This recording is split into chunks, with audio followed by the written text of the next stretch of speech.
Those who are asking, did you say Biafra will come in 2023? Biafra has been restored already. What is remaining is a complete declaration that will be defended. And before that happens, there are many things that we need to put in place.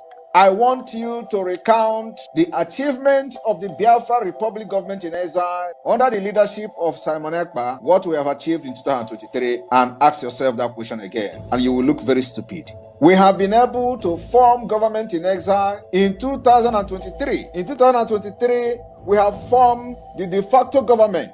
In 2023, we have launched Biafra Liberation Army. In 2023, we launched Biafra Navy, we launched Biafra Air Force, we launched the forces of Biafra. In 2023, we adopted Helsinki Declaration, which is the constitution of Biafra. In 2023, we had a convention in Finland where Biafra people gathered from all over the world as delegates to vote on the Biafra Charter, which is a living document subjected to amendment. In 2023, we have created 40 states of Biafra. And believe me, many more states will come because we are not done yet. In 2023, not only that we created state, we also brought a redesigned and a redrawn Biafra map to reflect the current situation and the current demography of Biafra. In 2023, we started engaging officially Nigeria state in a guerrilla warfare on self-defense. In 2023, we officially and publicly engaged Nigeria terrorist army,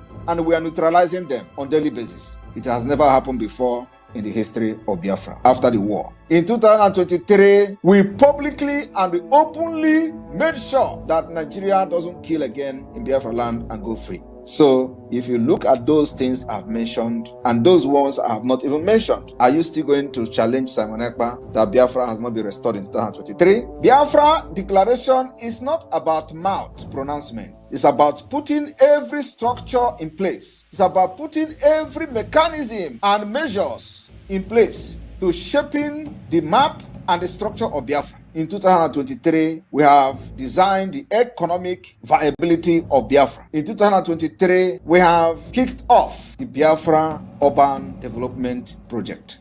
In 2023, we've made a lot of impact globally. In 2023, the Biafra awareness gained the highest momentum in the history of Biafra since after the war. In 2023, we made the Nigeria terrorist army to cry on the floor of National Assembly. It has never happened in the history of Nigeria. In 2023, those who are serving as the agent of Nigeria, benefiting from the corrupt entity called Nigeria, openly called for persecution, execution, and the kidnapping and arresting of Simon Ekpa because they know that this is a different thing from what they have seen in their entire life. In 2023, they call for the arrest of Simon Ekpa and call for the release of Mazi Nnamdi Kanu. Confusion. In 2023, after they have used many years to plan the kidnap of Mazi Nnamdi Kanu, they have come to say Mazi Nnamdi Kanu is a saint. He's a very gentleman. He's a nice person. But just 2 years ago, they kidnapped this nice person from Kenya. 2 years ago, they tortured him for 8 days. 2 years ago, he was an evil man. 2 years ago, they called him terrorist. 2 years ago, he was everything evil to them. 2 years ago, they spent hundreds and hundreds of millions of dollars. They kidnapped him and put him into a private jet from Kenya to Nigeria. 2 years ago, Mazi Nnamdi Kanu was everything evil to Nigeria, including to Ohaneze Ndigbo and all of them. 2 years ago, he was the only problem of Nigeria. 2 years ago, he was the only person that constituted all manner of insecurity in Nigeria. He was the one who is more deadlier than Boko Haram. He was everything that Nigeria don't want to see. Today, as Simon Ekpa take the Biafra liberation to the next level, the same people are now calling Mazi Nnamdi Kanu the most sensible person. These are hypocrites. These are devilish people. These are criminals that only thing they want to do is to give dog a bad name in order to kill it. They have given that name to Mazi Nnamdi Kanu. They themselves were the one who condemned Mazi Nnamdi Kanu. The same people today, they have seen that, yes, indeed, someone actually followed this footstep of Mazi Nnamdi Kanu and ready to drag all of them to Biafra land. So when we get to Biafra land, we will treat their fuck up very well. Today, the same people who gave the bad name to Mazi Nnamdi Kanu, in order to be kidnapped. They slandered his name, blackmailed him to other ethnic nationalities in Nigeria. All of them today has come to say that Mazi Nnamdi Kanu is very sensible. Now it is Simon Ekpa is the problem. These people who are just evil from birth refuse to understand why Simon Ekpa have decided to take this thing upon himself to liberate the people of Biafra who has been subjugated and chained with Islamic State agenda. They found themselves in a hole. They tagged us, thought, in a circle, because they thought that they have actually systematically conquered everybody by dividing, creating states, dividing us, changing the demography and map of Biafra people. And at the end of the day, they structured out 5 tiny states, called it 5 Eastern states. And they say, let us continue to divide them. And now they tell you, oh, you are talking about Biafra. You are just 5 states in the circle. We have come to destroy their evil agenda. Today, you will understand that the plan of the Islamic State has failed. Today, the Biafra people are proudly announcing the 40th state, which is called the United States of Biafra. 40 complete states, cut across board, including in the area where they claim they were never Biafra. I have come to learn from what Biafra did wrong in 1967 to 1970. I have come to learn what Wazirike did wrong from the time he started the Biafra movement, and I have come to learn what Mazi Nnamdi Kanu did right and was in the process of doing before the plan and kidnapped him. I continue from there, and today we are where we are. They are not resting. Those IPOB Nigeria are not resting as well. Every given opportunity, they think that there is infight in the Biafra government. They will say, oh, their hope now is that they are fighting, and they are hoping that there is infight in the Biafra government. That is to tell you that, like we said, they are cursed. They are cursed, and they can never rise again. Biafra government in exile is a government that nobody born of a woman marching on this planet, using your foot to walk on the ground, will ever destroy. Biafra has been restored in 2023. We have a government, we have a structure of the government of Biafra, we have every department that made Biafra government a legitimate government. The people of Biafra are loyal to the government, both in the exile and in the homeland. We have governors, state administrators in all the 40 states of Biafra. We have the deputy governors, which is called administrators. We have the secretary of state of each state in Biafra land. We have the chairmen and managers of county and the district. If you do not understand that with this structure we have now, one day you will sleep in Nigeria and wake up in Biafra, it means that you are an idiot. I told you that by the time I finish with Nigeria, you will sleep in Nigeria one day and wake up in Biafra. The next phase is to set up the police of Biafra. The reason why we have not set up the police is because it is going to be state police. Every state will have their police. Every state will be independent. It is going to be local police, and there is no interference from the central government of Biafra. The military is a joint military. It's one military that will protect the territorial integrity of Biafra. When one state is attacked, it means that you have attacked all of us. So my people, for those who are asking when are you going to declare Biafra, we have already declared Biafra. We are only waiting for us to conclude the last phase of the Biafra government, and one day you will sleep and wake up in Biafra. Like I said, then we must capture every cranny of the Biafra territory.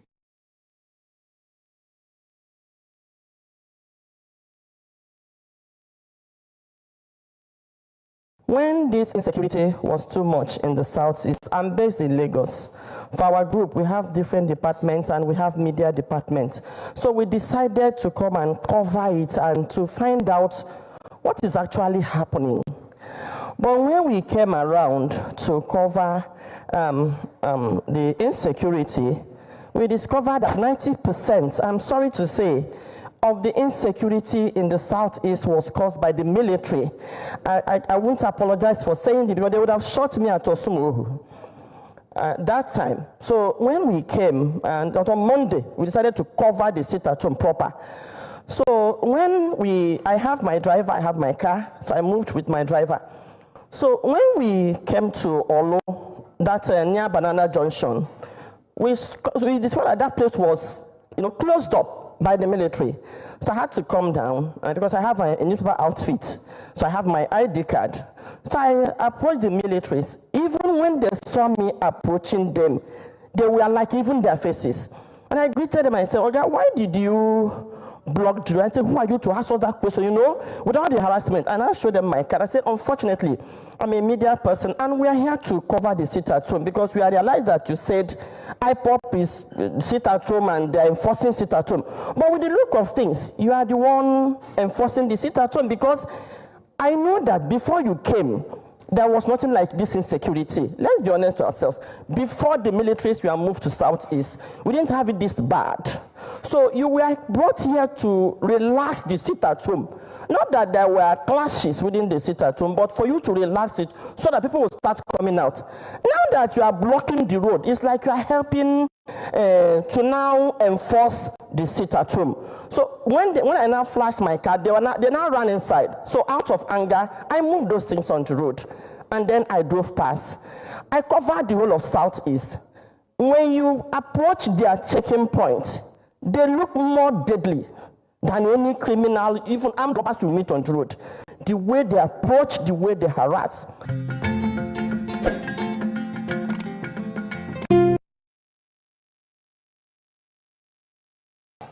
I have a list of persons who have indicated that they would like to give us their own experiences firsthand of how they have been affected, victims of insecurity in Anambra State. And I would like to call them one after the other, if they are here, to come and join us and tell us what exactly has happened. And the reason why we're doing this is because we hear stories on the news. We see stories on social media. Them say, people are saying, but what exactly is the truth? What has happened to us? What happened to our brothers and sisters? We have relatives abroad in the diaspora who are also hearing these things and are afraid to come back home. But we want to encourage them to come home. So we want to hear from our people. What exactly did you experience? What happened to you? What happened to your siblings, to your relatives, to your husbands, to your wives? Please come and speak to us now, live, so the whole world can see you and can hear you. I have Georgina Akunyeba, who's coordinator of Women's Farmers, Anambra State. I don't know if she's here. Please come forward. Come and talk to us.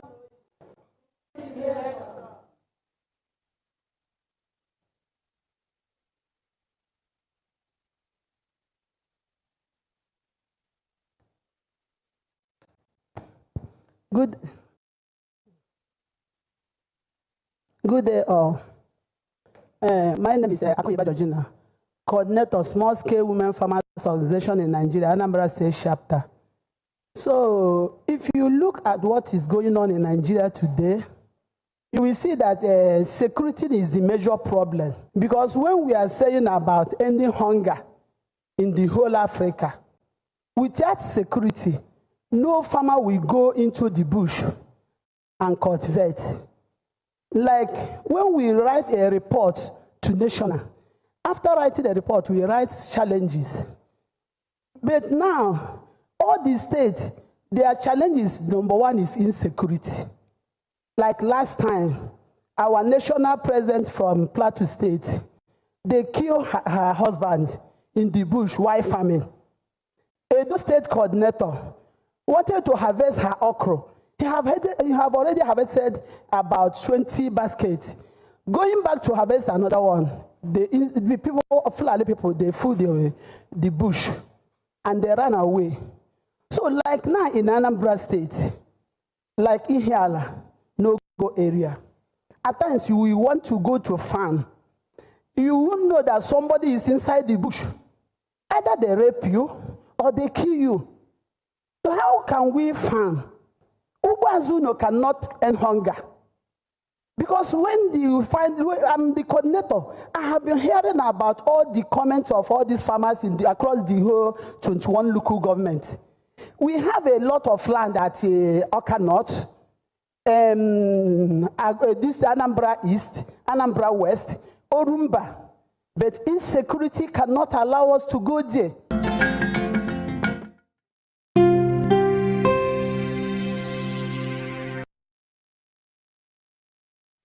For 3 years now, I've not gone to my town. I tried to go only last year. but disguised for 2 days and ran away. So is that terrible? And for 3 years now, I've not gone to my town. I tried to go only last year, but disguised for 2 days and ran away. For 3 years now, I've not gone to my town. I tried to go only last year, but disguised for 2 days and ran away. So is that terrible? And because people like us are not going home, the economy of the community appear to go. So any the Kenya Anyaka, yes, the governor is trying. Last year he launched Agone Shemba. Apudo was a former governor in his own right, the new marshal now. You can't say he doesn't know what you're talking about. Mboso Berazia, you are nearly killed at around Lilu. I know that story. So it's a terrible situation, but added to that security problem, but what you may call an attack on our people. The people of the Southeast have been dehumanized, even by the security persons that are to control, to help them. In Aganozo, no matter whether you are sick or not, your age, in what country can that happen? You come down from the vehicle to pass a checking point. Last week, the Vice President of Nigeria came to Anambra State. I was coming from Epoma. Immediately I reached Upper Iweka. Every 5 poles, I will see a police checkpoint.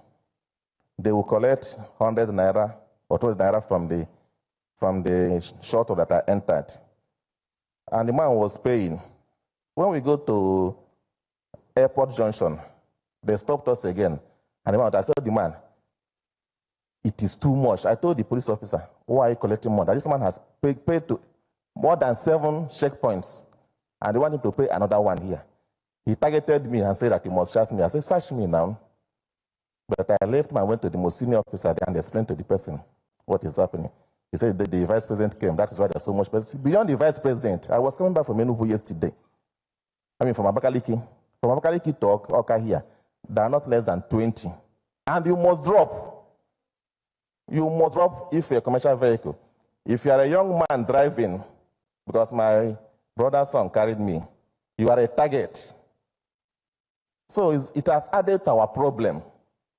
This is a practical reality. And hate is the police. The presence of the police or army is now an irritation to our people. So it is a real problem. I'm in the university, I'm a professor. We have a faculty of agriculture at Ifitawari. We can't go there to farm. That we cannot go there because of insecurity. Madam Uhuropunkia, I am a faculty of agric established. The community gave us land, very big, massive land. But our students cannot even live there. So if and I get a solution from here, which is it's not a rocket science to solve this problem. It's not a rocket science. We have universities that if the government is willing, and security justice, they can engage them. Apalo, in such war, there are those you will give carrot. There are those you will give stick. If I'm not a gaga. So it's not a rocket science to solve this security problem. It's not. What we need is a political will, whether at local government level, state government level, or federal government level. We need to be sincere with ourselves, tell ourselves the truth. That it's not all about grabbing. It's about our people. This morning I was taking a walk, my usual walk, 30 minutes, 1 hour walk, from Brook Foundation towards the Express here. I saw that the beautiful street lights Solodo has put, 2 of them has fallen. And the street bulbs there have been taken away. And it boils down to building the people before building infrastructure. You can build infrastructure and nobody will appreciate that infrastructure. But if you build the people, When people see people destroying that, they will say, Mr. Man, stop that. I was pained when I saw those two things this morning. So I know there is so much problem, but the point I'm making is that there is a solution to it.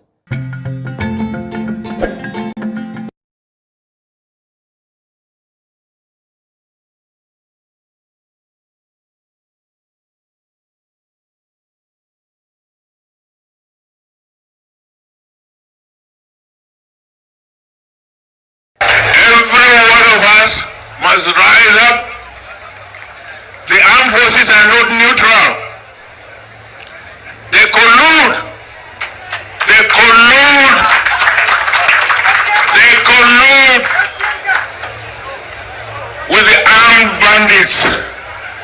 They kill people, kill Nigerians. They facilitate their movements. They cover them.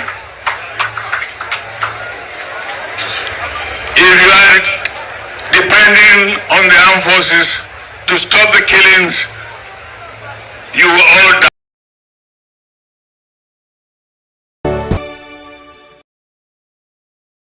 The fallen heroes of Biafra. The time starts now.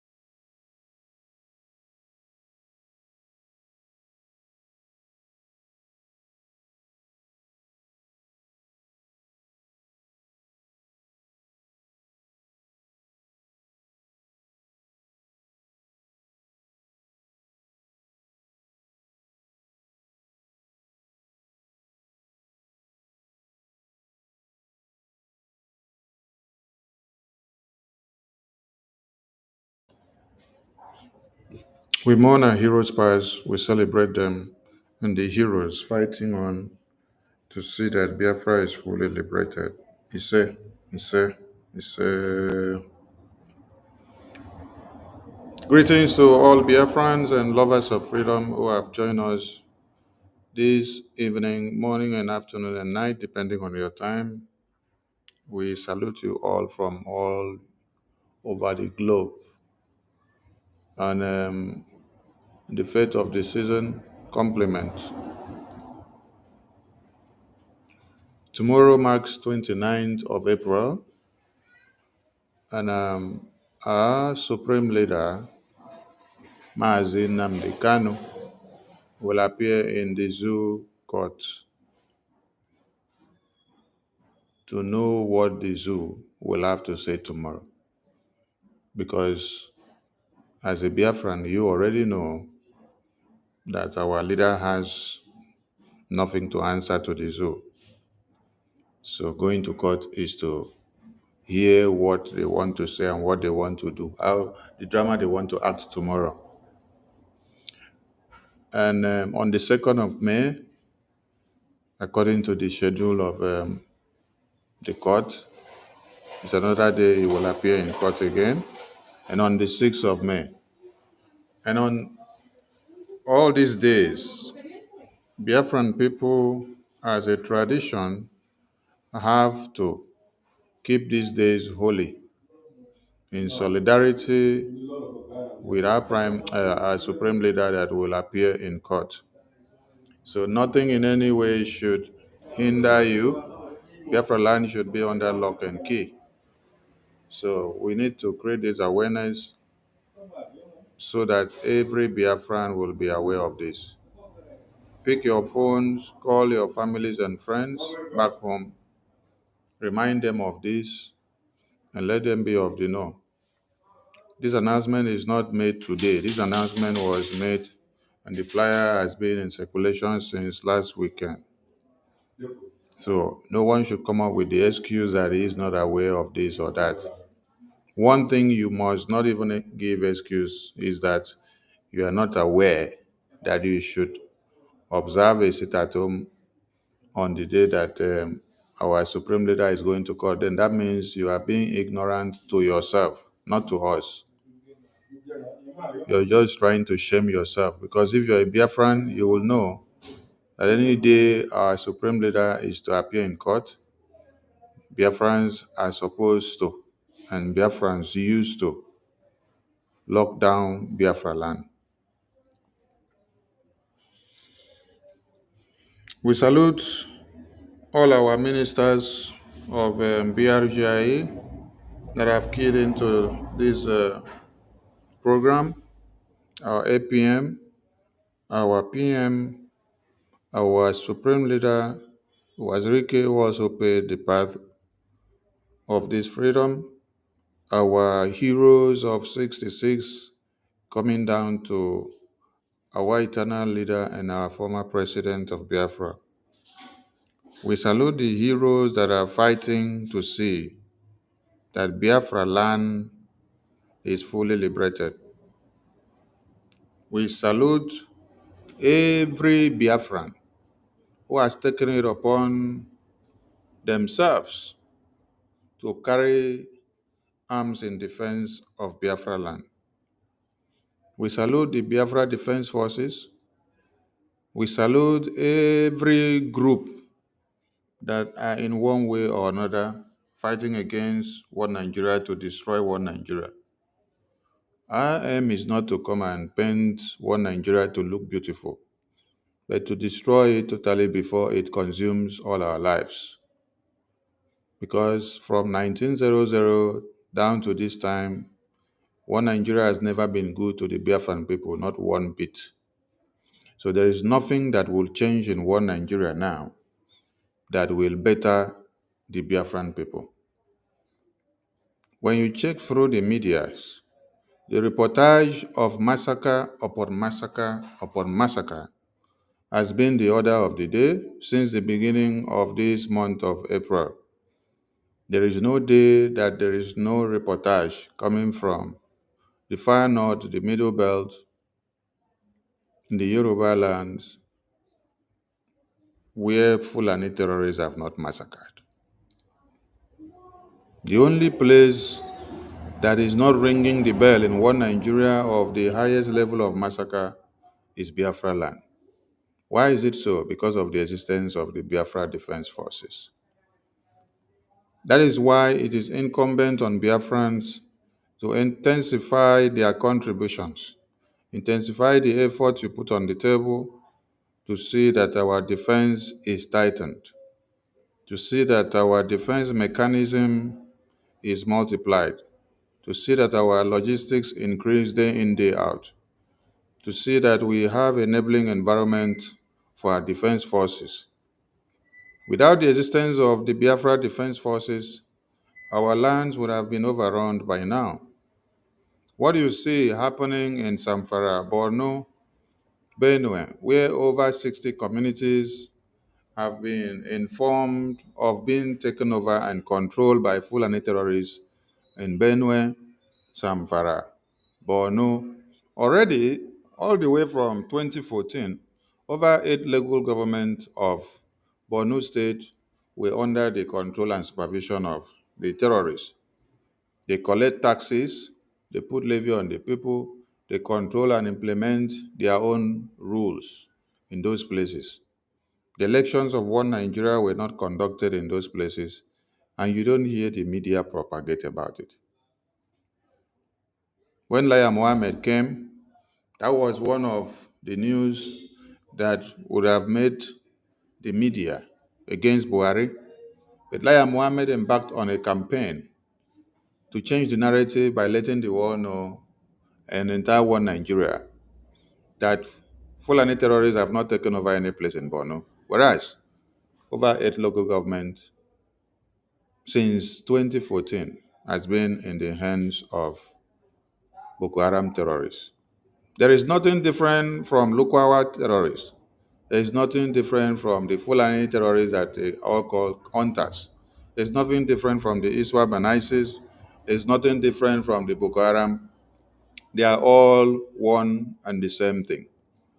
The sole aim and objective of these people is Islamic Jihad. Islamize everybody, expunge everything that does not imbibe or go in line with their own idea and whatever they want to sow. By the time you resist, they cut your hands off, they cut your heads off, and you are gone and gone. International community will not come and speak for you. International community will only come to see when you have been totally annihilated. They want to know who is now in control, and then they will come to terms and understanding with those that are in control. They will start having trade agreements with those that are in control. So if you're waiting for international community to come to your aid, to save you from the terrorists, you have done yourself more harm than good. Governor Autumn, under one Nigeria as a governor, set up security networks in Benue, and when he sorted for approval of arm license, so that those men and women who volunteered their lives to defend their lands could be able to carry arms legally under the constitution of one Nigeria, Buhari stood against it. You know why? Because it was an attempt to subvert the Fulani Islamic Jihad. So his kinsmen were to be hunted down. The jihad was to be curtailed. That is why they could not approve the license to Governor Autumn to arm the citizens of Benue. Because when they were to have gotten that arms, they would have destroyed the Fulani terrorists. So you see that where a Fulani terrorist man is, they will always protect the interests and the ideology of jihad. But we look and see how useless and foolish those we have in Biafra land have become. That in their very before, they are the ones that raise the motion in the National Assembly and said, federal government of Nigeria should not in any way give room or consider the release of our Supreme. So as we create awareness for this sit at home, it's a time to ask some of these useless people questions. Let's listen to them. After then, we ask them the questions that matters. Senate of Nigeria has rejected the motion seeking a political solution to free the leader of the proscribed indigenous peoples of Biafra, Ibab Nnamdi Kanu, from detention at the Department of State Service, DDSS. It also reached a resolution calling for the extradition of a self-acclaimed leader of the separatist group, Simon Ekpa, from his base in Finland to face charges for his sit-at-home calls and inciting trouble in Nigeria's southeast. Our National Assembly correspondent Omo Bazwai has more on this. Simon Ekpa, a self-styled leader of separatist group Indigenous People of Biafra, has been passing several orders from his base in Finland to his followers, establishing a strict sit-at-home order in Nigeria's southern states. In the absence of Nnamdi Kanu, crippling commercial activities in the region. On Wednesday, the activities of Ekpa and his gang finally caught the attention of the Senate, following a motion by Imo West Senator Osita Isinazo. Isinazo's motion was co-sponsored by all other 14 senators from the southeast, inviting Nigeria's federal might to end the rascality of Simon Ekpa and his band of outlaws in the region. The Senate is aware that thousands of innocent lives have been lost since this action of sit-at-home in the southeast started, and properties worth over $1 trillion have been destroyed, which has resulted in investors leaving the region. 2023. Efforts by the governors of the 5 southeastern states have achieved little to no end in the terror activities of Ekpa and his men. Kanu was extradited from Kenya in 2021 after he jumped bail in Nigeria, alleging threats to his life by Nigerian security forces. On October 2022, Justice Binta Nyako of the Federal High Court struck out 8 out of the 15-count charge earlier brought against Kanu by the Nigerian government. The appellate court ordered his release on account of his unlawful extradition from Kenya to Nigeria to face terrorism charges. But the Supreme Court overturned the decision of the Federal High Court, leaving Kanu in detention since then. The Nigerian media is one that is useless. That is number one. Because they can never report things the way they are.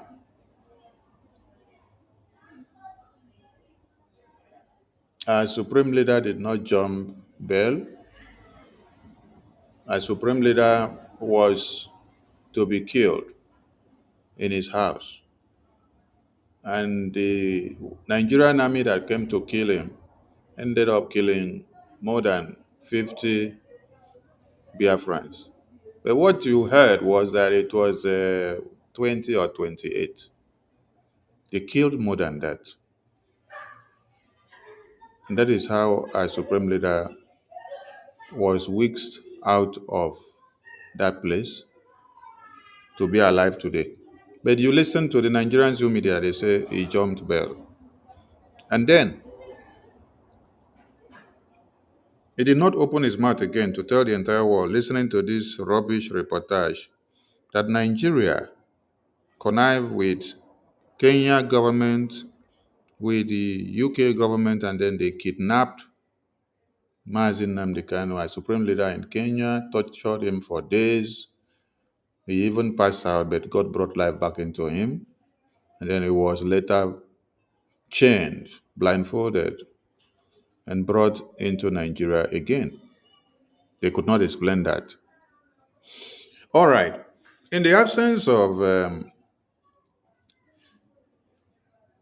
them seeing that they had taken our supreme leader out from freedom and put him in chains in a confined space in their one Nigerian camp, God raised men and women that made things happen. Then we have our prime minister elected by the Biafran people to speak for Biafran people. Then we have our Biafra Defense Forces who have put their lives on the line to make sure one Nigeria becomes unbearable for the zoo terrorists who have come to kill our women, babies, women, and children. So when you hear them crying about Simon Ekpa's firepower, the cry needs to increase now than ever. Yes, because every terrorist in uniform coming to kill our women and children, they are not to be spared. We don't have prison to keep terrorists. We don't have rehabilitation camps for terrorists. We don't rehabilitate terrorists. The terrorists came to kill, to rape, to maim, to destroy, to annihilate, and to take over our lands. Tell me why we should now rehabilitate the same terrorists who came to kill us. Tell me why we should now keep them and say we want to try them in prison. Try them for what? When our women and children that they came to kill, they have already cut off their heads. So what is the point of keeping them to say you want to try them? Try them where? Who will come and try a dead man? Trying them, will it bring back our babies that they cut off their heads, our women and children? Has America rehabilitated ISIS terrorists and then put them back into the American Army or American Air Force or American Navy or the Merchant Navy or the American Marines? We are asking a very pertinent question. Has the European government or has the UK government, after they got a terrorist that came to bomb their territory, do they rehabilitate same terrorists and put them back into their own army? No. A terrorist is treated as a terrorist. Even the Bible makes you to understand that anyone that pulls out a sword and cut off somebody's head, that person also must have to die by the sword. So why are you negotiating or talking about rehabilitating terrorists? Does America rehabilitate terrorists and put them back into their army? Terrorists that came from Palestine, terrorists that came from Afghanistan, terrorists that came from Hamas, terrorists that came from Iran. You now rehabilitate them. After they came, they bombed American White House. They ended up killing like 50 senators inside while they were having meetings. They now went and bombed another community, killed over 500. Then you now pick the terrorists. You say, we have to rehabilitate you and put you inside our army, inside our Air Force. To what use? To come and bomb the entire Air Force base? Or to come and destroy the entire army base? Or to come and destroy the entire White House? Or to destroy the FBI unit? Useless people. It is only in Nigeria that senators celebrate terrorists. It's not only in Nigeria that you, being citizens, you now clap for terrorists that are brought from the Sahel to come and kill you. Because these terrorists makes up the police, the Air Force, the Navy, the Civil Defense, and you even have another special squad that they call Special Forces.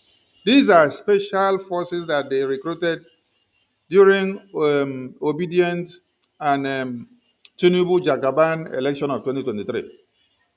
They unveiled them on a special task. Their special task was to come and eliminate Biafrans in the homeland.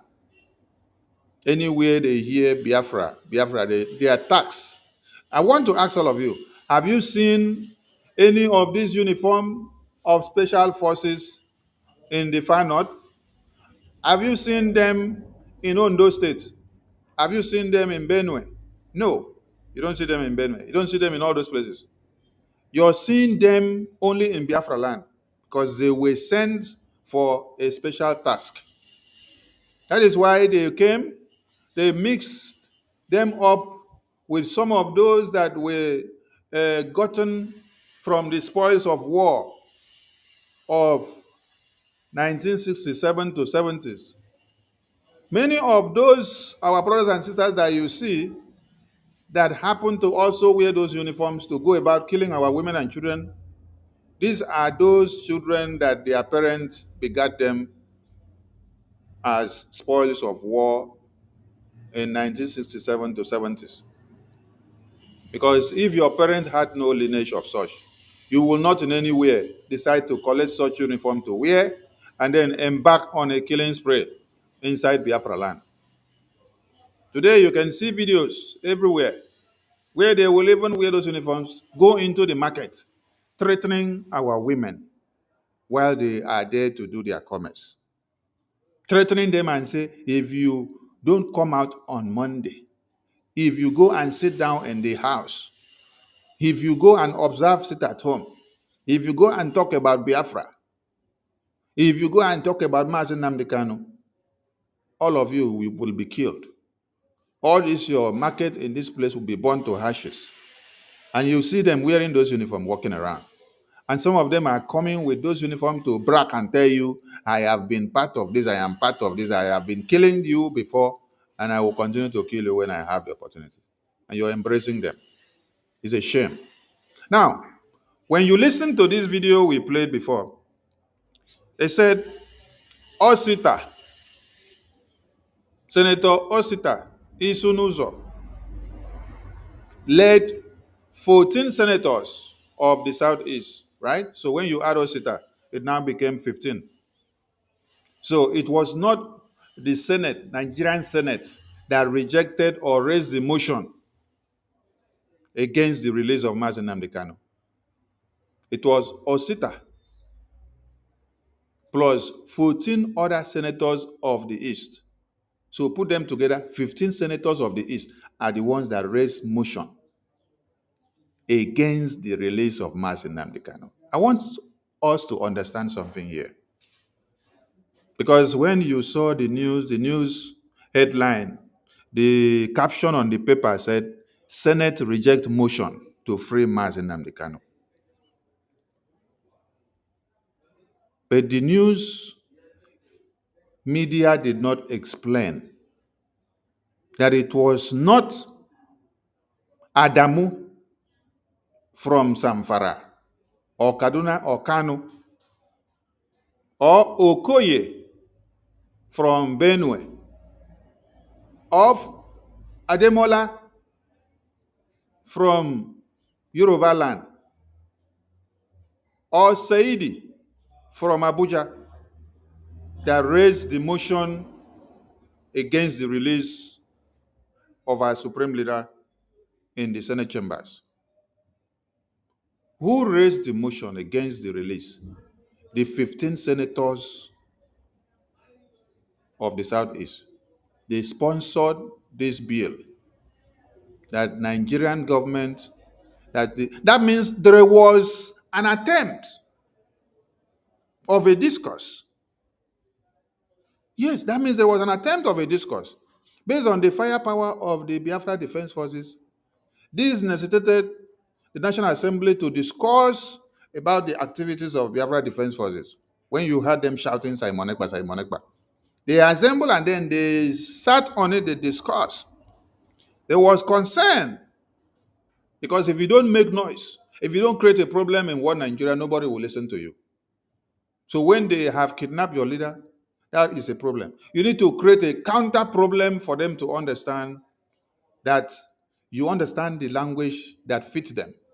So the Biafra Defense Forces created a counter problem.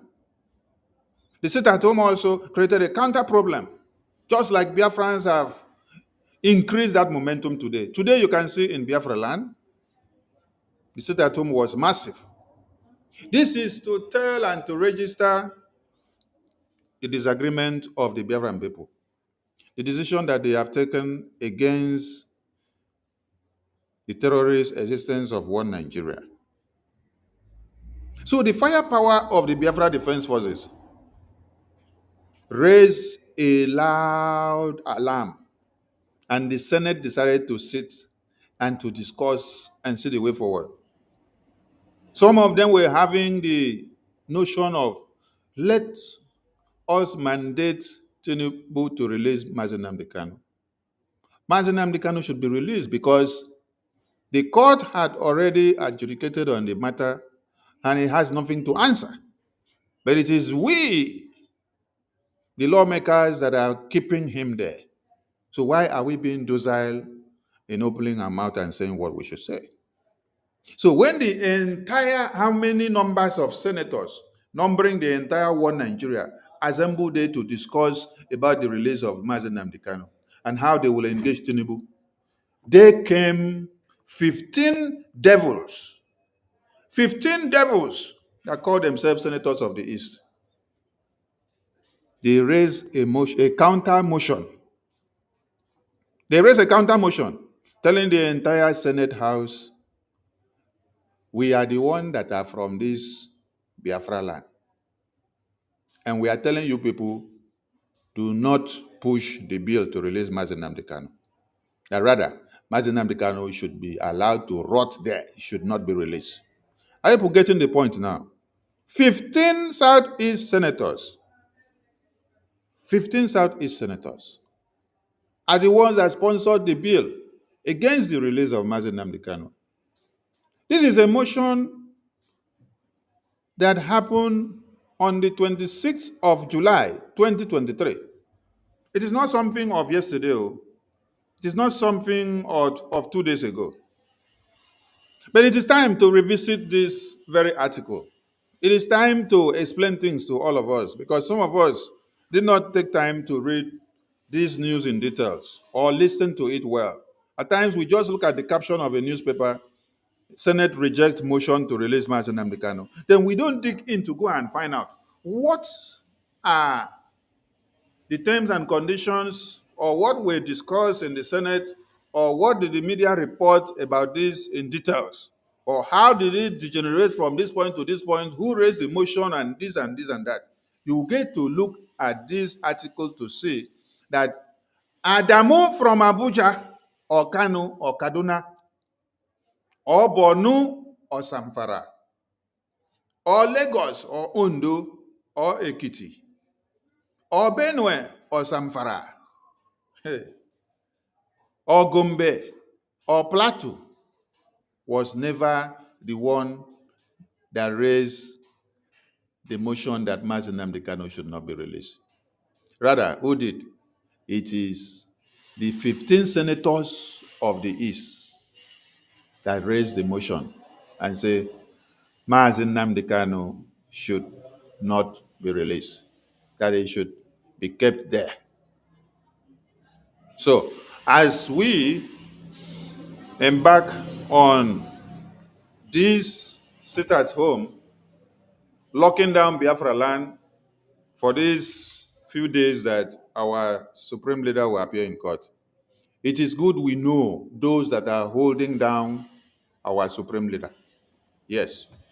So that when you want to do it, you know where to channel it to. 15 senators of the East, their names are all there. Just go and check them. You will see. The motion was led by Osita Isunuso, plus 14 other senators. Count all of them together, they are 15. These are the people that raised the motion in the Senate that our supreme leader should not be released. That is why you see him still in detention till this very day. That is why you see them using his court to play game. They go today, postpone, keep another day, play today, go. Then you will see Abarebe come and do his own drama. Later, you will see the governors come and do their own drama. Later, you will see Soludo will come out and say, in 3 days, oh, in 1 week, I'm going to see Tinubu, this one. The senators in the Senate chambers, numbering 15 of the Biafran extract, they are the ones that put their leg on the ground and say they should not release him. But yet, they campaign for the kidnap of our Prime Minister, Simon Ekpa, and extradition down to Nigeria. But they have failed. So the big question now is, after you guys raise a motion that our supreme leader should not be released, how is Nigeria now? From that 26th of July, 2023, which you guys raised this motion in the Senate chambers, to this very day now, how is Nigeria? How far? How has the Fulani terrorists taken charge of Nigeria? That is a question we should ask them. So, I salute all Biafrans. Minister Jare, please take the co-host. I don't know if you're available to have all the time. So, we salute all Biafrans. Please, as you pick the mic, create the awareness and give your voice, and then let Biafrans know what's going on. So the date for this sit at home, the flyer is displayed on the screen. If you're watching from Facebook, YouTube, or Twitter, you will see the 29th of April, 2nd of May, and 6th of May. These are the total lockdown days which our Supreme Leader will appear in court. Ask them the question, how far is Nigeria now, since after they said they should not release our leader? How far is the zoo going? Thank you so much. Minister Jare, over to you, sir. Thank you, my able minister. Thank you so much. You have been a very inspirational leader to us, and we appreciate you so very much. As you were asking them questions, there were so many questions that were coming up on my head, and the only one I've been able to pin down now, while I will hope the other ones will flash back, is this very important one that these people have been saying that Simon Ekpa has destabilized the Southeast with his sit-at-home orders and all that. I decided to go online to check how many local governments there are in Zamfara State, because you made mention of some of the local governments that have come under the control of the terrorists, and then most of these local government areas, not most of them, every one of them that have come under the control of the terrorists, the zoo elections do not take place there. And I remember I heard from the mouth of the governor of Zamfara State.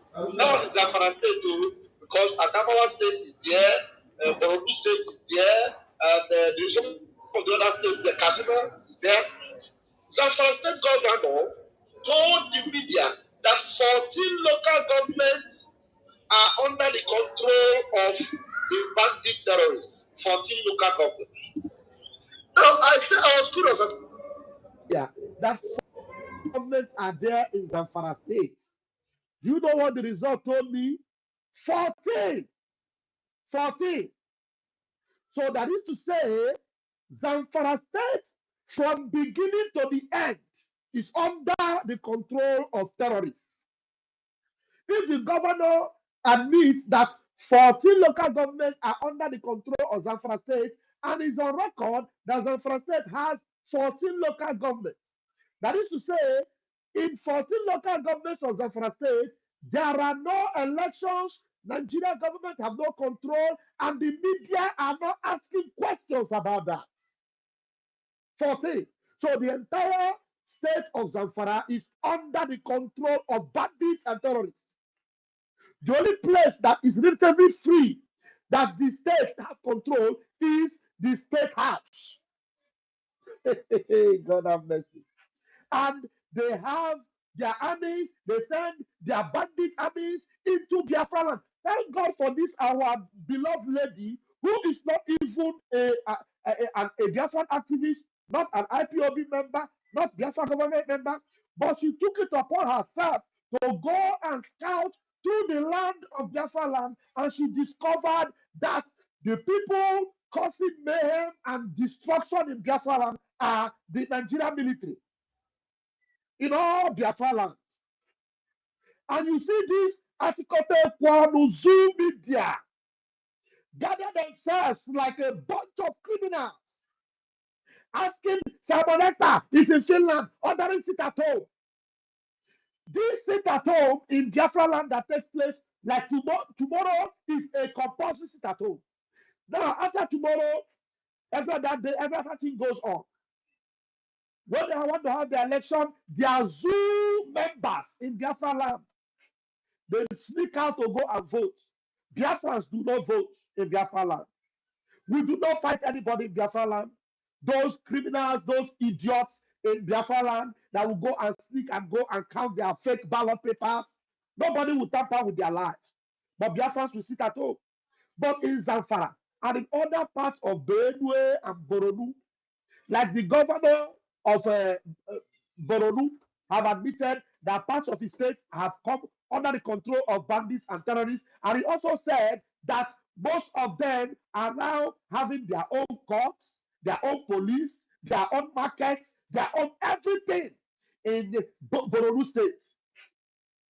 Also, we are aware that customs, some officers have been caught, have been found to be the ones supplying weapons to these bandits and terrorists.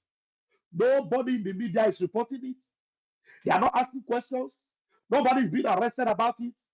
But Simon Ekpa in Finland, who is asking for just the freedom of his own people, did not declare a war against Nigeria states, did not go after any Nigerian institution, only asked them to step out of Biafra land and allow us to live in peace and to stop killing our people. You see them? So who now should be answering each other?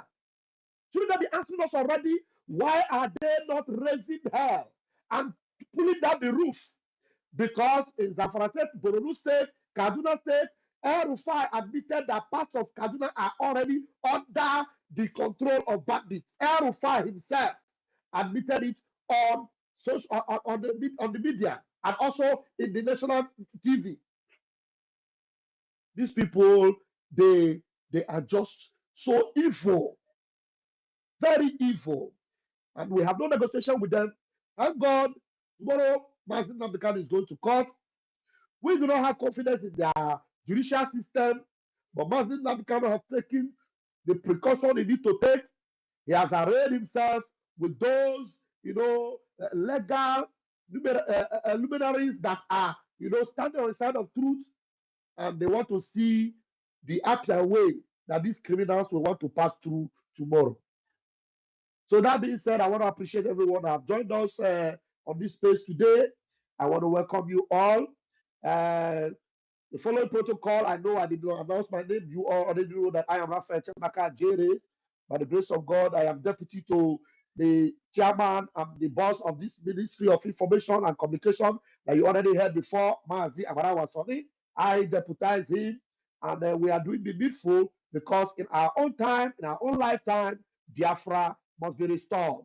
It is either Biafra is restored or everything that breathes in the zoo will not have any space. That's what we have come to do, and we will do it. Thank you very much. I already have a co-host together with me right now. We have David Indana. I want you to also introduce yourself and give us your opening remark while we'll begin to hand over the microphone to our Biafra brothers and sisters and friends of Biafra that have joined us on this space this evening. Thank you very much. David Indana, please grab the microphone. Thank you so much. Thank you so much. The Deputy Telecommunication Minister, Pastor Van Van Van. I use this opportunity as well to appreciate the Information Minister, Mazi Sani Akparawa, the Okokondem of our time, Ezioku Bundo One, according to our brother, Ukute Biafra. Thank you so much for bringing us together once again to preach the message of redemption and to educate mankind on what they need to know about what is playing out in our land, the land of our ancestors, the land that our forefathers left for us. But the terrorist Nigerian state, in cohorts with all the forces of darkness of this world, want to take it over from us. Like our leader said, we cannot be alive, and these people from the Sahel, these uncircumcised Philistines, take over the land of our ancestors. It is better we are all going to perish than allow these people to take hold of the land of our birth. Having said that, tomorrow is our leader's court appearance, 29. So tomorrow, Biafrans all over the world will be in solidarity with our leader, Mazi Nnamdi Kanu. Biafrans in the homeland must show that solidarity by locking down every nook and cranny of Biafra land. Very, very important. And we are putting the world on notice of the atrocities that is happening in Nigeria. More importantly, Finland. Finland disappointed the Biafran people. Finland is aware of the atrocities of the Nigerian state against the Biafran people. Finland is aware of the intimidations, the killings that is happening in our land. Finland is aware of the Islamization agenda that is playing out in Nigeria. Unfortunately, Finland has to play along with the terrorist Nigerian state in order to hold us down for their selfish interests or their political gains.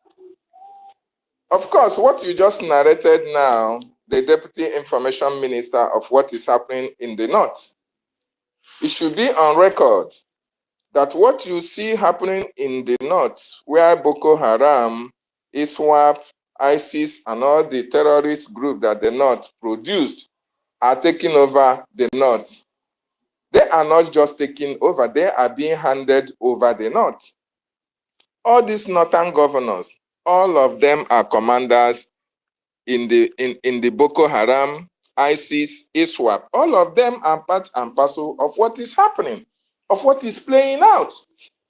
That is why you can see these terrorists, they go to military barracks and formations and take it over without any major resistance, because the governors are part and parcel of what is happening. Of course, all of them will love what happened in Afghanistan to happen in Nigeria. Just like our leader said, and our prime minister, all these Muslims, all these Islamists, they are comfortable. They will be comfortable in an Islamic state than a secular state. That is why they allow all these things to play out. And why all these things are playing out, they are focusing on Biafra land in order to sustain the Islamization. They want to take over our land, to take over the mineral resources and be able to use them, that our land, as their base to launch attacks in America, in the West. That is what they want to do in our land. But thank God for the quick intervention of our leader, Mazi Nnamdi Kanu. Thank God for the quick intervention of our Prime Minister, Mazi Simon Ekpa Njoku. They are the resistances that all these terrorists are having in our territory. And it's quite unfortunate, like our information minister said, that the Biafran people, more importantly, the political players from Biafra land, the senators, the governors, the PGs, the local government chairmen, the AZs, the political AZs, all of them are in cohorts with all these terrorists. All of them are cohorts with the Islamic world. All of them are in cohorts with Sultan of Sokoto.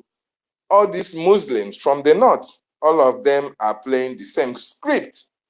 You can see Mazi Nnamdi Kanu had been held for complete 5 years in detention. And it's quite unfortunate that we are hearing, we know that these people who are holding Mazi Nnamdi Kanu are his brothers and his sisters, are people who are supposed to be clamoring for the release of our leader. They are the ones raising motion for our leader to be held to perpetuity. Biafrans that are listening all over the world, you have gotten the message. I want you to understand that all these people come from your local government. Osita come from your local government. Engineer Baribe come from your local government. All other ones, they come from different states in Biafra land. More importantly, the 5 Igbo-speaking states in Biafran territory. I want you to look at them. Look at these people. They are the reason why our people are sitting at home, yet they feign ignorance of the sufferings and the yearnings of our people. They seem not to be listening. They seem not to be hearing what our people are saying, that they want our leader to be released. So I want you to understand, you that is listening, that come from Omambara state, you come from Olu state, you come from Okigwe state, you come from any state that you come from in Biafran territory, more importantly, the 5 eastern states. I want you to understand that it is your senators, your representative, that is the reason why our leader is being held up till tomorrow. And what is the offense of Mazi Nnamdi Kanu? Asking for your freedom, asking that what is happening in Burkina Faso today can be able to be replicated in Biafra land. That is what Mazi Nnamdi Kanu stands for. And his own people who are getting peanut from the terrorist Nigerian state are gathering together against our leader for their political gains, for their positions, for their properties, and they are standing on the freedom of Mazi Nnamdi Kanu. Oh my goodness me. Biafrans, what fate do you think should befall all these people? What fate do you think should befall all these people who are seeing the cries, who are seeing the wailings of our people, more importantly, the elderly in the villages that are praying and asking that Mazi Nnamdi Kanu be released? But these people are sitting on the release of our leader, on the freedom of Mazi Nnamdi Kanu. And they are free themselves. They can fly out abroad. They can have their families and enjoy with their families. They can do whatever they want to do. They can execute whatever project they are given to execute. Yet, Mazi Nnamdi Kanu freedom is not anything important to them. They don't give a damn. They don't care. Even if Mazi Nnamdi Kanu is killed or died in detention, that is not their problem. So right now, I want you to picture a situation whereby Mazi Nnamdi Kanu is your brother, is your relation, is your father, is your uncle. And he has been held for 5 good years in detention. And the persons that are holding him are the same people that he comes from local government with. He comes from the same state with them in various southeastern states. And you consider the reason Mazi Nnamdi Kanu is being held. No other reason other than for the betterment of the Biafran nation. It is heartbroken. Very, very heartbroken. And I don't think any one of you will be happy that Mazi Nnamdi Kanu stays more than he has stayed, and you allow these people to walk free in Abuja. You allow these people to blow their sarin to Enugu. You allow these people to blow their sarin to Imo State, to Olu State, or to Okigwe State, or Omambara, or Ikemba State. You allow these people to be roaming the street of Biafra while they are holding our savior in detention. Oh my goodness me. Biafrans all over the world, the time to rise up and fight for our freedom is now. And the only way you can show your anger is by supporting the Biafran Defense Forces. The only way you can show your anger and demonstrate to the Biafran people that you are so angry about this intimidation of our nation, Biafra, that you are so angry about the continued detention of our leader, is to sit at home on the 29th, and is to sit at home on the 3rd, on the 2nd of April, and it will sit at home on the 6th of May. And more importantly, to fund BDF vigorously, very, very important, and as well to embrace the special IOU loan in order to make sure that our people are free. Because the only thing as it stands now that can free our leader is the actions and activities of the Biafran Defense Forces. And once your fund gets to them, believe you me, Nigeria will know no peace. Before you know it, Nigeria will disappear from the face of the earth. And all these people who contributed in still holding our leader in captive will pay a very bigger and bigger price in time to come. Thank you so much. I just want to stop here. I yield my mic. Thank you very much.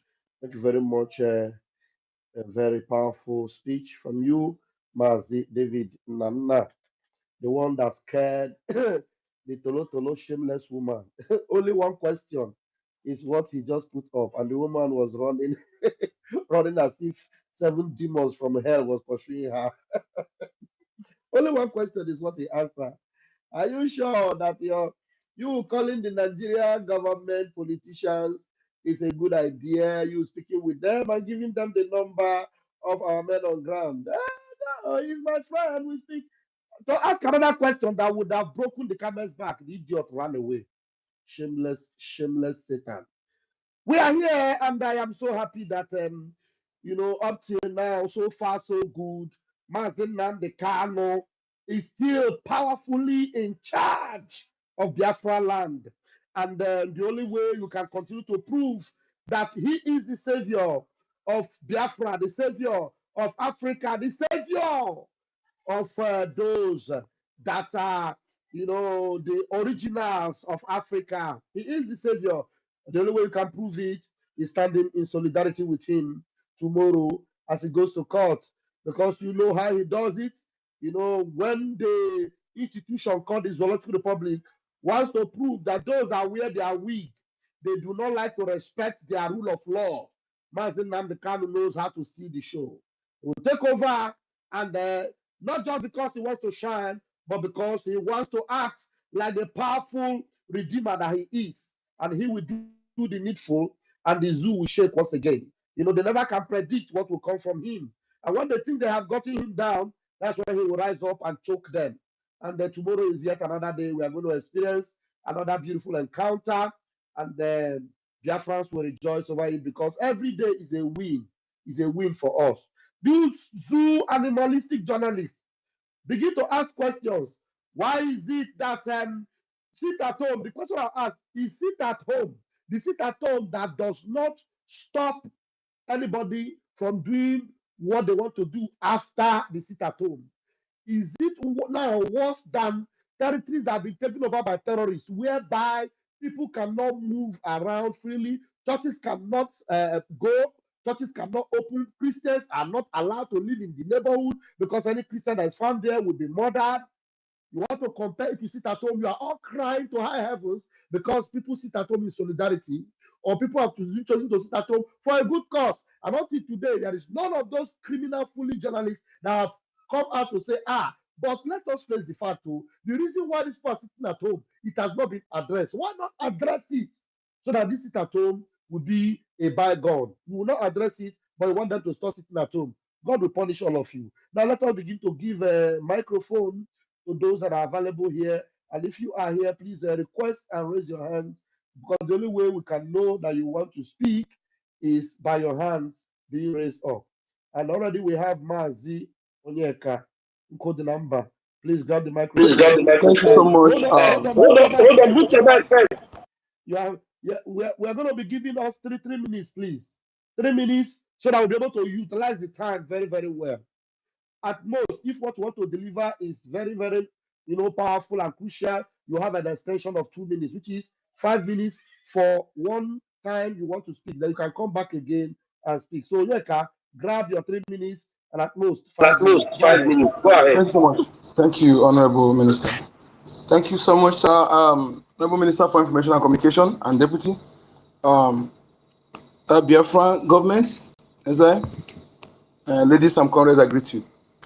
Yes, you see, really, Mazen the Camps Court lockdown 29th April, 2nd May, 6th May. Yes, and from BDF. You see, when our minister was talking about those who are behind this, who said Mazen Kachumi release in 2023, he mentioned Osita is in our soil. Osita is in our soil is somebody that is we share our local governments from our local government, old local government. He's a very useless man, very stink idiot. You see, when the zoo, the Fulani want to use these fools because that's what they're assigned to do as puppets. Fulani have used them, and in a way that when international community is here, they say that it's their people now. It's their people say they shouldn't release him. It's their own people. It's not us. Their own people. And when somebody see that, when they foreigners see that it's their own people, they see that think that it's their own people against what the man is doing. See, the man is committing a crime. This is how they bring themselves low to Fulani to be using them for anything. That's why they tell you, go to your Senate, go through your Senate, because they know that you go through them, nothing. You can't get nothing. I am pitying those who are still looking after these morons, think that anything good will come out of them. If you are close, any of them, they know that the youth are angry. Any of them close to you, if you have your time, don't any of them close to you, if you have your chance, because they are there, they have signed your land, they have signed away your land, they have signed away your future, your children, everything for the self-interest, of which some of them, I don't even know the blood that runs in them. Because based on what we have seen today, I don't doubt, because the actions are now you're going to question whose blood runs in them, but I'm not confirmed that majority of them are not even a blood. Because this language is in Ngozi Orabugoro Fulani. If she has contested in Anambra, want to represent Oga in Abuja, would any of us know that she's 100% Fulani blood? She has no iota of Igbo blood in her. Just happened to be born in Igbo land, finish and speak the language. That is only the advantage she's using to commit all this gross crime against humanity, doing what she cannot allow to be done in where she comes from in Bono State. However, we have seen Biafrans, you have seen the reality. You so-called Southeasterners, you have seen the reality. If you are still sitting on the fence, still thinking that you want to wait for Mazen to come out or Professor to come out, you are there going to court. Who is going to court is Biafran going to court. We have Biafran presenting Mazen and the Kano. Biafran going to court because Mazen is there today not because he committed any crime, not because of his personal issue, but because he has refused to sign the document, to sign a way to convert our freedom and interest into money and what money can buy. He has refused to sign those things. That is why he's still there today. So who will be going to court is Biafrans. And anybody that is going to court, will the person leave his shop open? Will the person leave his house open, leave his business center open? No, that's why it's no. Biafras are going to court. Therefore, everywhere is expected to be locked down, ghost town. And I communicated to my siblings that if you dare go out and happen to you, don't call me on phone.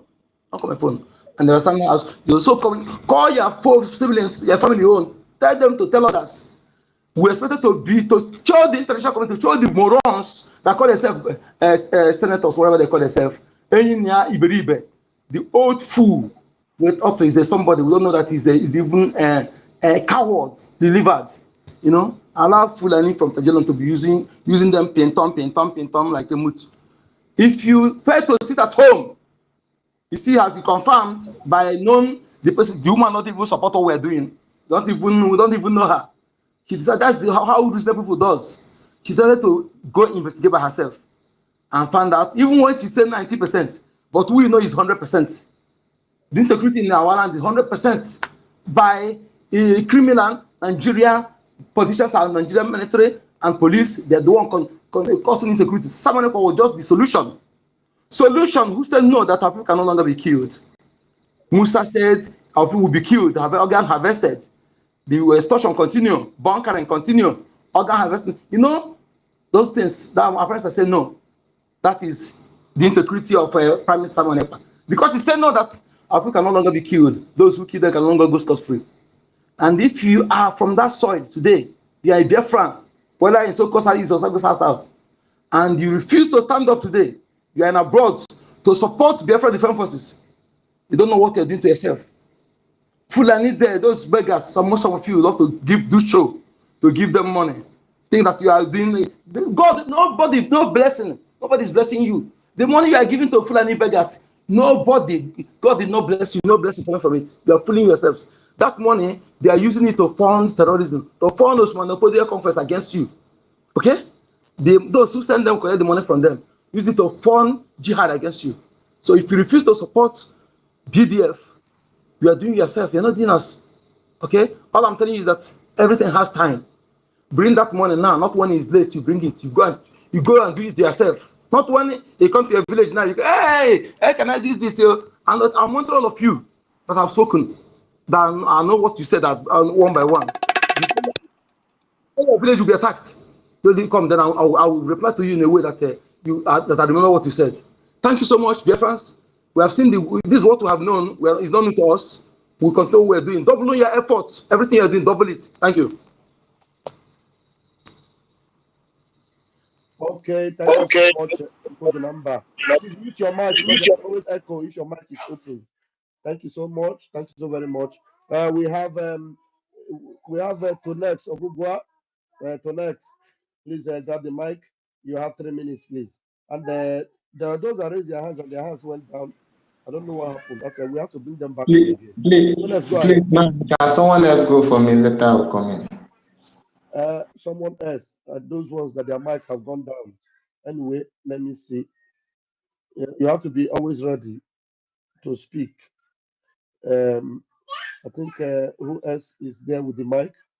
We have Rage and Fury. Rage and Fury, your hand was up before. I don't know what happened. So grab it now and make use of your 3 minutes, please. Thank you, Honorable Deputy Minister of Communication. Greetings to all the honorable cabinet members of the BROGIE. Respect to you, Honorable Minister of Information. Special greetings to all our leaders from the times of from the days of Dim Odimegu Ojukwu, Phillips Effiong, and Ralph Waziri. To our leader Onyendo Maziuna Dekano and our beloved Prime Minister, His Excellency Simon Ekpa, and the Acting Prime Minister, His Excellency Ogechukwu Kere. My special greetings to all the military, especially to the Chief of Defense Staff, Igwe Butuzo, and all the commanders and generals. Thank you very much to all the donors, financial donors, for your sacrificial giving and your commitment, your consistency. I greet you all, and to all the media people. In fact, you are the best thing that happened to us in our generation. MNK'S court lockdown 29th April. 2nd May and 6th May. On BDF, Nigeria is gone. Of course, Nigeria is gone. Country no Okpore. Okpore, nene, Okpore. You understand? Nigeria is gone. Oh. It's not a joke. So the least you can do for someone that has given up everything for you, that has even given his life for you, in the person of our leader, Mazi Nnamdi Kanu, and Prime Minister Simon Ekpa, the least we can do for them is sit at home. Understand? So the sit at home is another way of protest. As we all know, if we come to the street to protest that, okay, today our leader is going to court, we must release him. You know what they will do? They will unleash the Nigeria so-called military police on us, and they will kill us all. You understand? So how do we protest so that we can be safe? It's to sit at home. And the sitting at home, we have also been made to understand the importance of sitting at home.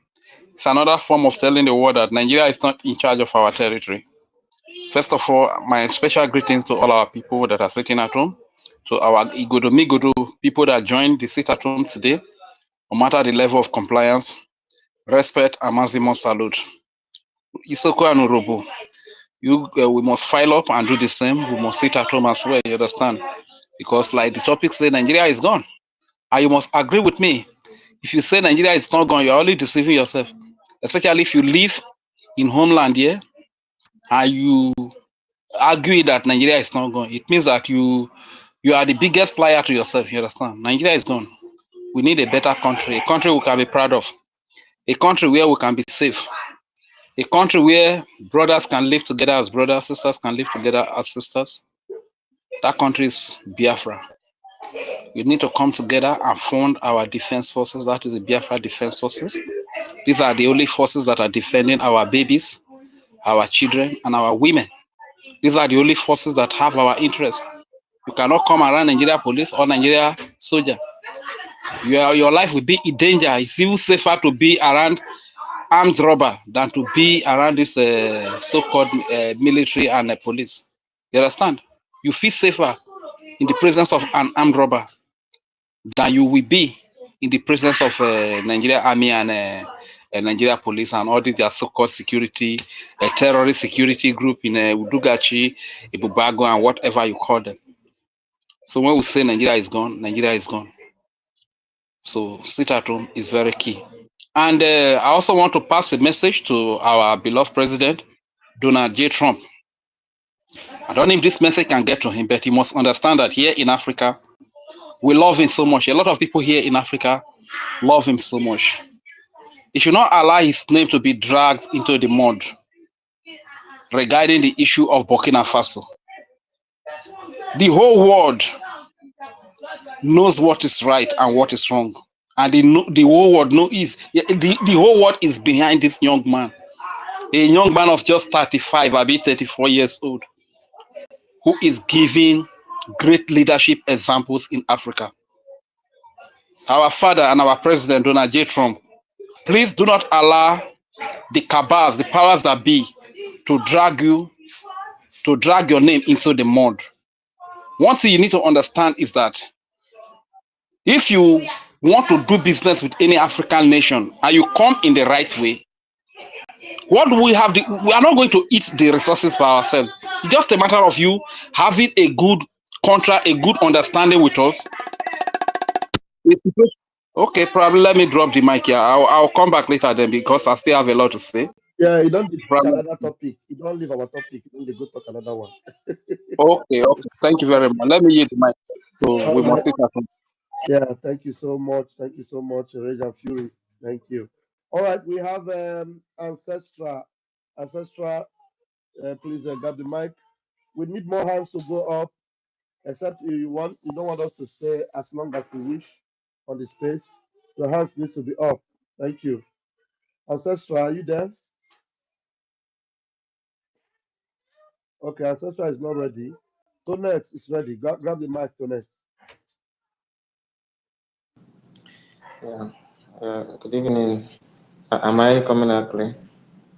You're coming out, please. Go ahead. Okay. Good evening, Mazen. Good evening, dear friends. There you My APM. Thank you for giving me the opportunity. Let me go straight to the point. The lockdown 19th to and the May. Yeah, this is another decision. It's very good. It's very good. This system is what our leader himself taught us to do. When we also give support financially, and then we act on it. Since when we come out to protest, we can take for example what happened during the NSAS. So many of them were unalived, and it shows that no more coming out for protest. So another kind of protest that our leader taught us is sit at home. That sit at home we will keep. And secondly, to the people that the sit at home is going for, there is no how that any of the zoo politician will tell me that sit at home didn't get to them. It's a lie. It got to them, and they felt it. So we'll still begin, even if it's the least thing that a normal person can do to stay safe. At least if you sit at home, you are safe. Your goods will be for you, those that do business, your goods will be for you, your money will be for you. You buy your food and stay in place. It's very, very okay. So it's a good thing for that kind of government that doesn't know how to follow the law and the constitution. Now, for the Eastern governors saying that our leader shouldn't be released, these people are joking with people. These men are joking with people, and we have had it more than here. We have had it, we have endured. We keep enduring. 2025, we are still enjoying this people, and they are still doing what they are still doing. Why shouldn't Nnamdi Kanu be released? I'm asking because I should be asking the zoo representative in the former state. You should be asking the governor.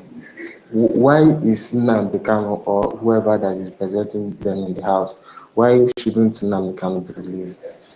Is Nnamdi Kanu a Fulani terrorist?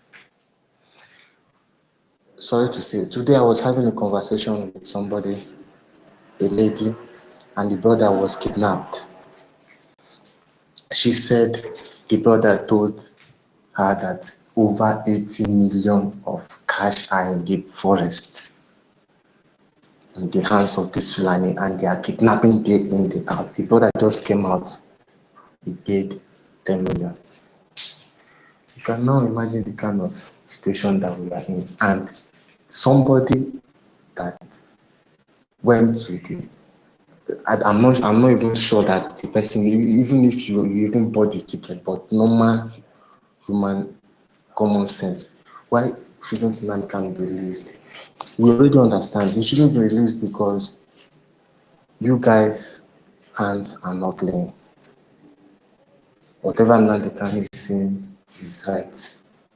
Why shouldn't he be released? For what?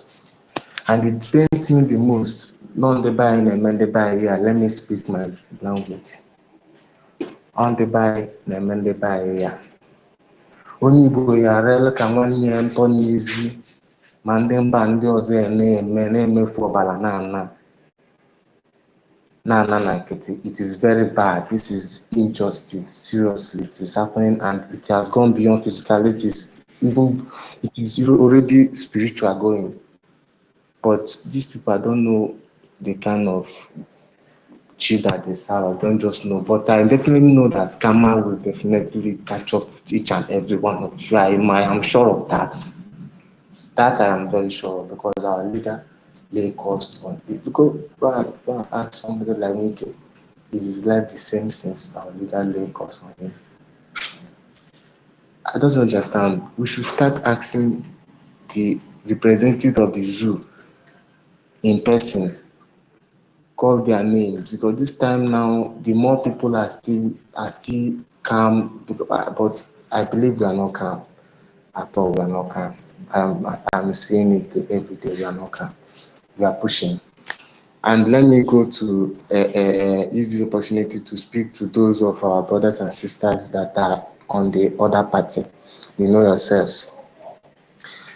It will be of a great to tell you that your efforts, your finance, your push are not going to the right source. Our leader never thought that is never going for our leader. It's not what our leader. Just have that in mind. Whenever you are that, you know that what you're doing is going to the right source, that you're wasting your time. You know this on yourself, because I feel that it is the support that we give that gives this all the push. Now, those that have not succumbed to this support, that are still hell bent on doing their own thing, I don't know the kind of Nnamdi again they are fighting for. Is it Nnamdi that we know they are fighting for, or is there their own Nnamdi and Mazi Samuel? But I don't know. So I use the opportunity to tell them that their efforts are not going to the right source, and it is to their own interest. They should deviate and do the necessary things so that we will push now. You can look at what is happening in Burkina Faso. Now, Burkina Faso of yesterday, Ibrahim Traoré of yesterday, who is Ibrahim Traoré compared to our leader? What has he done? But look at what is happening. We should support our own. We should come out and stop dividing our support, dividing our attention, dividing our strength, and expecting to push. If it is that same Biafra that we are fighting for, that you are fighting for, everybody should come out. I believe if I am to be someone else like the other party now, that even if it is somebody like Mazi Biafra United that called that, okay, let's do so thing. I will not say no. I'll say okay, let's do it. But we have our differences. But we know that we are pushing to it, except she's having something else that she's pushing for, of which she's showing it. So she should try and not waste our time, and those supporting her should know that they are her strength and they should desist from it and do the necessary thing so that we'll push. I thank you, Honorable Mazi Honorable Thank you. Samuel. Thank you, God bless. Thank you very much. Thank you for your submission and updates. Thank you so very much. All right. We have a code artisan. Your hand is up. Please grab the mic. You have 5 minutes at most.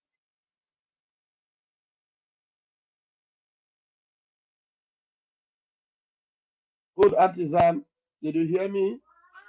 If code artisan is not ready, how about ancestral? Are you ready?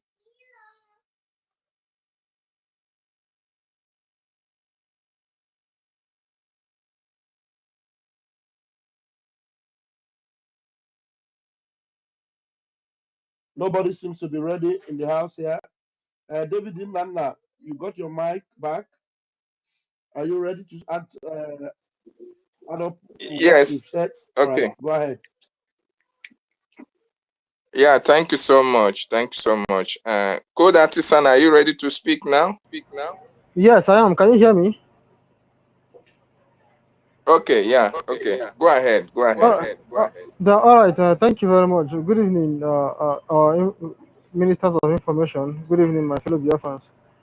I want to congratulate my fellow Biafrans in the homeland for another successful sit-at-home exercise. We are the only ones that are doing the things that are indeed that is indeed driving the zoo government and their stupid citizens mad, because we are the ones that are doing the right thing. Sit at home is nothing but a voluntary civil disobedience, far better than protest in Nigeria, whereby if you go out on protest, the lawless state called Nigeria will send their army and the police to kill you. But when you are sitting in your house, nobody will come there and kill you. At least they can't do it as rampantly as they can shoot people who are protesting on the street, and they will steal their body and go and bury it.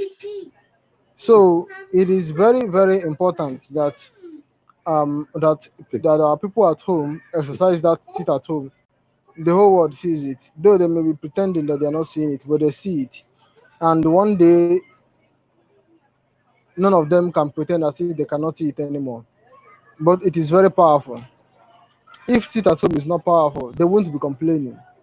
That all of a sudden they now care about Igbo economy. But during COVID, they locked down Igbo land and the whole of Nigeria for 6 months. They never cared about the economy. They never cared about the well-being of the people, but only to sit at home on Mondays and on the days of Mazen Namdekano going to court, they begin to have all the problems in the world. We sit at home. So I congratulate each and every one of us. Whenever you see them crying, whenever you see them crying, it means that we are doing the right things. We are doing everything that we're supposed to do, and we're doing it right. So that is just it on this matter. So we all know that the reason why they are complaining is because you're doing the right thing, and for that reason, they expect more propaganda to come your way, expect more name calling, more hatred to come your way. But nobody cares. We are no longer in the days of simping and crying about who said what or did what to us, because we know that we have been in a war. Just that we have been in a war. We thought the civil war ended. It never ended. They just were executing the war by other means, via economy, via political repression, and other things. And I also want to use this opportunity to congratulate our brothers and sisters at Ibanke that has finally said what needs to be said. These are the developments that once when it happens, it only drives the zoo mad. And I hope that even they too themselves will join massively in the sit at home, because you don't tell them, you don't just tell them that you are a Biafran by words of mouth alone. You should do it actually by action. Join your brothers and sisters in the hinterland, in the Igbo heartland, to sit at home. Tell them that you want Martin Amdekan released. He has been the first person who woke up Igbo people about Ibanke being Igbo land. So that is just it. Again, I want to remind each and every one of us that funding BDF is very, very important. It is paramount. It is the backbone of this entire movement. There is no Biafra without sovereignty, and only the Biafra Defense Forces that can defend the sovereignty of the people. The sovereignty of the people lies in the ability of the people to live wherever they want to live within our own political space, which is Biafra, without the fear of someone killing them.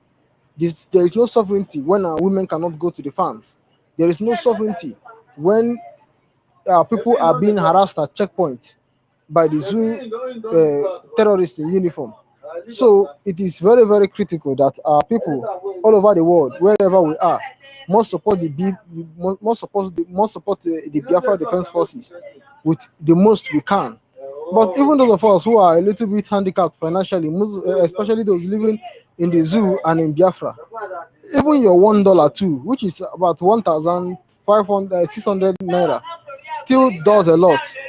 So let us continue to, without taking back our hands, continually support the government financially, support the government here on this app. It is a good thing that a lot of us also are here on this app, constantly saying the truth, because those things all matter. Your $1 and your moral support on this app and other social media platforms is a building block. It is a stepping stone, not a stumbling block. Therefore, let us continue in that way, and I guarantee you that in due time, we will get absolute freedom in everything that we do concerning the liberation of our land. Thank you very much.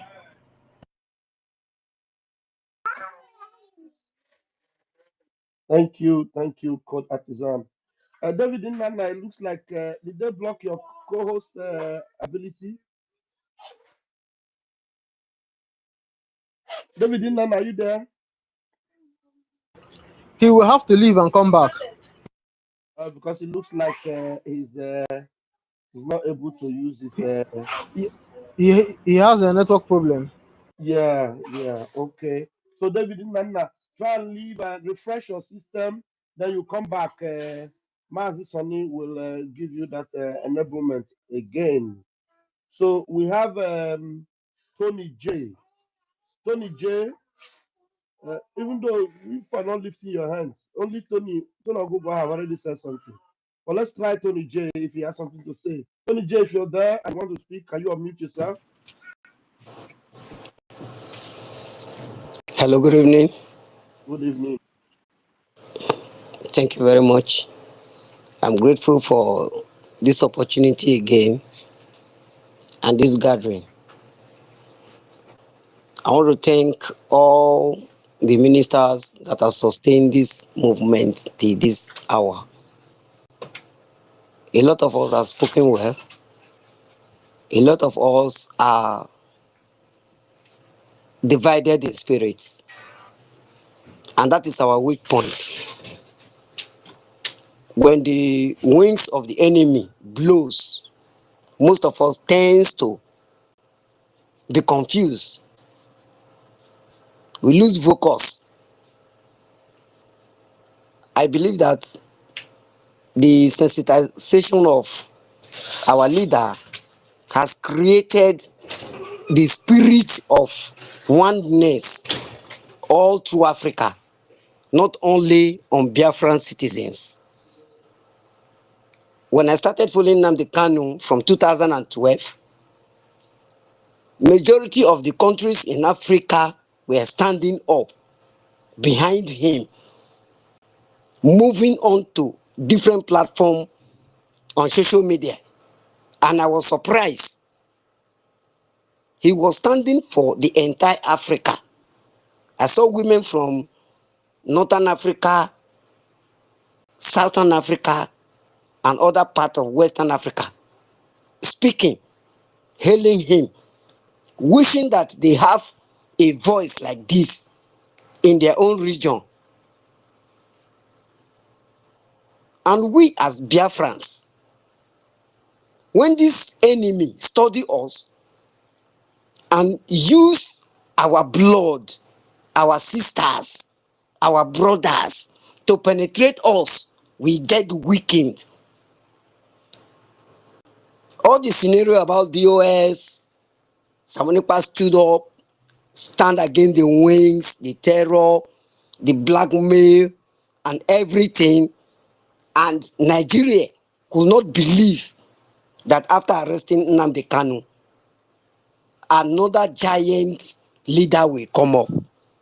He stood and he conquered and he take us on the course at which they were afraid. The first time in life that a general, a defense minister in Nigeria will cry on social media. Then what is happening to us today? What are we doing? It is a question I ask every Biafran. To be precise, I'm an Ogoni man. And I'm a Biafran. I work in the Jew. But in my office, if you ask who is a Biafran man, they will tell you that man is a Biafran man. I confess it everywhere. If a Fulani man can take somebody from Sahel to be his brother, me an Ogoni man, am I not a Biafran? Every Biafran is my brother. And I fight every day to ensure that Biafra will be restored. So taking our leader again, the prime minister, away, and the enemy penetrated us should not weaken our spirit. We need to do more for Musa to come out again and cry. That is my concern. That is my little advice. Let Musa come on again so that the world will understand we are united. We are who we are. We are the fearless tribe.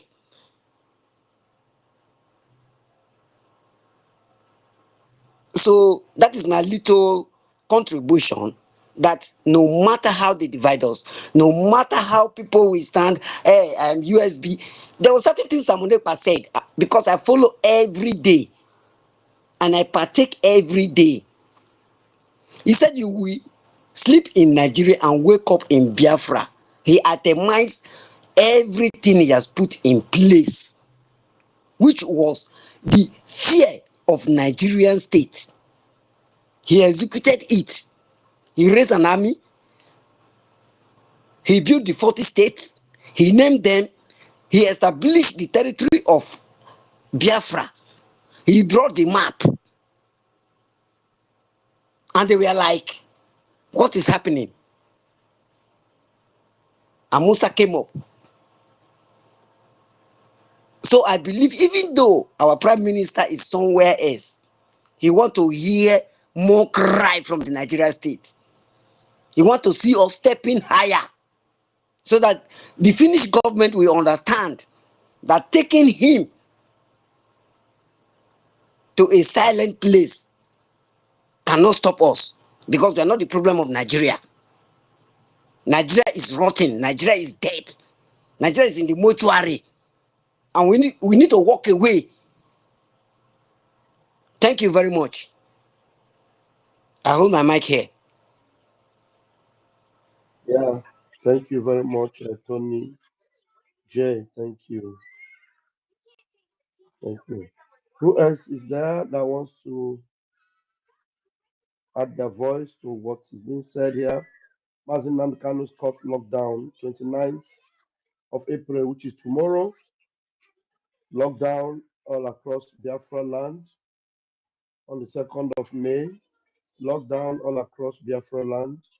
And on the 6th of May, lockdown all across Biafra land because Onyendu Mazin Namdekano will go to watch, to do and defend himself in the clueless zoo court of the animal kingdom called Nigeria. So we're going to hear from him. We're going to hear also from his attorneys. We have been updated by a lawyer, Jimako, that about how many of these attorneys, about 16 attorneys, which also include a good number of senior advocates, they will be there to defend Mazen Namdekano. I think over 16 of them. There was one in two that came in, and once we identified him, we reported it to Mazen Namdekano, and everything was done, and he was immediately deleted from the list of those that will represent Mazen Namdekano. Honorable Fulani tried to also infiltrate that line, but we standing gidigbam, we made sure Ezobika's name will not appear on that list. All shameless zoo instruments,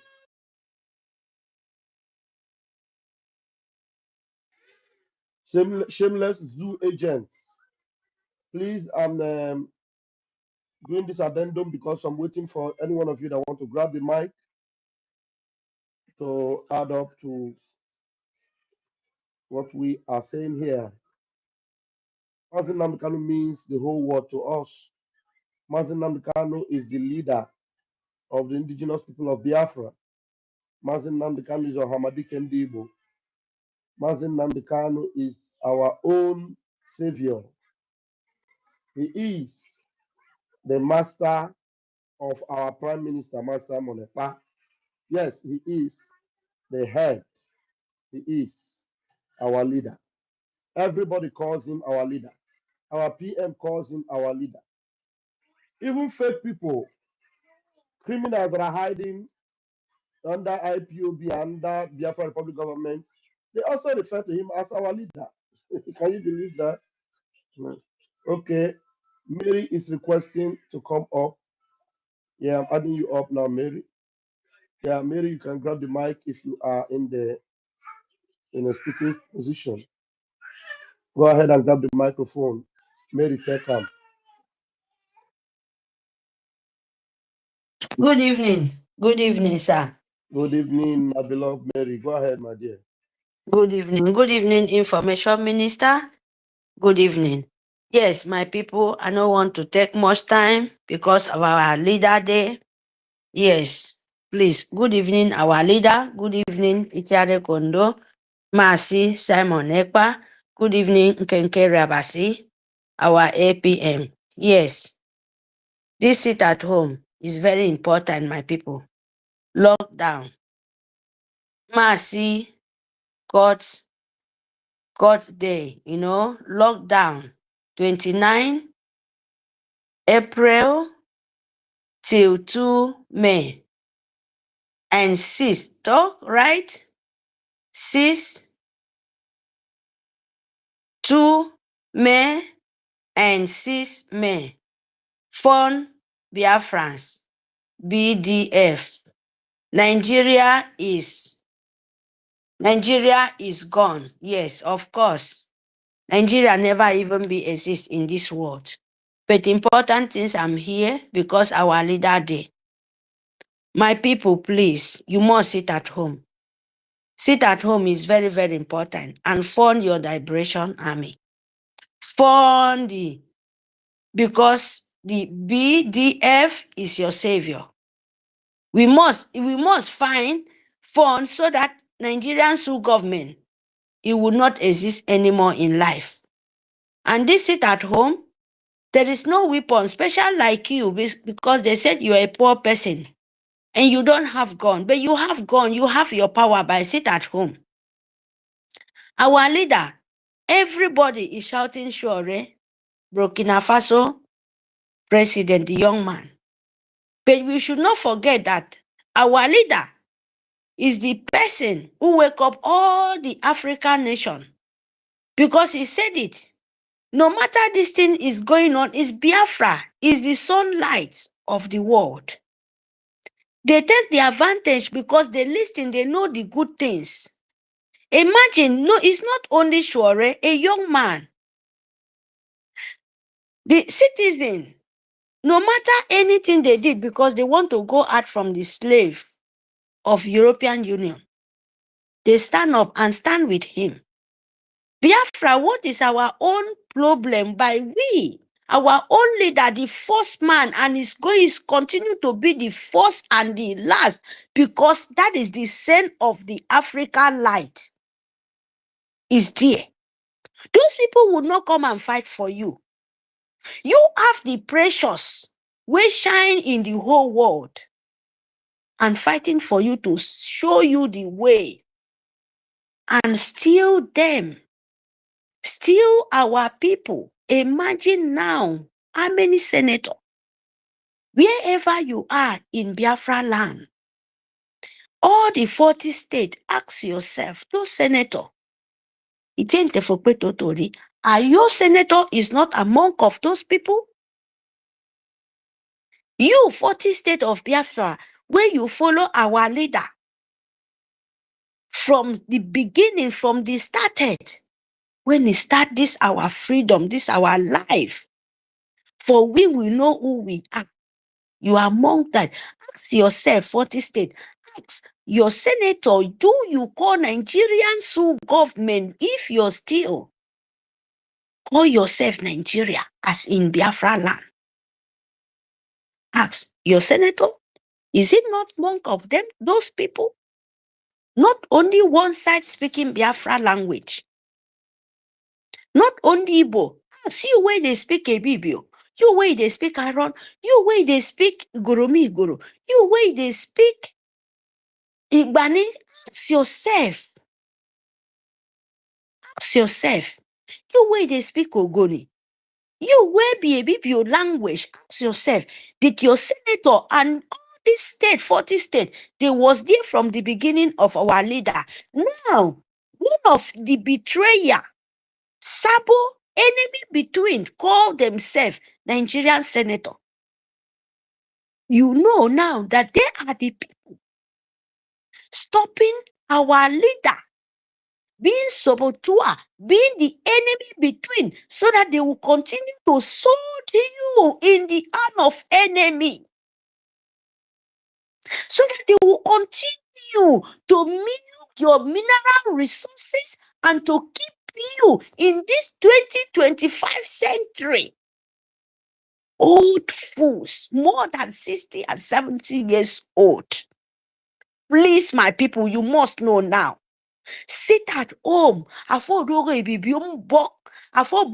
You where you said you love our leader, Mazi Nnamdi Kanu, our savior. You love our Itiare Kondo, our prime minister. Sit at home. Show the real love you said when he was around. That is the weapon you have. And your funding too. Because our soldiers, the angel, who decide to pay their life for our sake, your funding go a long way. So that Musa will continue to cry. Let us be the one heart as Burkina Faso citizen. They reject their old fools, their Iwe, like we will call it Iwe. They reject their own politician. They reject their old men who stand with European Union to disturb them, to continue selling their children, continue make them be advert. They are hungry, they are suffering. These people stand with their leader, with Shore, and fight. They reject those fools. Why we Biafra cannot do the same thing? Why when we notice the saboteur between us, like some of the evil ladies, evil women among us, the saboteur, the enemy between. When you know people like that, why can't you back away from them and stand where you know that is the true way? Please sit at home. Nitoy kambok ebaku fok. Ebakufo, a near one heart, help your brother, stand up so that we will finish this one and for all. You where you said Shore is doing good to Burkina Faso, a young man, is it younger than our PM? The soul where this young man, even our own PM, Itiare Kondo. Most of us, we are senior him so much far away. He give you everything. Do you know what you're fighting? It's not just like Burkina Faso fighting. Our own, even worse than their own. But they stand with that young man. They reject the old fools then. And now you're asking, you stupidity, you educated fools. And your shower blessing, but you know the kind of pain, you know the sacrifice the Burkina Faso giving to them to be in that way. Your own, what is your own? A betrayer, a sold out.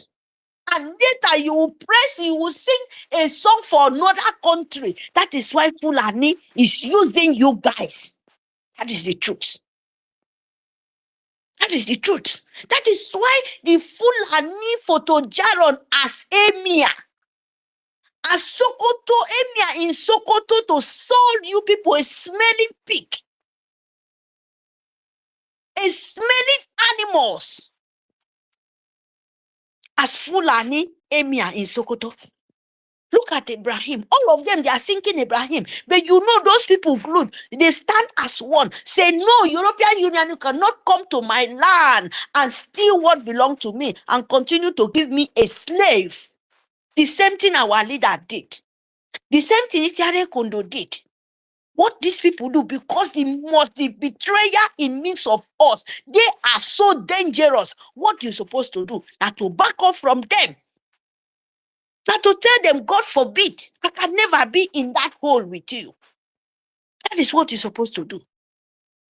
But we will come here and sing the glory of the young man, where all of them group together say, no, my gold is for me, my minerals resources is for me. You can never come and steal from me. Your own, Biafra, what do you do? Now to continue sow your soul to the European Union, continue sow your soul to Fulani Empire of Arab, to continue kill your children. That is what you people know how to do it. But this time around, Biafra said enough is enough. Our leader don't show us enough love, enough example, how we to stand. Don't mind the evil Arabo Fulani, evil of agent of Sokoto, Sultan Sokoto Arabo Fulani. You must stand because those people are Arab. They are fighting for their own wealth. For your own wealth in your ground, Arabo Fulani. Arabo Fulani is fighting for them, for Emir Sokoto. And you, what are you supposed to do now? To kick his ass.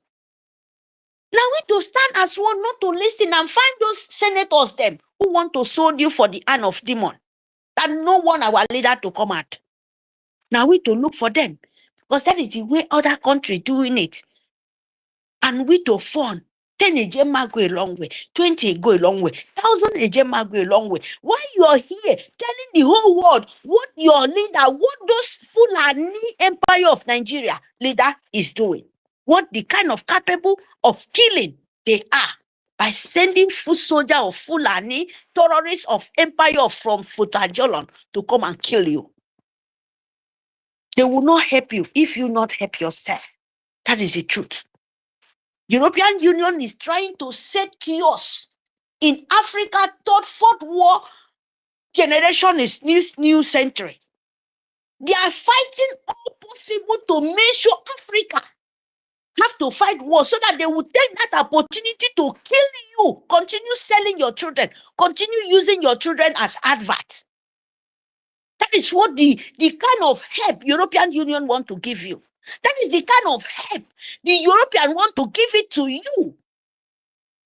Giving you small 20 kobo, 20 useless naira by killing you, by setting war in your own nation, by them coming with their troop and selling you. You have mineral resources. They want to come and keep peace for you. What a nonsense.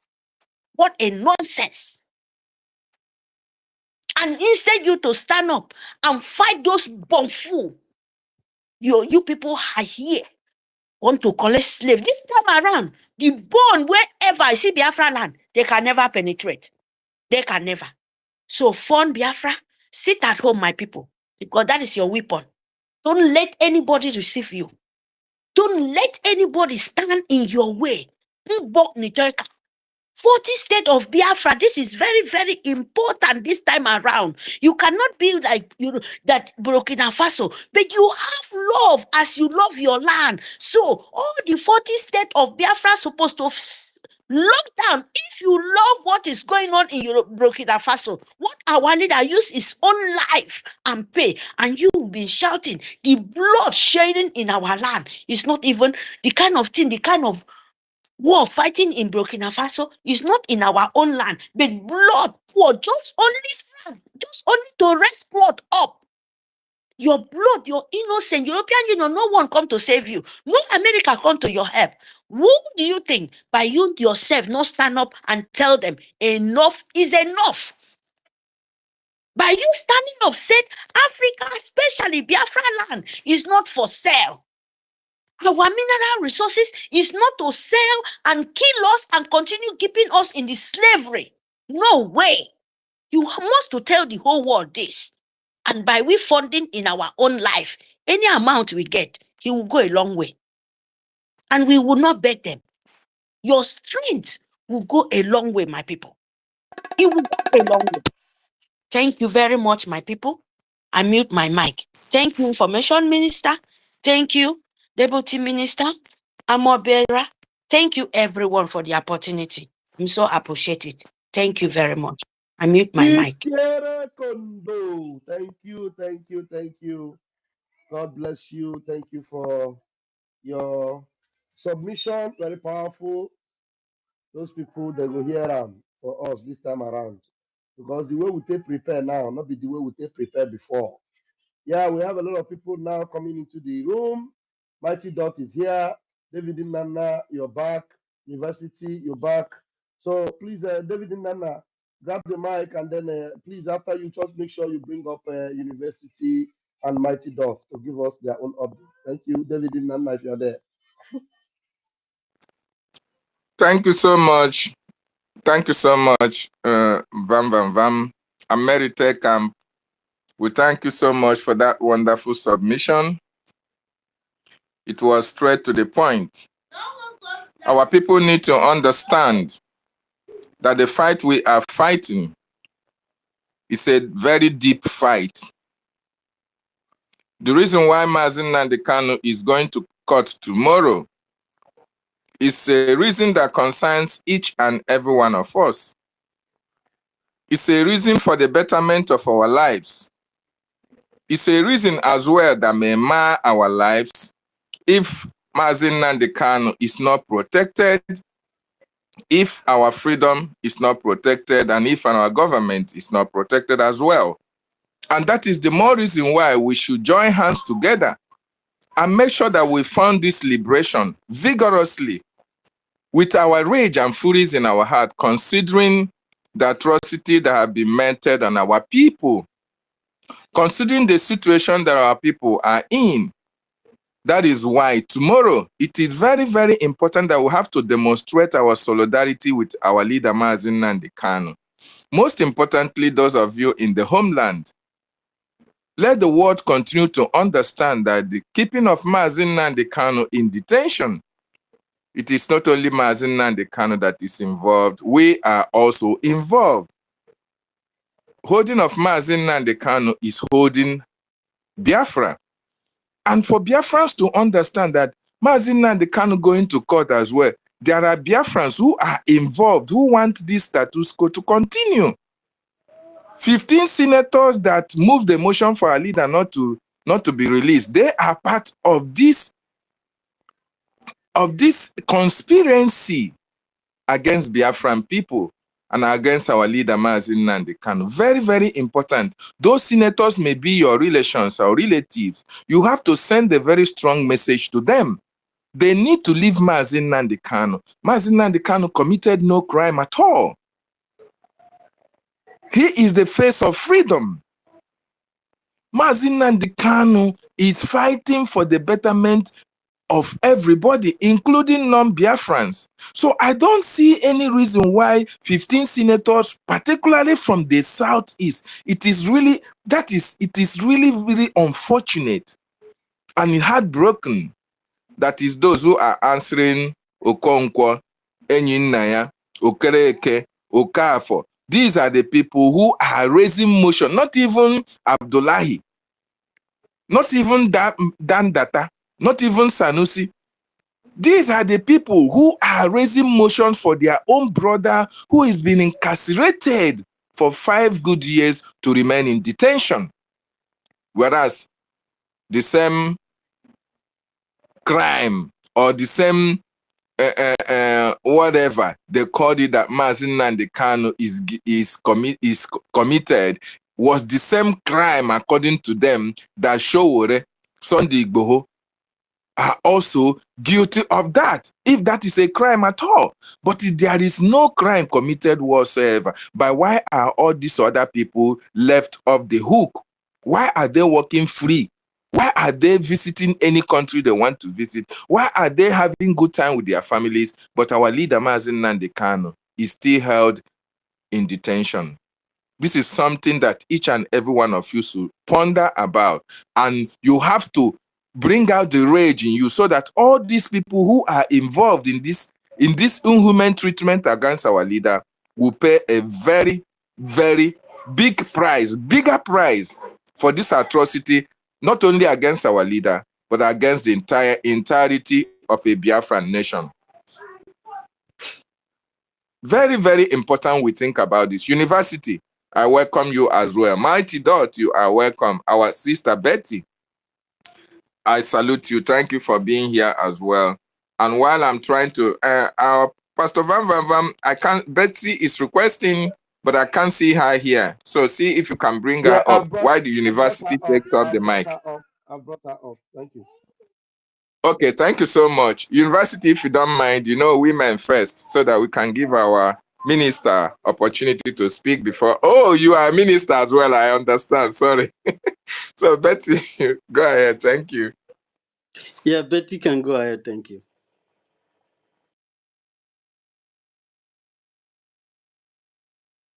Hello. Good evening, everyone. Good evening to my minister, Mazi Sonny Akbarawa, the Okokondem of our time, and my wonderful Raf, the man that shook the breakaway. Yes, Akwakuko Tiwaraki of our generation. You're welcome.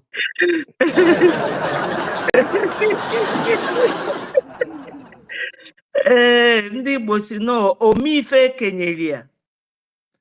My people, I'm also extending my greetings to my wonderful APM. The man ne lead here now. Omeziezu Vamnanya, that nobody can stop us. My greetings, special greetings to him for accepting. Do you mean okay? Okay. The winner. The Okay. slow and steady, the powerful That's him, the wonderful guy. Okay. Him and Biafra is a heavy load on Anyibu, Nigeria. So anybody accepting to lead Biafra is a great man. So I'm very grateful to him and I'm proud of him. My greetings to Meji Buago, the dragon, my prime minister. We can never talk about Biafra without him. I also give my mighty regards to our leader, Mazi Nnamdi Kanu. Isiafru Wekwaboku. We love you and we will continue to do so. So my people, every minister here, every genuine Biafran here, my regards to you, accept my greetings. Everybody that have already talked have spoken my mind and they touched every area. But we have to garnish it a bit, mixing it with my language so that people at home, I've just called somebody who told me that she's traveling tomorrow, that you should stay at home again today. And she said, okay, that she will.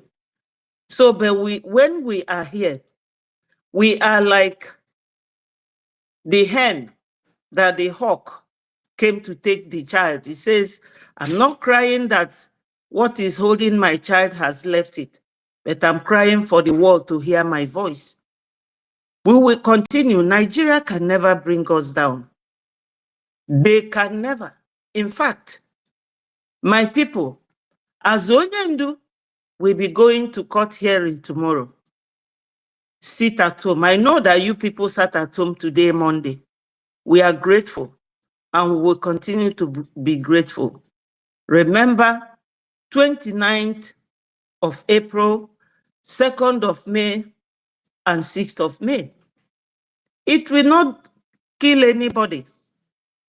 Do not listen to anybody that we are jeopardizing you people or misleading you. No. Indira Gandhi did it in India during his time. Americans did it during the time of Martin Luther King.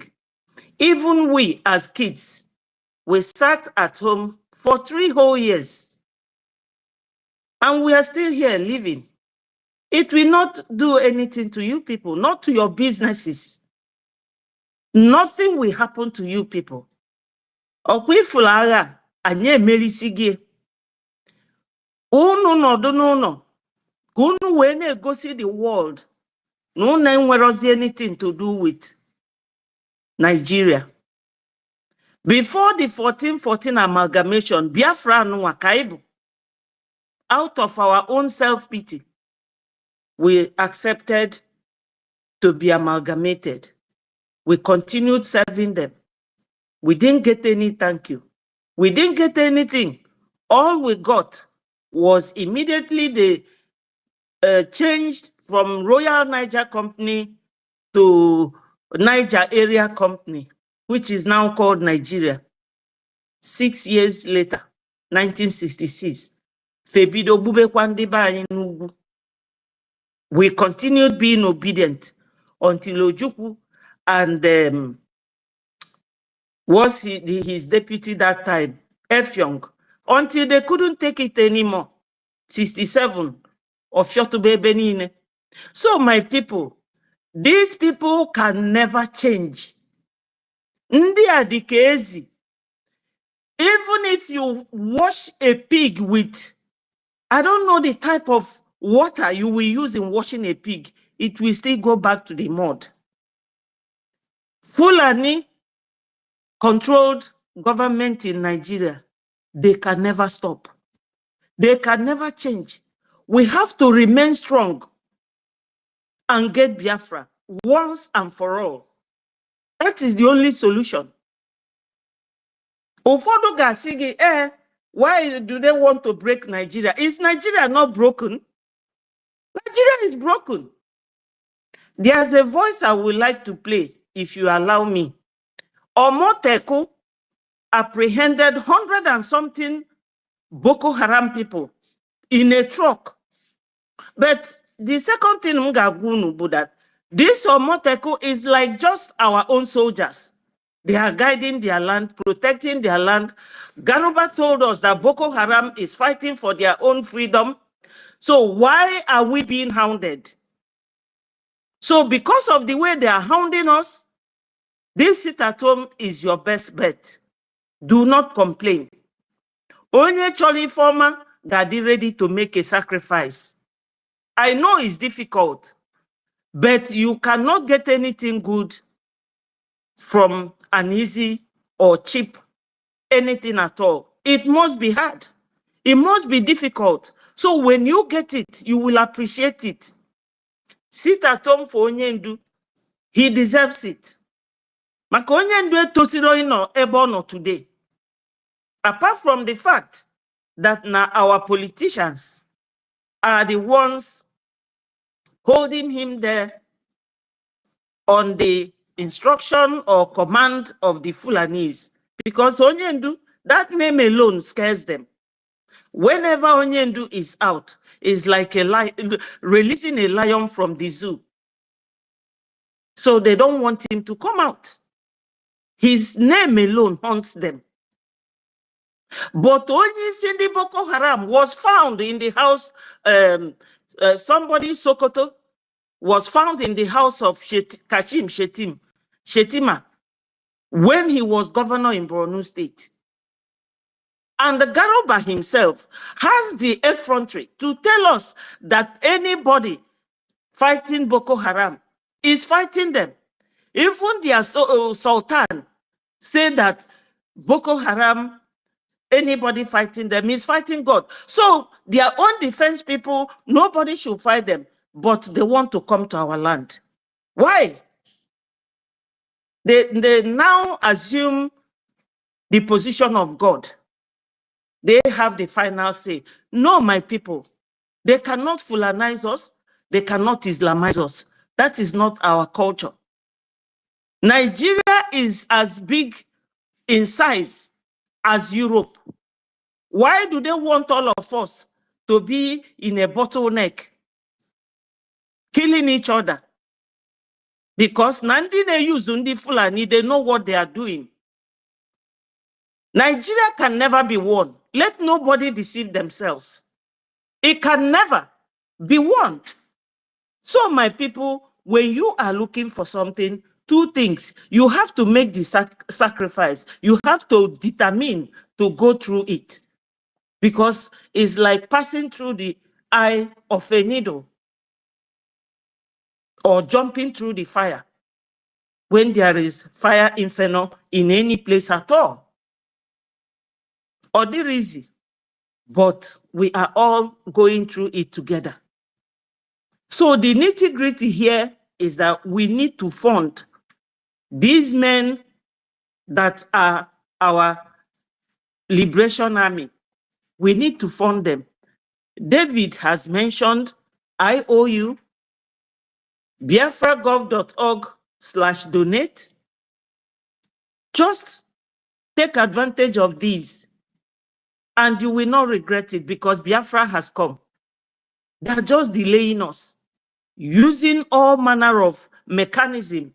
Even a woman, Naza or Abu Fulani, is part of their tools, plus the governors in homeland.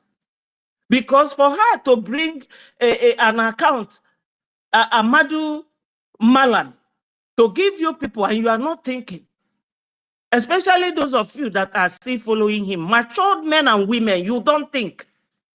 We cannot be crying after you people anymore. But if you are donating to that account, just know it. No umubahe ki inebu. Nke a bụ nke bụ eziokwu. because ozi go faje ije bujentu fa buo nwanne ugo sigi immediately it happened, they send it to my phone and una amago na oga forward there to Bao so that kona forward okuya to the governors kona egosi fa na olu fazilie ni ya na alukwu ya onye obuna welu akonuche na eme ife. We have to think. All these things is like a conundrum. Too many things boiling in one pot at a time. So sit at home. Kwanyelu no Mazi Nnamdi Kanu ugu. Mazi Nnamdi Kanu is not just sitting at home, but he has been there for 4 years, going to 5 years now. So for those of you who truly love him, try and fulfill this obligation. Sit at home is not a crime. It's your civil right. It's your legal right. Onwere onye ga-abịa inside your house bịa kpụpụta gị sị gị why iji na-anọ n'ụlọ. All right gị ka ọ bụ. So ebe ọ sọrọ onye anwa ya kpụrụ gị na-eje ọ bụrụ court jee sia ya gosi gị ebe sit at home ọ kwanyere gị ngwa afịa. No. So on the by na sit at home ka m na-agwazi kịta onwere njọ dị na sit at home. Onwere law in a break in sitting at home. You are just exercising your right. You are master of your own game in that aspect. So don't let anybody put fear in you because you are doing the right thing. You are also telling the world that this government, you are tired of them, that you want your own nation. All hail Biafra. Peace, progress, unity, and equity. My ministers, if you permit me, I will play the voice reporting about these 100 people by Omotek if it will not take time. But if not, That depends. A lot of people are waiting. We will call you to play it later. Let's get the submission of our brethren that are here. After they finish their submission, maybe you are still here. If you have the time to stay, hang around. After okay, University and Mighty Dot, then maybe we'll ask you to come and play it. Thank you so much, okay. Tommy. Thank you. Thank All you. right. Thank you. All right, David Mena, please go ahead and bring the next guest. Thank you so much, Honorable Betty, for that wonderful submission. Mazi Nnamdi Kanu is not only sitting at home, he has been there for 5 good years. So, is it a bigger price for you to pay as a Biafran just to sit at home for Mazi Nnamdi Kanu just for 3 good days? 3 good days, 29th, 2nd, and 6th. And these days are not consecutively. So you have nothing to lose. It's just to show your love. It's just to show your love for Mazi Nnamdi Kanu and as well your love for Biafra. So he has not only been sitting at home, he is not only willingly sitting in DSS custody.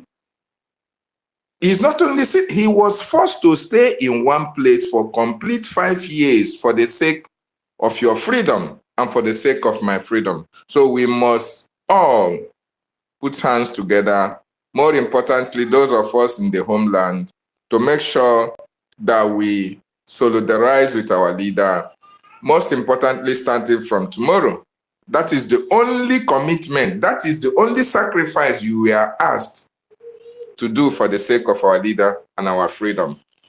Very, very important. Thank you, Honorable Betty, for that wonderful submission. University of Ndi Biafra Buruburu, you have the mic now, sir. Thank you very much, David, Dr. David Nana. And I salute my information ministers. May Chukwu Gabiama bless you guys for what you're doing. And I like to specially greet our leader, Mazi Nnamdi Kanu. Betty, your submission, I enjoyed listening to you and Mary Tekam. And thank you very much for what you said about our leader.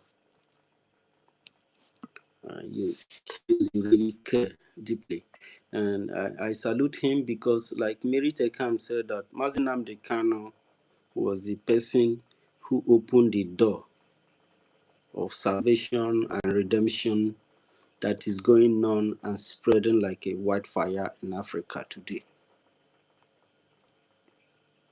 And he sacrificed so much for this. Because of Mazen Namde Kano, people like Ibrahim Traore and Lieutenant Colonel Kaita and the other guy from Niger, they were able to rise up because Nnamdi Kano took enough time to explain the situation that is happening in Africa, especially in the damnable Zoological Republic of Nigeria. And Betty, why, I was actually enjoying you. You said that the Fulanis and everybody that calls himself Nigeria is very, very much afraid of Mazen Namde Kano because he's a lion. And they are very scared that if you let him out of the zoo, and Namde Kano called this very country a zoo. And he's the lion from the ancient land. And he's really very, very ready to devour. Namde Kano is a very huge lion. And that is why he called them zoo. He know that that place is animal kingdom. And it requires somebody like Namde Kano to not just, it's not like Azikiwe them that speaks English that try to be what they are not, try to be westernized, ignoring the real, ignoring the charity begins at home. He wants to start building from up down.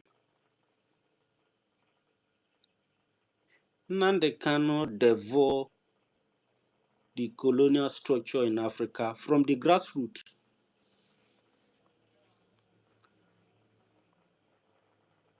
And such a person, having sacrificed even his family,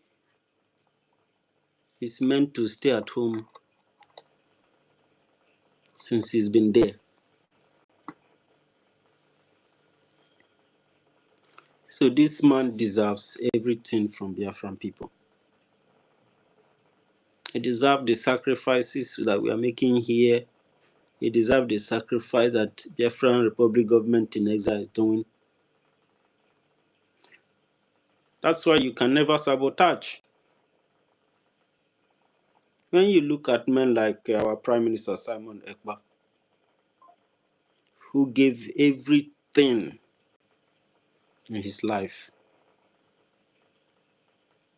it's not perfect, that is why he made his mistake. But I applaud him for not being afraid to make those mistakes.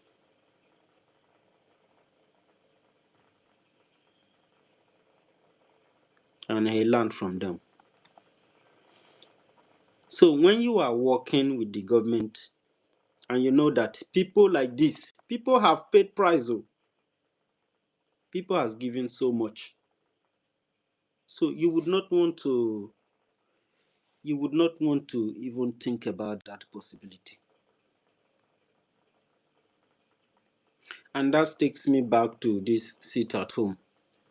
We call it sit at home because our people, Nigeria have turned our people to local people. They refer to us people as local people. Then the rest of other people in the world are wherever they are. So our people are local people. So we use this very direct word, sit at home, so that it can be understood by everybody. But it is civil. It is civil. It's civil disobedient. Civil disobedience is a very legal attitude that people use to respond to organizational, national, societal situations, problems, including environment. If the environment happens to be contaminated, People may be asked to sit at home to avoid being killed by such maybe deadly virus or any kind of thing. People sit at home to be safe. When there was corona, people sat at home. That's a good attitude to respond, even if people criticize it. But if the threat actually exists out there, so that's a safety requirement from protocol for everybody to, obtain. So sit at home is very, very vital. You can understand the sit at home is solve numerous kind of problem.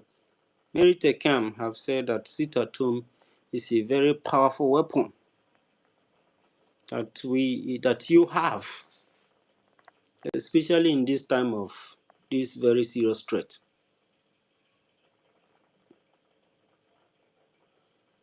Especially when you are doing it in solidarity with such a honorable man like Mazi Nnamdi Kanu.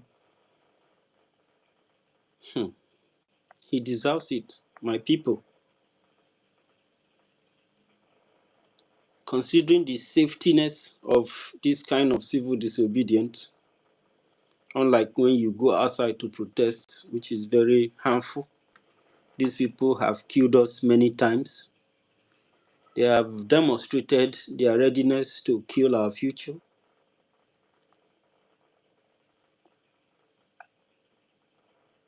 Just like Betty Ford said that Nnamdi Kanu being there, when you hold Nnamdi Kanu, you are trying to hold Biafra. And when you hold Biafra, you are holding Nigeria. When you fight against Biafra, you are fighting against the so-called Nigeria. That is why even if Nigeria try to fight, it can only fight to destroy itself. And whatever these people tend to, for example, the Fulani, okay, they are fighting for what they believe in. So what does my people believe in? What do you believe in?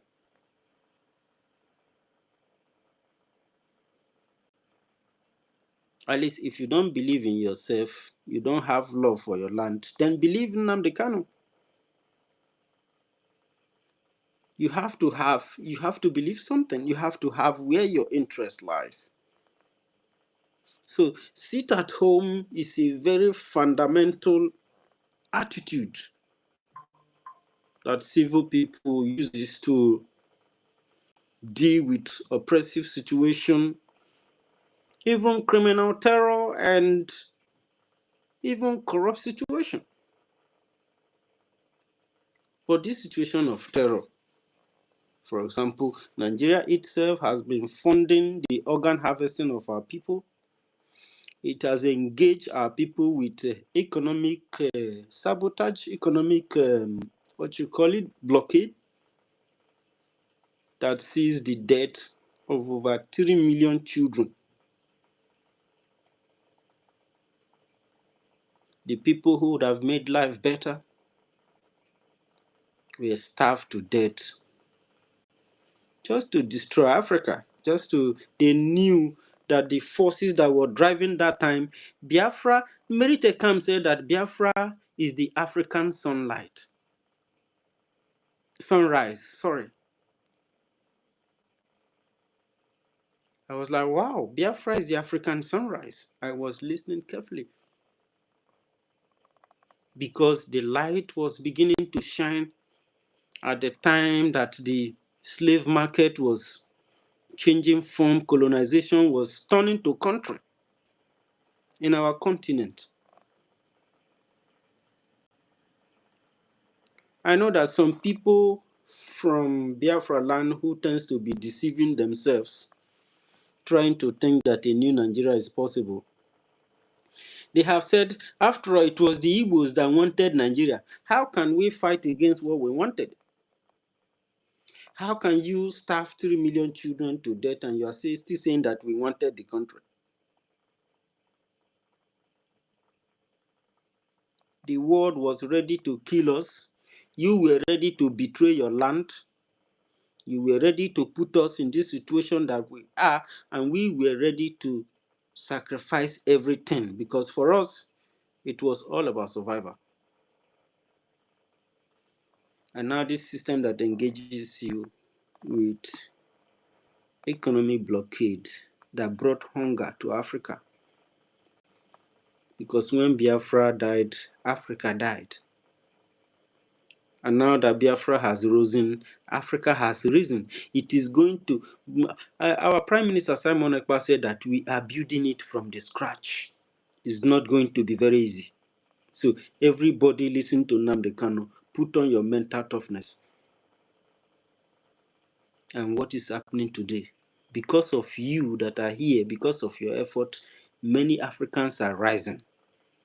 People who come to listen to you, learn one or two things, and they know that you are the one telling the truth.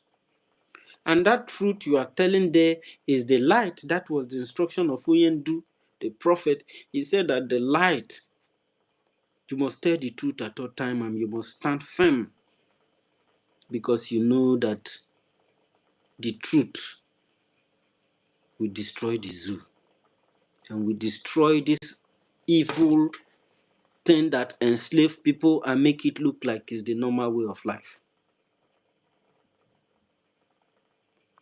So when we sit at home, we get to pay these people back. I wish we can really gather to fight this battle. That's why sometimes my people from my caste state, sometimes they tell me that we are not ready to fight, that when we are ready to fight, they will know. If, for example, if everybody in Biafra land sit at home for 1 month, Nigeria will crumble. We are the lifeline of these people. And the terrorists understood that their time is up. They are running out of time. Their mission, as engineered by Usman Danfodio, they are beginning to have pressure. They are ready to kill anything killable. Because they know that if they fail, it's going to be very difficult. It's the same way if you fail, if you betray your land, if you betray your fatherland, if you betray the land that they bury your placenta, because you want to pretend that Biafra is not your concern. If you do that, it's going to be very difficult for you. So sit at home has a way of economically affecting those who try to economically destroy you. Mentally, economically, physically, spiritually destroy you. Sit at home is a very sound weapon. People have not really recognized that. Even workers wants to protest, you have no need wasting your time dragging yourself around the street. Sit at home. As far you don't go to work, as far the decision, you can even be online having fun, relax. It's like when you pour acid on something, it will be eating it. There is this substance that you add to something, it will begin to wear off that thing, especially if the thing is aluminium, it will turn it to dust. But at first you think that nothing is happening. Before you realize it, everything is gone to dust. That's how powerful sit at home are. If people acknowledge the forces and the energy that is around sit at home. When you sit at home, you paid your oppressor back. Economically, mentally, otherwise, things will just be crumbling gradually. And for the most part, the enemy doesn't see you outside holding flag for him to kill. They are looking for you to kill you. So those are like the olden ways of people who are not very civilized. Except if you want to present something, you want to demonstrate something. But in a situation of war, I tell you, the war that is in Africa is bigger than the one that is in the Middle East and Europe and everywhere combined, put together. The people who dies in Africa is uncountable. You saw Ibrahim Traore cry about it. He cried. And you know, at first when he was talking, he was like thinking about what he was saying, and he felt he cannot understood why people cannot see what he is seeing, why people cannot understand. And I cry for them. That is the biggest shame that will happen to anybody who stands against such a person. They are all going to fail. Even you know that the spirit is strong. And that's why you are here. You understand that the only where solution lies is this path that you have chosen. You love your land and you love your people. The land and the people. That makes a country. But this people culture is entirely far away from ours. A culture that takes pleasure in killing fellow Africans. You slaughter your neighbor. You collect money for ransom with your neighbor. You enslave your neighbor. You trade them in form of banditry. This is not an African culture, and this kind of thing is evil in Igbo land. It is a terror. It's something that is the whole land fights against. So if you are, because you are shouting one Nigeria, you think that you are more westernized than anybody here. Or you think, okay, you are more colonized, you are more into slavery. You are those ones that enables it, you fine tune it the way that people will like it. The evil that you have committed in our land. The land will swallow you when the time is right. We have obligation. This is our responsibility. We need to sit at home. And, you know, because all these things you do, trying to be politically correct, you are wasting resources. Your government need those money. You don't have a government. Nigerian government is not your government. It is the one funding your terror. So stop pretending like you don't know it or they have to whisper it to your ear. And the more you support it, why we call on you is because when you support it, you support them using your resources to destroy you.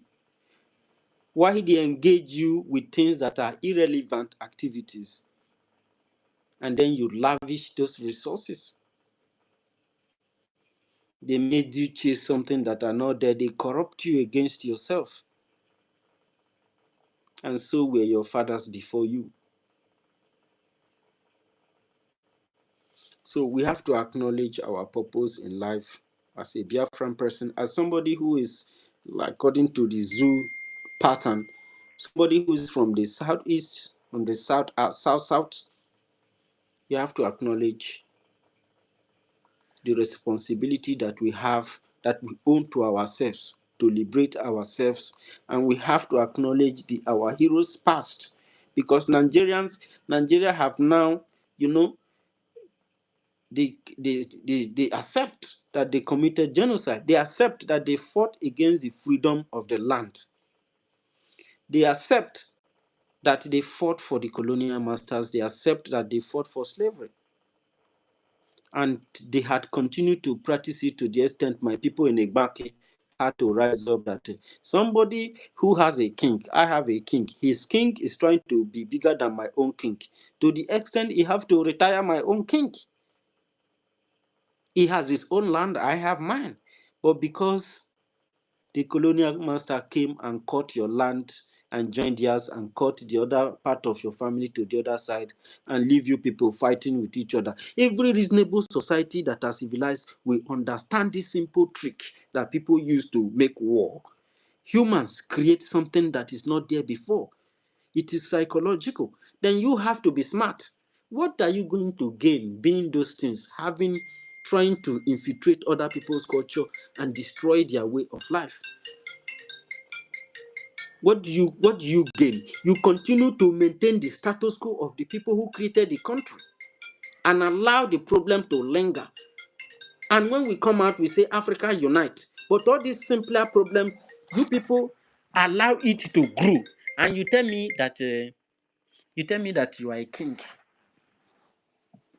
You are a king. And the only thing you need to do in our continent is to continue to sustain an old problem that has torn us apart. And then you are a king, then the other person have to be under you. And the person is a king to his people. You have to, grab power from the colonials as they give you, as they really promised you. Political kings, slave kings, and then you people enable the problem that is being created in Africa. If you people have left it, that is why you said that Nigerians are suffering, Nigerians are hungry, Nigerians are dying, there is terrorism. But you hold on to the country. Are you crazy? What are you complaining about? You head on to this thing that is destroying you. You come out. That's why I told people, when you are talking to me, stop telling me that a white man is a colonial master. I'm not. I have a lot of white friends. I have a lot of black. I have different friends. I know who is being crazy here. How can you be complaining of colonialism and you are proud of Nigeria? And the Nigeria is being created by them. They asked you to engage your fellow Africans with economic blockade, and you did. And millions of African children died in the process. And still, you are still proud of Nigeria. And then you are now praising Ibrahim Traore is this and that. Are you kidding me? Your country, your identity was taken away from your fathers, and they were forced into the things that you are born into.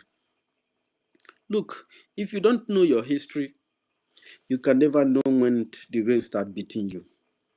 And you won't know when the rain will stop. So listen to us and listen very, very carefully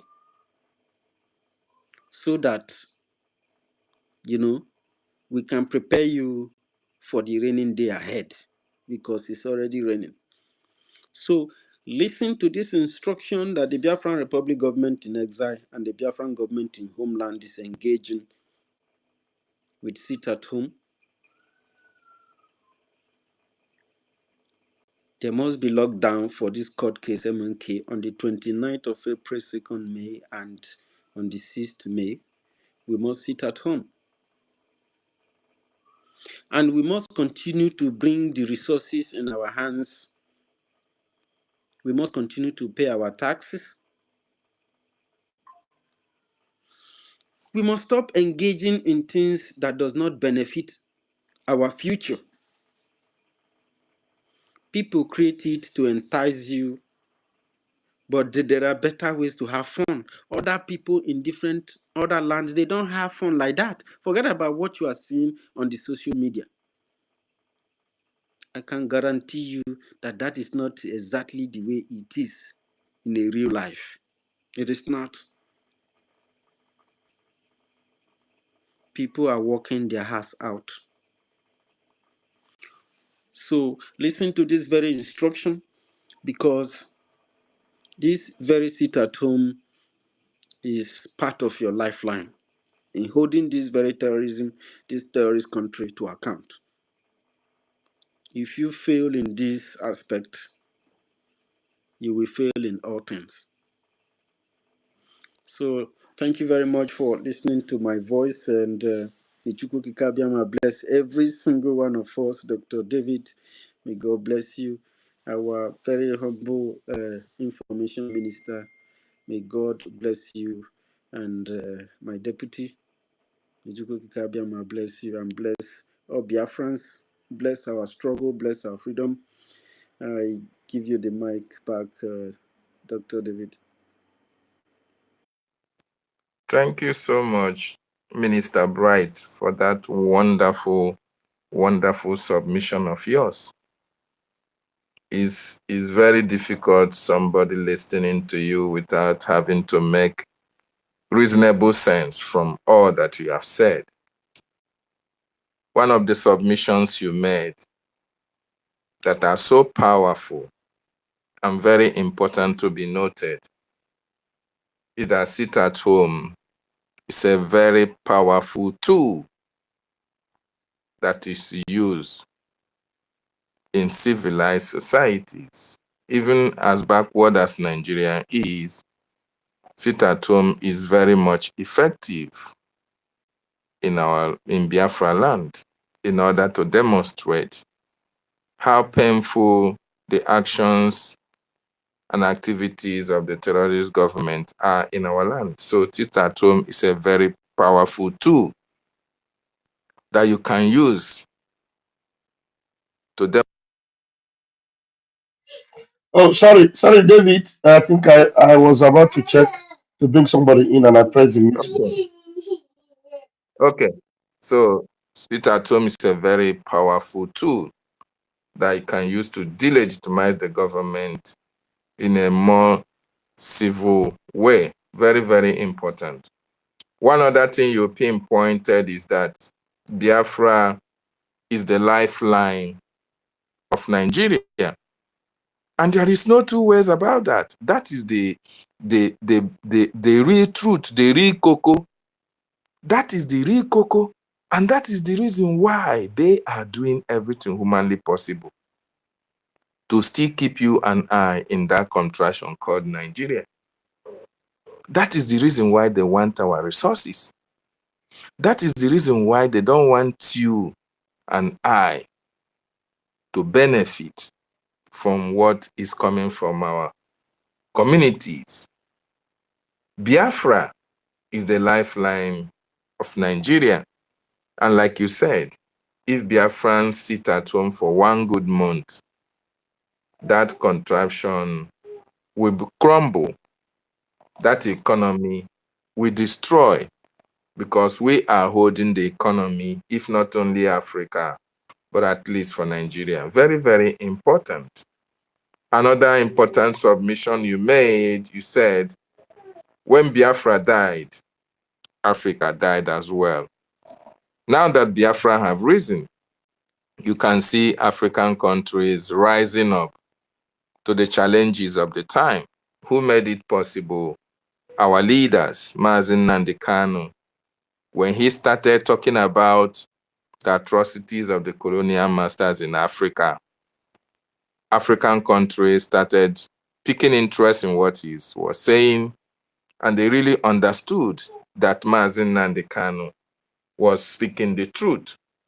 And since our leader was kidnapped, you can see that African countries are now waking up, taking the bulls by the horn, taking the colonial masters, and you can see how well they are now doing. At least Burkina Faso is a case study. Mali and Niger are also coming up. Very, very important Biafrans understand that, and Africans. We want them to continue on that path. We want everybody to understand that it's Biafra that can be able to restore the dignity of mankind and the lost glory of Africa. So thank you so much, University. In Biafra, Africa died. And in Biafra, Africa shall rise again. Very, very important. Everybody take that home. Pastor Vam, if you don't mind, Mighty Dog, I can't see him here. Yeah, I He wanted is to ask you. requesting. Yeah, So if you can bring him up. Mighty Dot is no. He's not requesting. I've sent him an invite to request. Okay. Yeah, Okay. but he has not. So if there is, okay, before Mighty Dot comes on board, Somebody's hand is up. I want to, Somebody's hand is up. yes, Mazi Anakol. Anakolam, Yeah. Anakolam, Mazi Anakolam, you are welcome. You have the mic. Speak to Biafrans and truth to the world. Hello, can you hear me? Yes, Biafrans, good evening, good morning, based on your location, and good afternoon. An Anconam, Matthew Dot, please let's give an Anconam just 3 minutes to give his submission, and it's not going to take long like university. You know, university is a whole is an encyclopedia on its own, so we give him all the time he has to deliver. And please, an Anconam, you have 3 minutes to give us your submission. Thank you. Thank you very much. I don't want to mention them one after the other, from our information minister, deputy, Pastor Van Van Van, and every other minister, Mazi David Nana. I salute you all. May the Elohim be your strength. What I want to say concerning the topic, Mazi Kano's court lockdown 29, 2nd May and 6th May. After our information minister, Mazi Sonia Barawa, have mentioned the 15 senators that is responsible, that is opposed, that does not want to our leader Mazi Kano to be released. Honestly, I am very, very annoyed.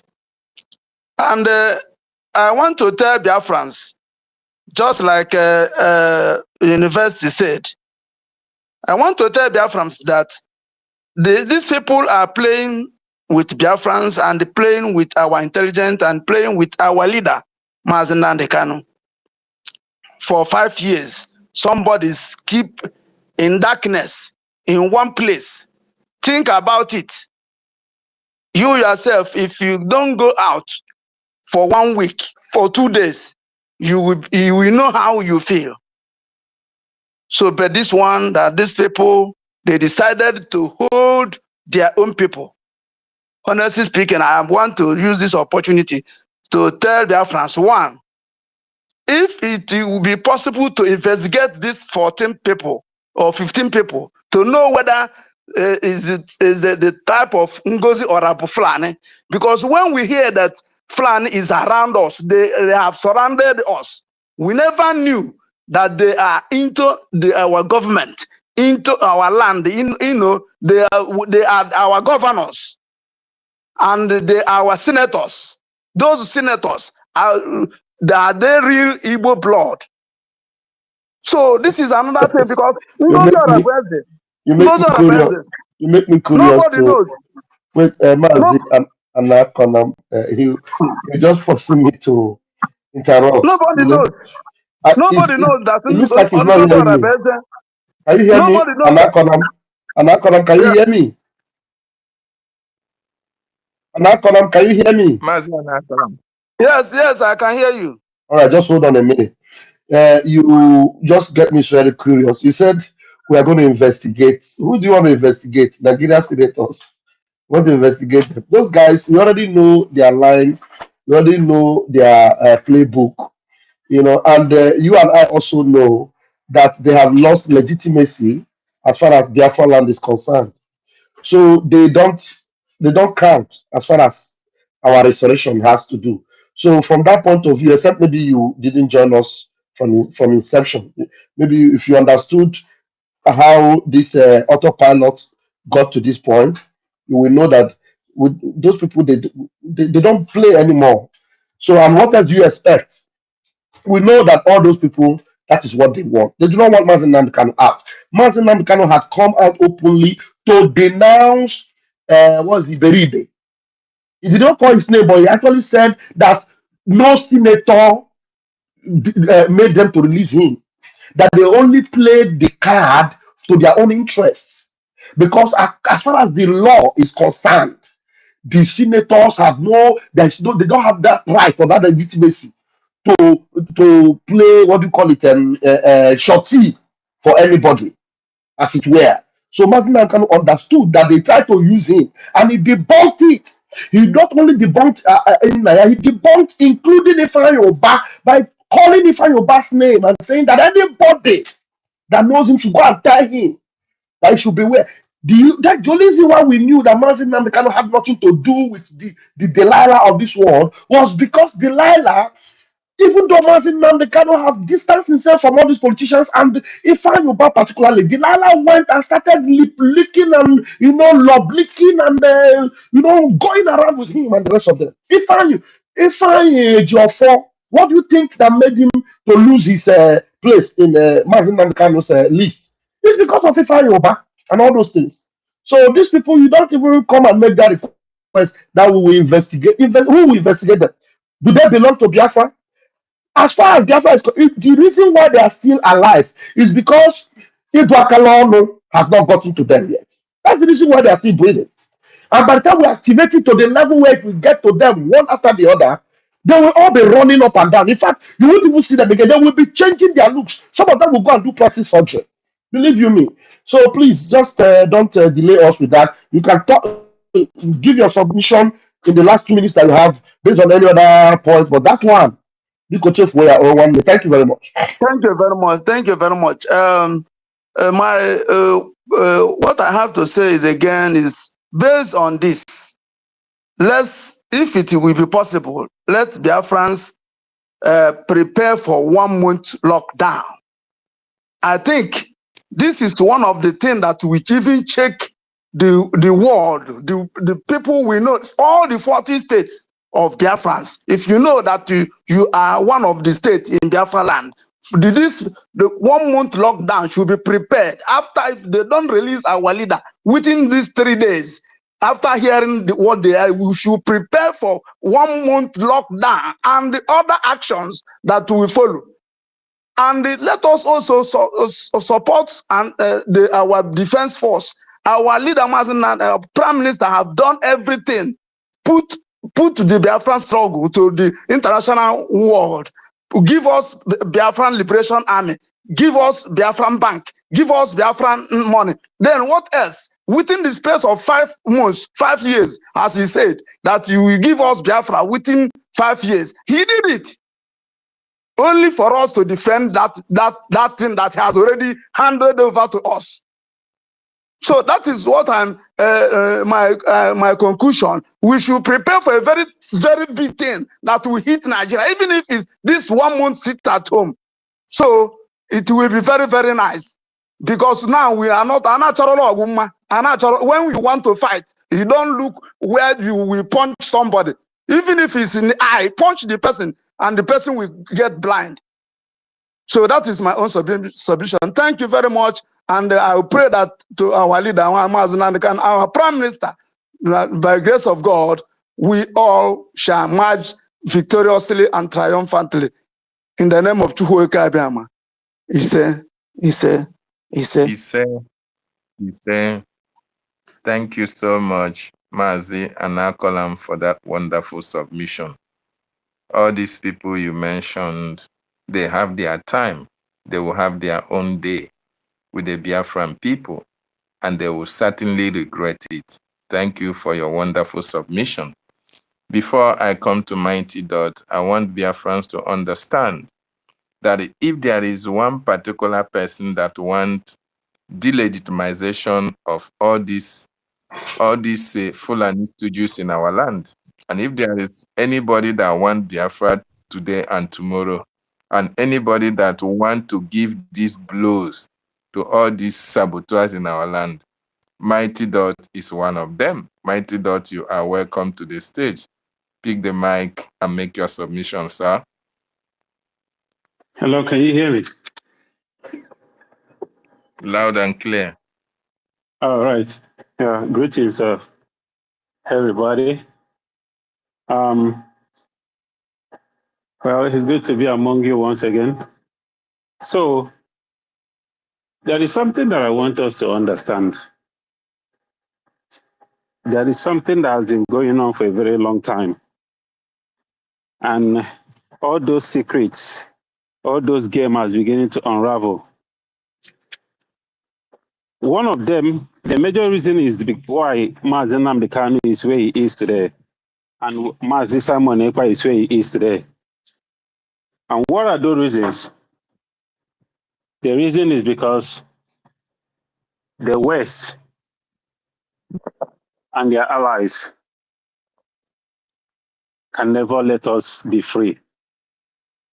because our freedom means their end, their downfall. It has been proven in so many ways. What am I saying? They understand where Mazen Nnamdi Kanu was heading. It is not Fulani that is holding Mazen Nnamdi Kanu, not even the useless Efulefus from our place. These people are puppets and they take order from somewhere. And that order is coming from Britain, the European Union, and the West. They are the one holding Mazen Nnamdi Kanu. They are the one holding Madi Simon Ekpa. An example of it is playing in Burkina Faso. What is happening in Burkina Faso now, everybody talking about Ibrahim Traore, is because the West have seen that it's like a spell or a bond. They are holding us like so tight. And Burkina Faso breaking free is like a criminal that just escaped from a prison. And they have to hunt that criminal down to put that criminal back where they belong. That is what is happening. It's like a slap to their face. It's like, how can these people be free? Something that has never happened in a very long time. How can these people be free? They know that Biafra is the only people that can break every African nation free. And that is why I'm beginning to kind of worry that even Trump administration will want to go after Ibrahim Traore. If they can go after Ibrahim, that means they are going against the progress of Africa. That is what that signifies. And one thing that has been happening that we don't understand is that these people cannot come at us by themselves. I don't know if you guys have been observing. They cannot. It's like there is a kind of an agreement somewhere. They have to use us. America today cannot come to Africa and invade Africa now because we are among them here. Britain cannot do that because we are among them there. Even if many of us are morons, there are few of us there that we say, no, we cannot allow this to happen to our homeland. So they have to use us. Fulani is the face of Britain. Fulani is the face of Britain. Our Efulefus in our land is the face of Fulani in our land. That is how the game runs. Fulani is telling you that their ancestors made Nigeria is their estate. Uthman and Fodio. What they are not telling you is that it is an agreement Uthman and Fodio had with Britain that they will put them in charge of these people in this zoo, that they will be the zookeepers. And why Britain take whatever they want to take freely? That is why they had the audacity to run pipeline from our place to Europe. That is why Fulani have all this audacity, because their puppet master is the one running the show. And Fulani has to be the face. But what we also don't understand is that they cannot succeed without us, using us. That is why they use Obama to destroy Gaddafi, to put down Gaddafi. Now, they are using a black general, an African American in America now, to start calling for the arrest of Ibrahim Traore. They have to use us. And that is why I feel very angry that traitors are allowed to walk free, talk freely. I think it is high time. If I am back home, I swear, I will take this upon myself. Why is it that our able men and women in Biafra land are walking around and allowing this to happen, and they're calling Mazen Nnamdi Kanu their leader? Your leader. 15 or 14 or 15, how many of them? In fact, all the politicians in Biafra, every Nigerian politician in Biafra is a complicit to what is happening to Mazen Nnamdi Kanu. Why are they walking freely? It is high time we start putting them down. We are running behind. Eduakano has way past. We supposed to, if one government house doesn't go up in flame, these people will continue to gallivant with audacity.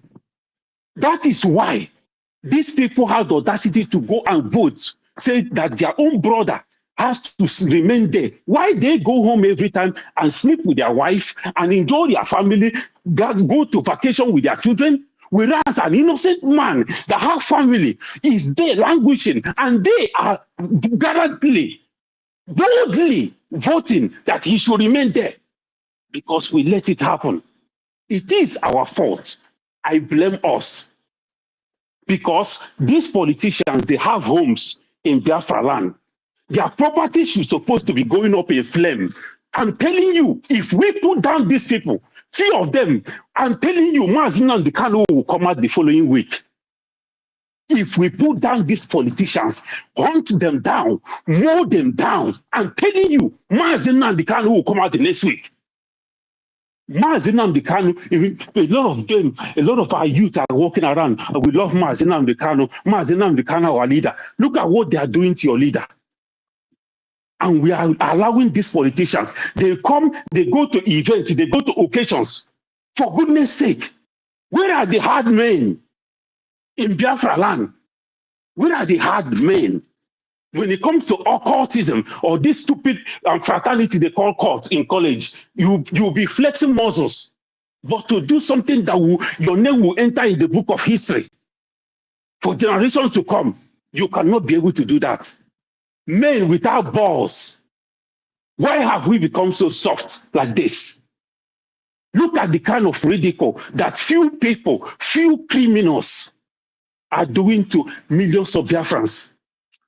If we do not let these people in the West and Europe know that we mean business, they will continue to hold Mazi Simon Ekpa and toil with us because they believe that we are just making noise. We need to put action on ground, a very serious action that will shake the world, that they will wake up from their fucking sleep. Because right now, even all those people in Washington that they acting so surprised as if they don't know what has been happening, they know. They know. That is why I am beginning to wonder, will these people ever allow or recognize us? Because they know that what is happening in Burkina Faso, what will happen in Biafra will be, what is happening in Burkina Faso will be a child's play to what will happen when Biafra is restored. And I'm beginning to wonder, would they allow that?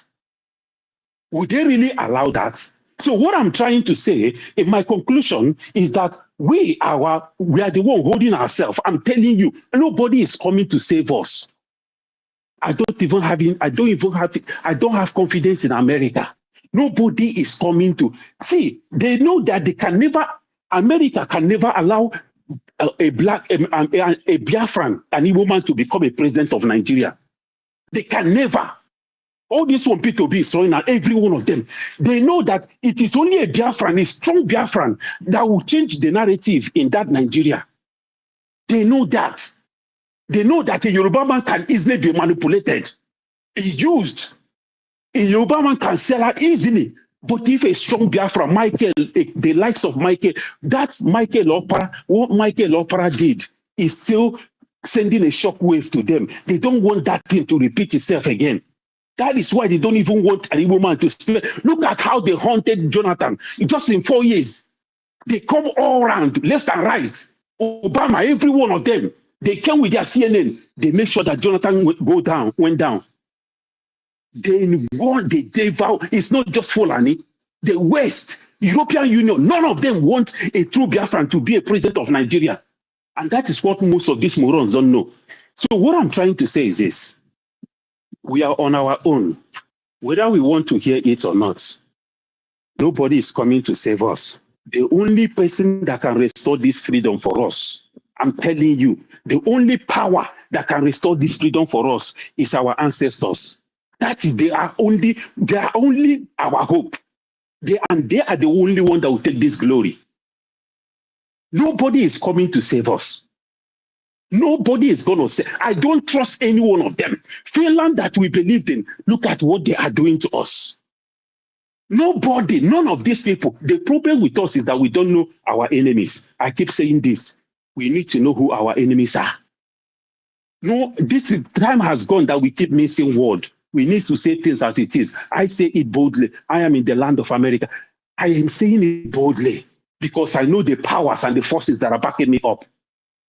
So my people, as we continue to thrive in support our men and women that have brought themselves out for the defense of our land, let us continue to strive and also recognize our ancestors and know that they are the only one that can save us, nobody else. Thank you, my people. Thank you. Thank Thank you, you. the mighty dot. Yeah. The mighty dot, I said it earlier, that if Yeah. there are Okay, people who David, I are would like to ready make to a destroy comment the also, so peace. please. Okay, okay, go ahead, sir. Sorry, there is one more thing that I missed. One more thing. Watch out. Watch out. If care is not taken, they might give a black man pope because they are watching, they are having meeting, they are observing the things. They see that the awakening that is happening in Africa. They want to hold us back again in bondage by giving a big, because they know that if they give a black man pope, we will succumb. Our heart will melt down and we'll fall into sleep again, into deep sleep. And they will continue to, you see, they are willing to sacrifice that seat, that pope seat, to make sure that Europe continue to hold Africa down. They can use that pope to pacify us. That's another thing we should watch out. Thank you, my people. Thank you. Before we forget something, Master Namdekanu said something very, very clear, and he said it repeatedly, that Biafra is going to be the last miracle that will happen. Why did he say it will be the last miracle? Is it because he knew that every effort we make that will look like we have done everything and that we are doing the right things, at the end of the day, eventually it is a miracle that will happen so that none of us will take the glory. But before miracles happen, we must make that effort. The effort we are making in getting our alliances, in aligning with in Washington, D.C., in doing all these things, it is not because they are our hope. Our hope is in the Lord, God Almighty. But we're doing the right things to get it done. But believe you me, even those that we're seeing today, that it looks like they will not give it to us. Because honestly, I can relate with what Mighty Dot is saying. 100%. I can relate. But I can also make you understand that, look, whether they like it or not, the same Pharaoh that never wanted Egypt, never wanted Israel to go, he had no choice when things began to happen in his country. And he was stubborn until it started happening in his home. He knew he had no choice but to let the people go. Do you know that even in his sleep, at a point, he could not even sleep? It will get to that point when the supernatural will begin to take over the natural, and the natural will have no choice but to submit. The enemies must submit. Enemies within will submit. Enemies without will submit. Biafra will come. But I tell you, what Mighty Daughter said, I can relate, and every one of us can relate completely. They do not want us to be free. But when it comes to our freedom, they will have no choice but to let us go. Because Biafra will be the last miracle that will happen. When Mahatma Gandhi calls Biafra the kingdom of heaven on earth, believe him. Because if truly there is one kingdom somewhere waiting for you, all these super powerful GOs and the rest of them, they would be living holy lives like they are preaching. But are they living that holy life? The answer is no. Somebody like Adeboye, do you know that Adeboye can be said to be a #1 sponsor of Boko Haram? Because Adeboye is praying for people like the Kaduna midgets, Erufai. Adeboye is giving Tinubu an anointed name, Abraham. Adeboye is the senior pastor of Tinubu's wife, who happened to be a pastor in Adeboye's church. Right now, as we speak, a few days from now, Adeboye will be in Italy. Ask me what is he coming to do. I am going to do a program on that. You know what he titled his program? That he is coming to light up Italy. All over the northern part of Nigeria, there is darkness. Darkness is glooming everywhere in the south and in the southwest. The only place that is a reasonable, a little bit of light is in Biafra land. Even amongst those, there are stooges. The only person you can see that is working and giving people light today is not Alex Oti. who we have happen never to even approve. And Mazi Nnamdi Kanu told them, darkness nabia. Darkness nabia. And the only place where you will have light will be in that Biafra land.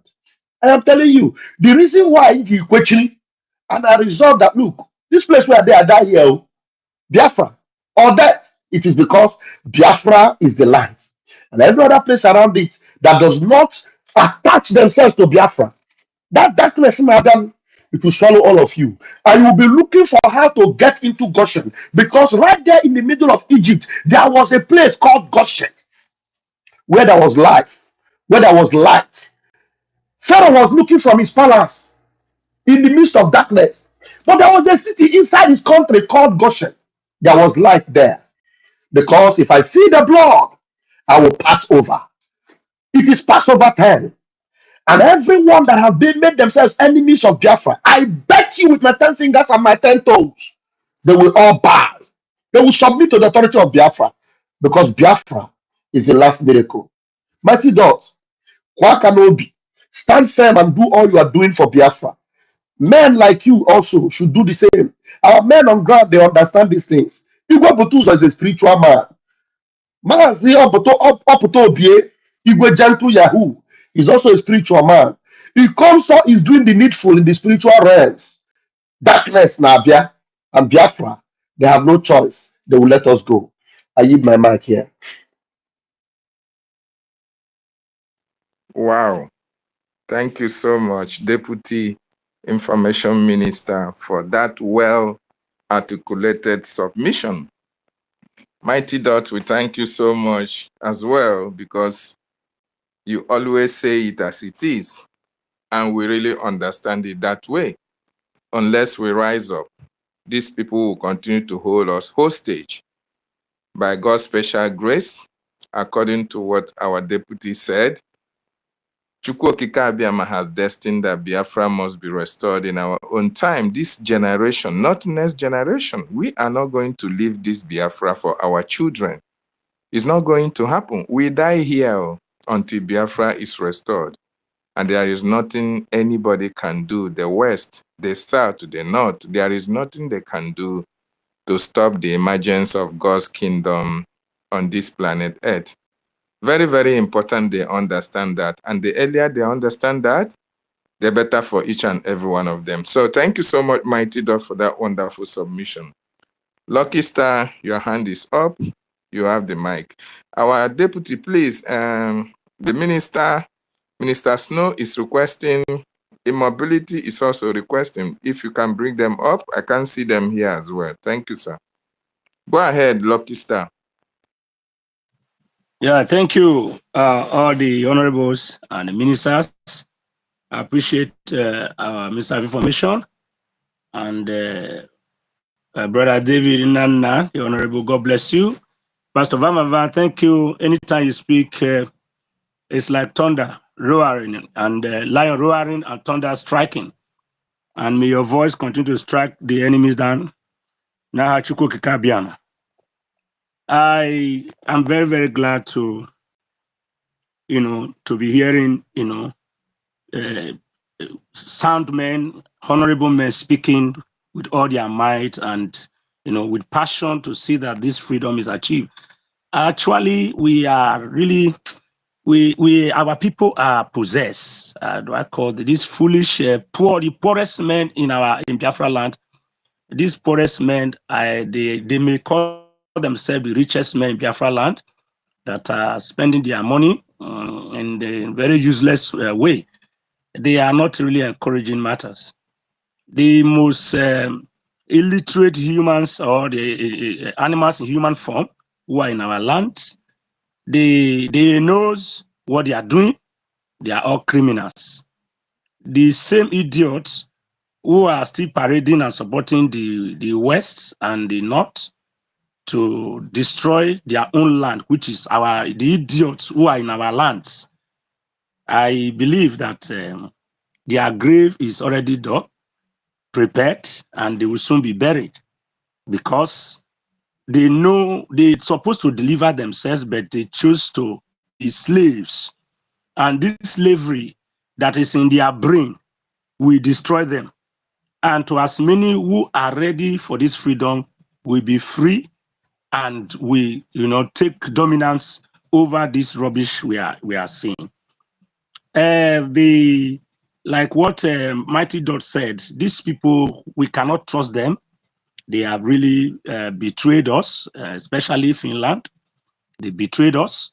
And the American, that's where you see the highest politics. These people that our government are meeting to talk with them, look at our challenges, look at what we are going through, and they pretend as if they've not heard. They knows everything, to be frank. They are just walking up and down, parading, carrying their laptops here and there in the name that they are doing their conference and their meetings in the government house. They knows what we are going through, and they can never allow us to go free because of what they are going to gain from our land. And actually, we must know what to do, and we must deliver ourselves. You know the truth, stand by the truth. Like what we are doing today. The truth that they are trying to bury will never be buried because the truth is spiritual. The truth is spiritual. So you cannot bury anything spiritual. Maybe more. That is what they don't understand. And you can never set trap for that. If wind is blowing, you cannot trap the wind. Nobody can trap the wind. So Biafra is like a wind. Biafra is like a rising sun.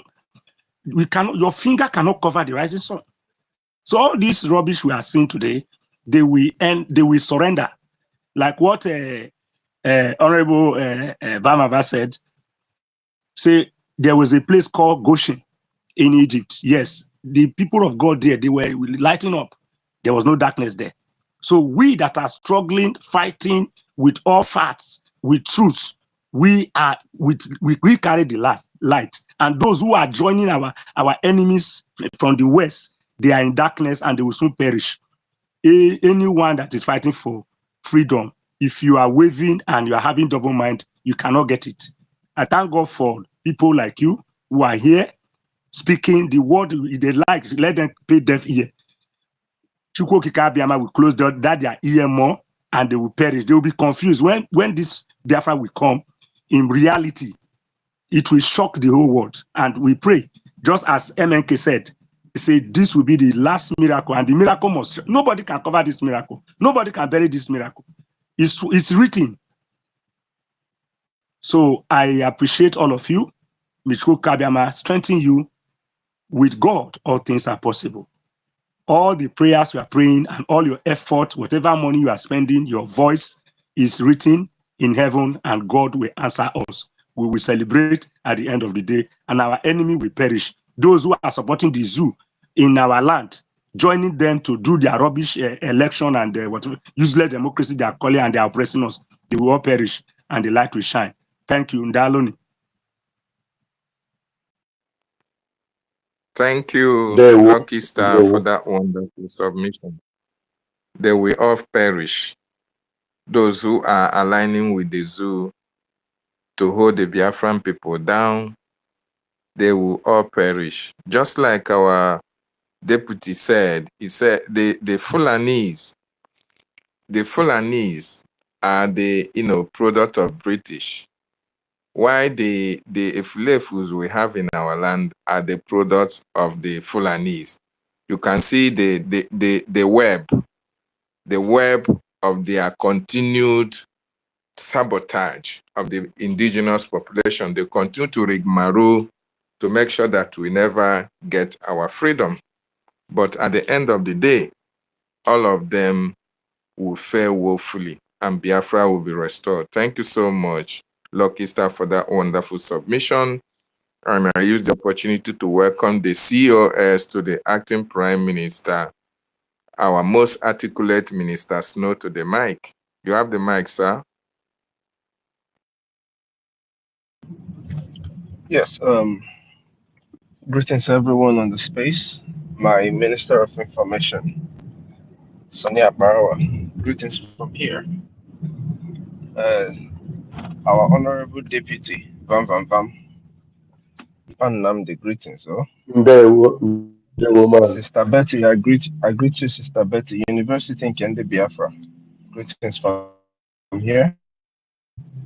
Mazi David, greetings. Mighty Dot, my dear brother.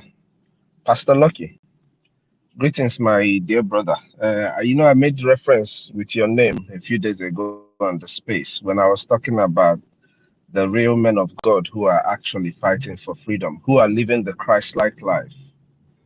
So I greet you, my brother, from here.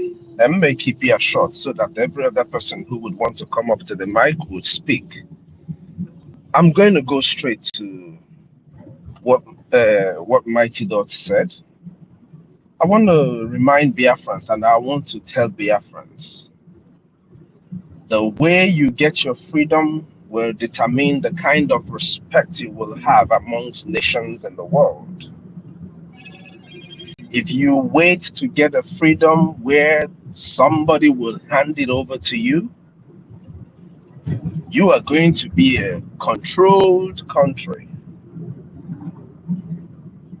If you wait to get a freedom where we'll beg people to recognize you that you are free now or that you want to be free,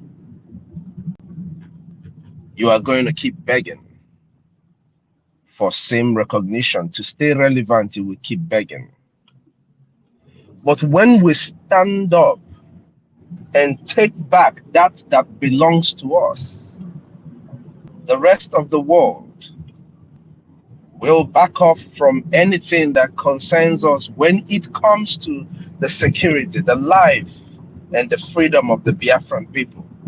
Your freedom to associate with others, your freedom to speak truth to power, your freedom to make the right choices that affect your people will be solely under your control. That is why our brother Ibrahim Traore is doing what he's doing today without anybody interfering in what he chooses to do for the people of Burkina Faso. So the freedom that we seek is that we will fight for. We should not sit back. You heard Mighty Dots. He worries that even all these people will not let us go and be free as a people. Why is that worry something to actually think about? Because you see what Ibrahim Traore is doing today. What he is doing today is what you and I seek to do for Biafra. What difference is it? What our brother Ibrahim Traore is doing today in Burkina Faso, we are going to be doing more than that for the Biafran people when we start controlling our nation. So that is something that calls for everyone who truly cares for the Biafran people to worry about. Now, what are we supposed to do? As a people, we are supposed to rise up, unite as one in everything, in the front lines and in our pockets. We unite as one to provide what we need to defend our land, to secure this freedom. So that tomorrow, when Russia stands up and tells you to do this, you can tell them no, because that's not what you want, because that's not going to favor the Biafran people. In the negotiation table, you will bring up what you want, the negotiation you want for the Biafran people. That will favor the Biafran people is what you will go for. So we have to rise up now and fight. There is no time, Biafrans. There is no time for our leaders to come out. There is no time, because every day that passes by, our people are being slaughtered. As we speak today, our people were slaughtered today in different parts. Yes, we might not have seen it, but it happened. So we have to rise up, put our hands together as one, fund the Biafran Defense Forces so that we can do this thing once and for all. Sit at home for the release of our leader is something that we don't joke with. If the governors and the senators who are oppressing you are standing against the sit at home, does that not tell you that there is something about the sit at home that hurts them? The man who is oppressing you, who is standing against you, who is denying you life, who is denying you access to good things, is fighting the one thing that you're doing, the one thing that you're doing that they are fighting. They don't even talk to you when you're asking for a good governance, for a better governance. They don't talk to you. They don't even, they ignore you. But once you talk about sit at home, they all want to come after you. Does that not tell you the importance of this sit at home? The sit at home took away over 20 million votes from the Nigerian states. The sit at home made the rest of the world recognize and see the differences. I forgot the way the United Nations and the rest of them put it, but it made them see the differences amongst the people that live in the territory called Nigeria. So it is time that every one of us, each and every one of us, it is time that we rise up to do what we are supposed to do. What is that we are supposed to do? Fund the liberation of our people. That is that one thing that we are supposed to do. Sitting at home is one of the ways to delegitimize the people who are oppressing us. So we have to do what we are supposed to do. Those who are able to fund our liberation, make sure you do your part. Who are supposed to be fighting, make sure you do your part. Like Mighty Dot said, and I agree with him. If I was back home today, believe me, I would start from my local government chairman, where the security is less. If you want to call this an expo, call it an expo. But that is what you are supposed to be doing. You are supposed to be fighting those who are fighting you. It is a prayer, it is something that we do in our land. So if you, as a Biafran, truly believe that Onyendu is your leader, Onyendu said that the only thing that brought him out of the detention previously was what the Avengers were doing. So what are you doing to make sure that your leader comes out? That is a question for everyone. Are you who is at home doing to make sure that your leader comes out? You that is in diaspora, what are you doing to make sure that your leader comes out? That is a question for every Biafran to answer. Our sit at home is sacrosanct, and everyone who truly calls Onyendu their leader, who truly believes in Biafra, must sit at home. For that sit at home will assure his release, and your funding will assure the freedom of Biafran people. Dalon everyone, and may God bless us all. Thank you all. Thank you, Mr. Snow. Thank you so very much. Now, while I will just make an addendum to what Mr. Snow just said, I was trying to make a post on space as we're there now. I saw a picture where the saboteur lady called Bianca Ono is flanked by the dog eating shameless Akpabio, who you see there, who has they've had an very heated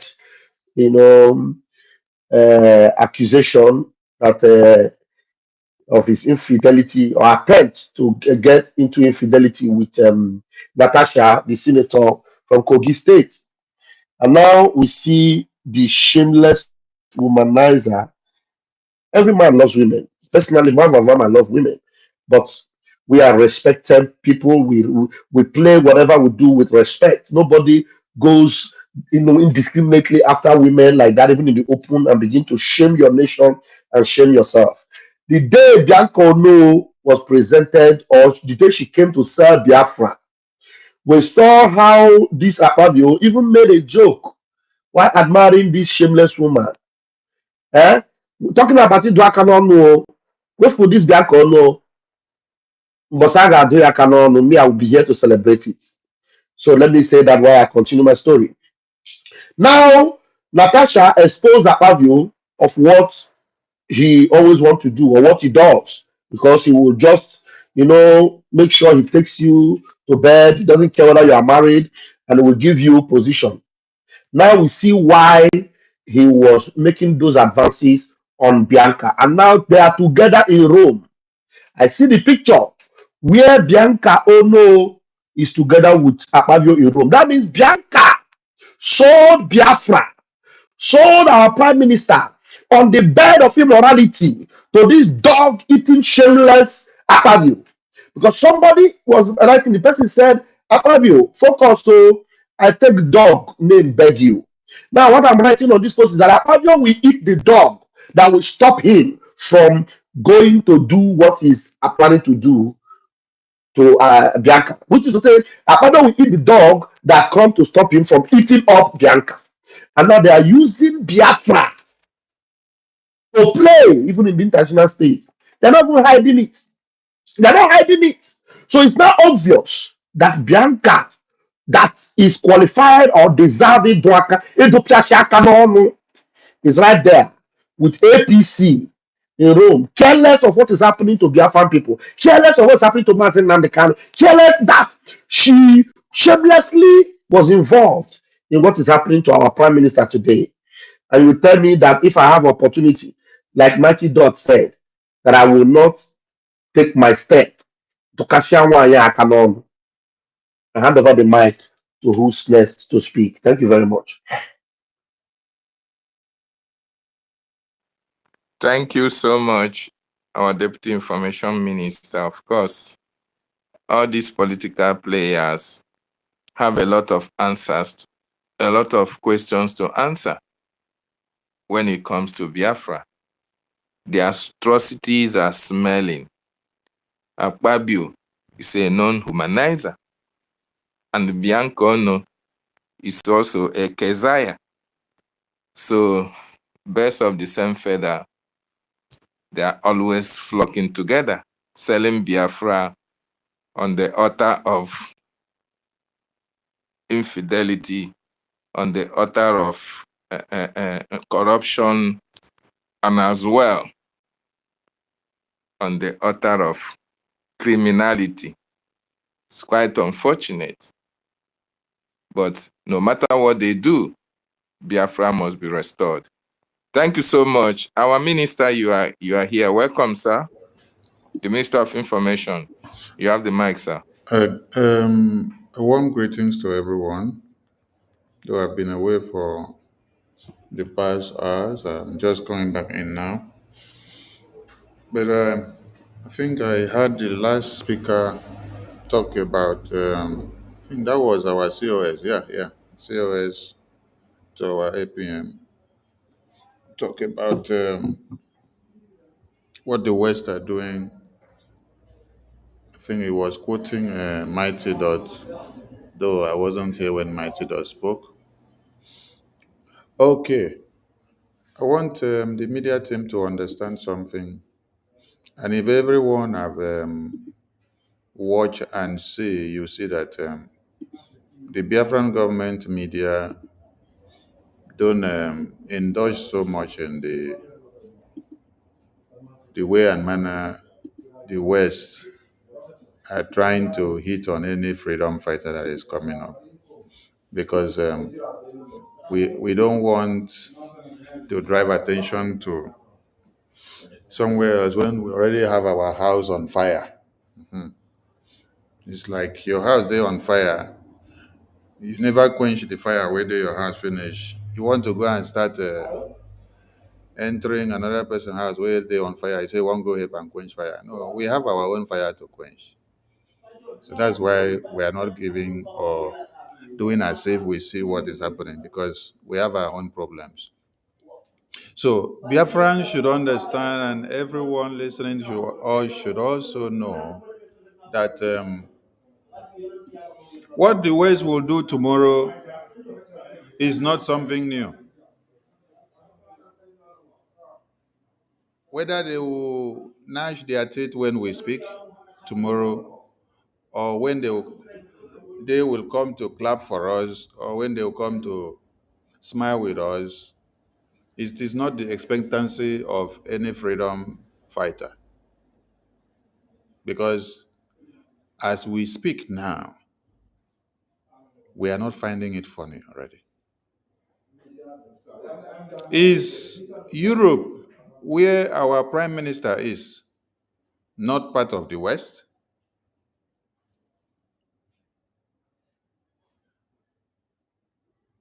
The UK government, are they not part of the West? These are some things we need to ask ourselves. So the fears of what they will do, or the same hand they used to catch a bee when it is playing out now on Burkina Faso president, is not new. Yes, it's not new. That is where Biafrans have already been for the past years. What do you see happening to Burkina Faso president today is what has already happened to the Biafran people for the past years. For the past years. So that's why the Biafran media would not create much attention to it, because it is what we have been facing for the past years. The 1967 to 70 genocidal war was used against the Biafran people. Which people spearheaded the massacre? Which people supervised the massacre? Which people supplied the weapons? Which people used their jet fighters to come and help one Nigeria to massacre the Biafran people? Was it not the international community? Was it not the West? So since that genocidal war ended in the 70s, which people have been feeding on the blood of Biafrans from their resources in Biafra land? Has it not been the West? So, if another person is now used as the experimental species today, still in Africa, it is not a new thing to the Biafran people. Yes. But at this very point, the Biafran people will do more to focus on their own house that is on fire than to even abandon our house and start going into what is happening or how the West is treating other people. Because we have been treated that way for years, the Biafran people, and nobody was even listening to us. It is just now that our Prime Minister emerged, that we understood the equation that we had to use. And when we started using the equation, what happened? The zoo started shouting. But they have been massacring us for years. So the West did not hear it. They turned their deaf ears to it. The West did not react. They turned their deaf ears to it. And Nicodemously and indirectly, they were the ones giving one Nigeria the advices on how to kill us. So whatever anybody is facing today in the hands of the West in Africa, the Biafran people had been on that path for the past 60 years. Yes. So, and now we are not afraid of what will the West turn out to be to us tomorrow, or how they will treat us if they will come to treat us the same way they are treating the leaders that have emerged today in other parts of Africa to fight against them. No, that is not our problem. And we don't want any Biafran to be worried about that. Yes. Because for the past years, our past leaders of Biafra have used a different method and a different pattern, and nobody was speaking. Nobody was taking us serious. But in our own time, when we had our prime minister, we used a different formula. And that formula was able to make people start to hear our voices. So they will continue to hear it. So whichever way they are doing with other leaders that are coming up, it is good that other leaders that are coming up also feel what the Biafran people have been feeling for years. Yes. Because the massacre of Biafrans, forceful disappearance, and every Christian in one Nigeria on daily basis are more than what has happened in other parts of the world, another part of Africa also. Yes. You know why? Because in other part of Africa, you have some leaders that are able to stand up and speak small. Even as they see money, they speak. But in our own case, those that you had expected that they will speak for you, they're actually the ones collecting money, turning the back door to kill you. I came across a post where they said one of the PA of the president of Burkina Faso rejected money that the West gave him, or he collected the money and then he handed it over to the president. He unveiled the betrayal plot to the president. I want to ask all of us, is it not our own senators that stood in the National Assembly when Nigerian senators of the North and the West and the Middle Belt are trying to see what do we do to end this matter of Nnamdi Kanu so that we can be at peace? Is it not our own senators that now rose up and say, do not do anything to bring Mazi Nnamdi Kanu out? Let him remain there, because they know the moment he comes out, all their secrets will be in the open.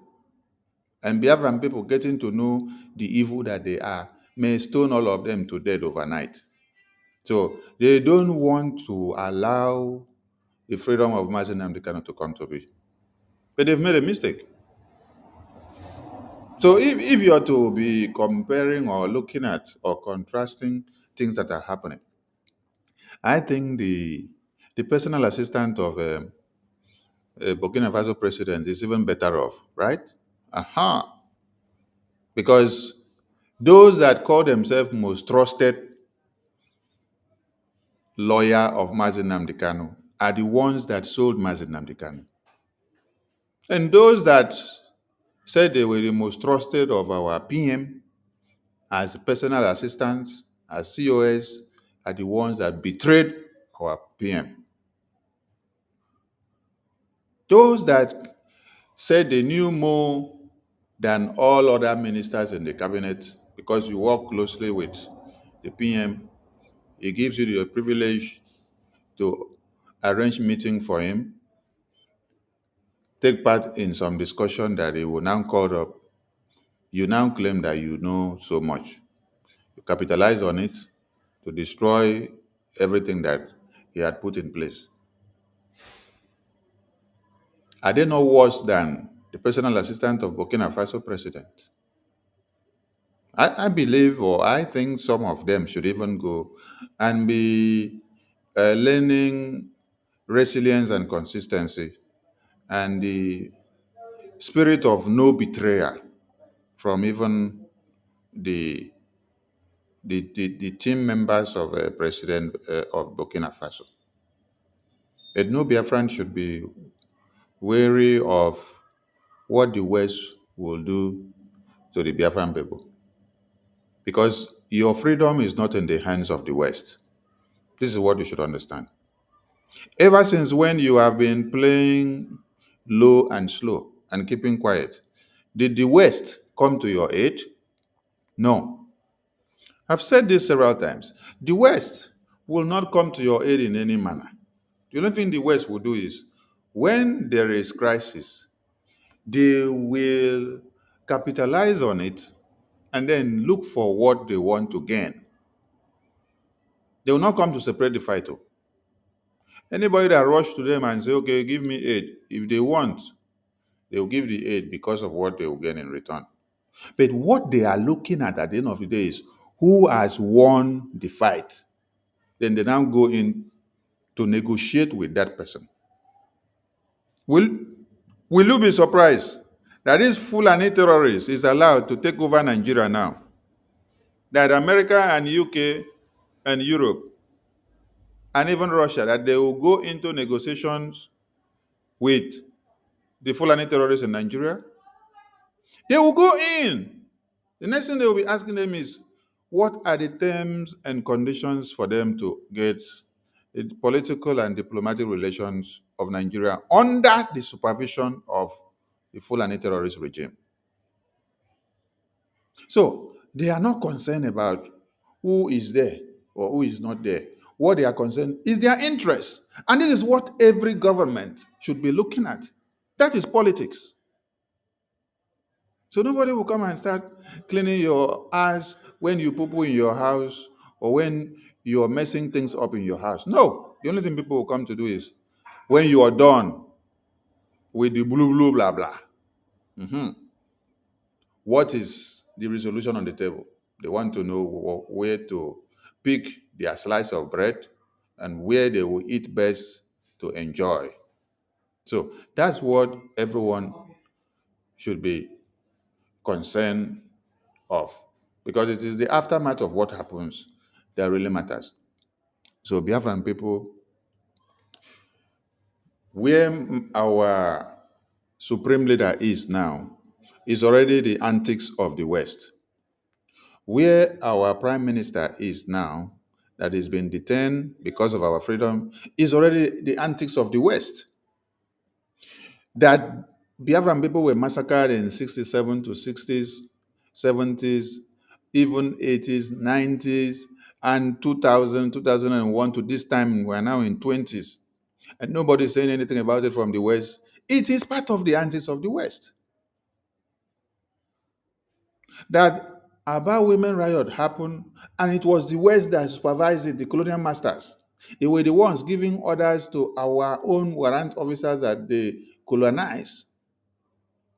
So the colonial masters, police officers that they gave rifle, plus our own that they also recruited them and gave them the rifle, they ordered them and say, shoot at your women, shoot at your children, shoot at your men, because they are protesting against their evil standards. Was that not part of what the West did? So no one should think that the West will sit back tomorrow to be fanning you. You have to fight it hard. But do you know what I like at this very time of our own? What I like is that we have discovered something. When you want the bone of fish to catch the person that says he knows the secrecy of water, and is the mommy water and is the papa water, carry that bone of fish, stuck for in throat, then ask him, say, make he give you solution. That is what the Biafran people have done now. Yes. For the past years, we've been fighting this Biafra liberation from our own homeland alone. We stand there alone, right? Then, whatever we do, they say we are doing it, it doesn't concern them. But do you know what has happened now in our own dispensation? 95% of us are in the West, right? Okay. Many of us are in Russia, many are in Europe, many are in America, many are in UK. Many of us are not in the homeland, right? We have just a few percentage of us in the homeland that are fighting there, right? But plenty of us now, we are now in the West. We are inducted into their system, right? So we are setting the precedents inside their system here. So we are stuck in their throat. We are stuck in their throat. We want to see them exemplify that democracy that they are talking while we are stuck in their throat inside their system here. before they will now transcend it down to our lands. That is why Mazi Nnamdi Kanu came down to UK. He got himself stuck in their throat. So while they kidnap him, you now know that the UK government is accomplice. So let us see how UK government will remove Mazi Nnamdi Kanu as a fin or a bone on their throat and throw it away and then remove their hand. Let us also see now how Finland government will pull our prime minister from their throat that has been stuck as the fin or the bones on their throat, pull him out and then throw him away to Nigerian terrorist government for them to kill. Yes, that is the secrecy of what we are talking about now. Let the game continue to play. I salute everyone. Wow, thank you so much. That was a well articulated submission. Deputy, do you have anything to add to it, sir? No. Let's just flow. Thank you so much, Ebu boss at the Information Ministry. Thank you so much. Please let's just flow. Okay, thank you so much. Sister Betty, if you have anything to add before we go to Nkudi number or ancestral. Minister Betty. Yeah, thank you. There's something I told my minister that I would like to play. I don't know if I can do it now. Yeah, play. How many minutes is it? Let me check how many minutes. Hey, Jesus.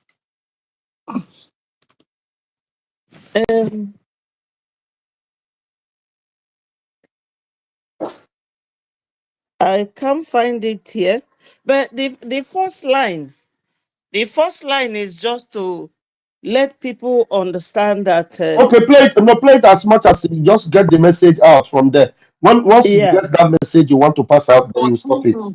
Right? Okay. Were apprehended by Amotekun 114 as they were about being distributed into different forests in the southwest. 114 all at once, loaded in Wow. Something.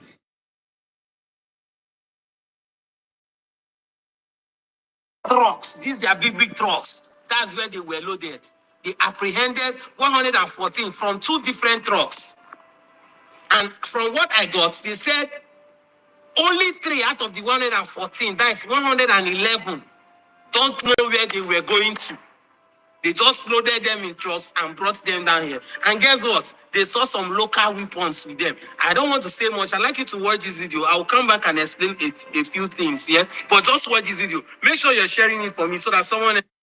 Yes, my people, why I brought this video and the reason why I'm making reference to it is that whenever people like Garuba comes and tells us that Boko Haram is their defense group fighting for their, I don't know what they are fighting, because I know that Fulanis don't have any tribe in that region. Nobody is after them. Then these people that caught these 120 people in a truck with some local weapons, as the reporter said, Omoteko is in Yoruba land and nobody troubles them. But every month or every week or every day, they are on the BLA, either in Owerri or Kigwe or in Olu. Why are they not after Omoteko people fighting and protecting Yoruba land? Why are they not? Why is it that nobody is after the Garuba's Boko Haram? So my people, we really do not have anybody to get our back except us. So that little point, in addition to what every other person has been saying, and it is also good that Finland and the Nigerian politicians knows that it is neither Mazin Nnamdi Kanu nor our PM that is causing insecurity in Nigeria. Just that point is what I want to adduce at this point. Thank you so much. Thank you, Honorable Betty. Before the next person picks the mic, let me add something there for those that may not grab the point from what you're saying very well. If you're not hitting the zoo or is seen as a prime enemy to the zoo, and what you're doing is not something that will destroy the zoo, and what you're doing is not something that will end the Fulani terrorists, don't expect to be seen as an enemy of one Nigeria. Now, the person that came about the Omotekun, they killed him. They poisoned that man and killed him. That person that came about the Omotekun had the motive of ending Fulani terrorists, but they killed him. They poisoned him. They alleged him to whether America or UK, or France, was there for over 6 months on the sick bed until when they finally say the man don't buy, they can't come back and buy, can't go bury him.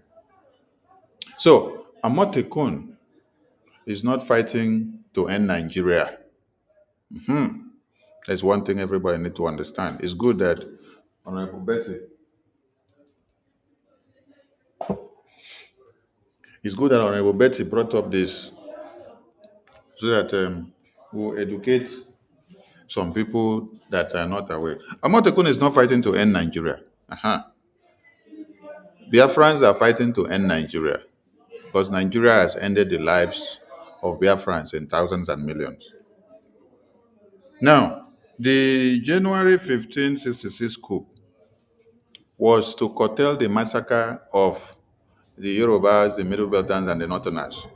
It was not even for the Biafran people. So who were to benefit most?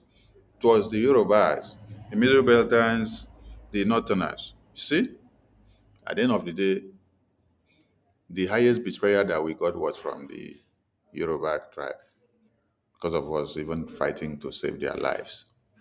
If you listen to Awolowo, Awolowo was telling Yorubas, if the East secede, the West will follow them. And then after Gowon gave him position, whether governor of central bank, something to finance. The tongue changed. The next broadcast on radio was on television. Yoruba should ignore the Igbos. Yoruba should ignore the whole Eastern region. Anybody that is working to destroy Nigeria, we are against it. One Nigeria must stand. One Nigeria must continue. You see?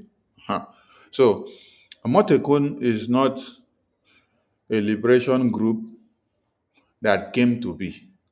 It's not a liberation army that came to be. Their own is not to end Nigeria, to have a Yoruba nation. But when you heard of IPOB, the aim and objective of IPOB is to restore the sovereign nation of Biafra. That means anything that stands on the way to eat you or to crush you, you must take them down so that you must get Biafra. So we should not expect to see that Amotekun will do what we do.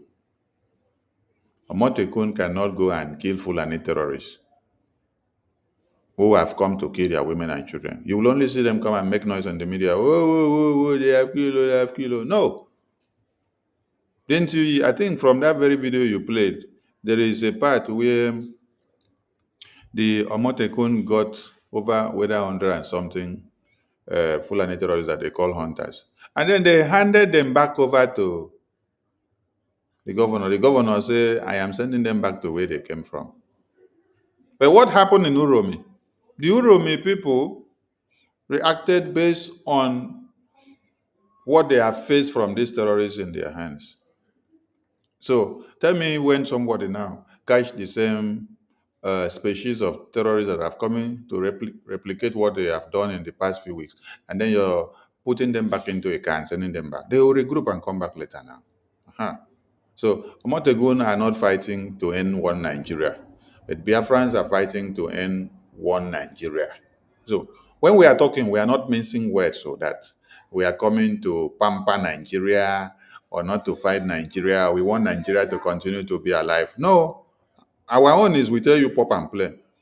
Anything that will make sure Nigeria is totally destroyed so that the life of babies, women, and children will be alive, will be preserved.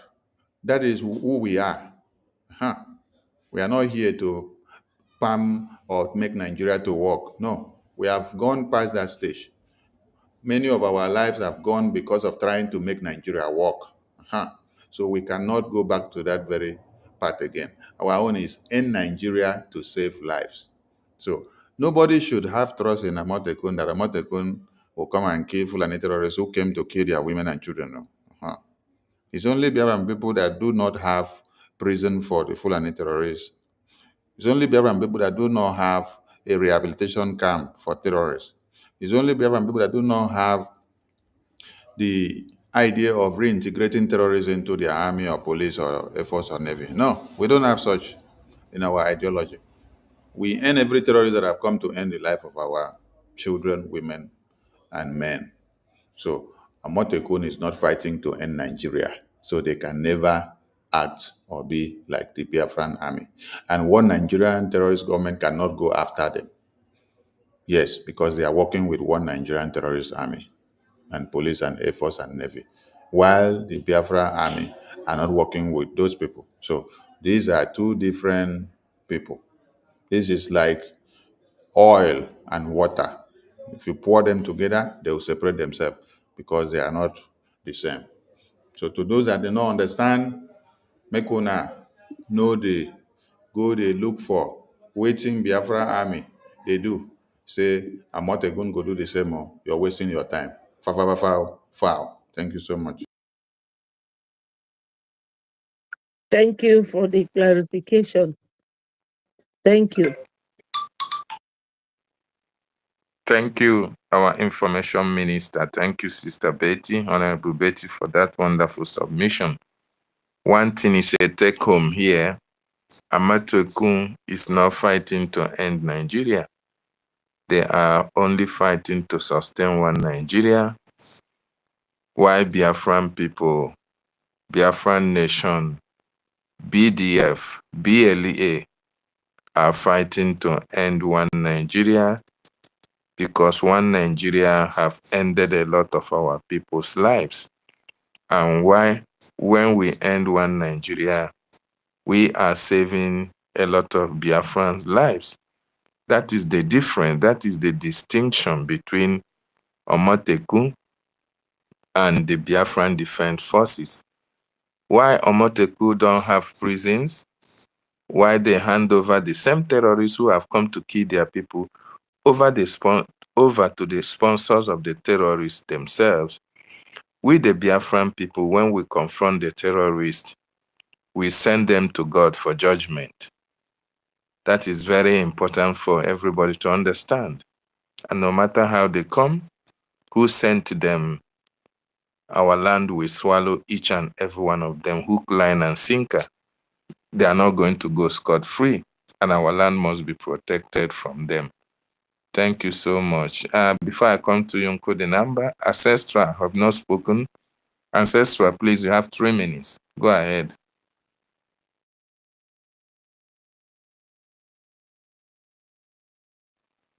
Ancestral, are you there?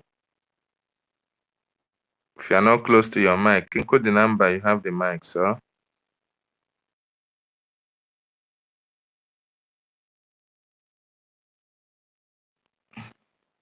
Mazonye Kachukwu, are you Yes, close I'm to here. your device? I am here. Thank you. Thank you so Go much. ahead. Health protocol observed. Thank you so much for everyone who has spoken. Yes. I don't know if Mighty Dot, if you're still there here, please. I sent you message via DM. I don't know if you've seen it. For this behind, I sent you message. Please kindly check it. Thank you. I want to call attention of our people, government to.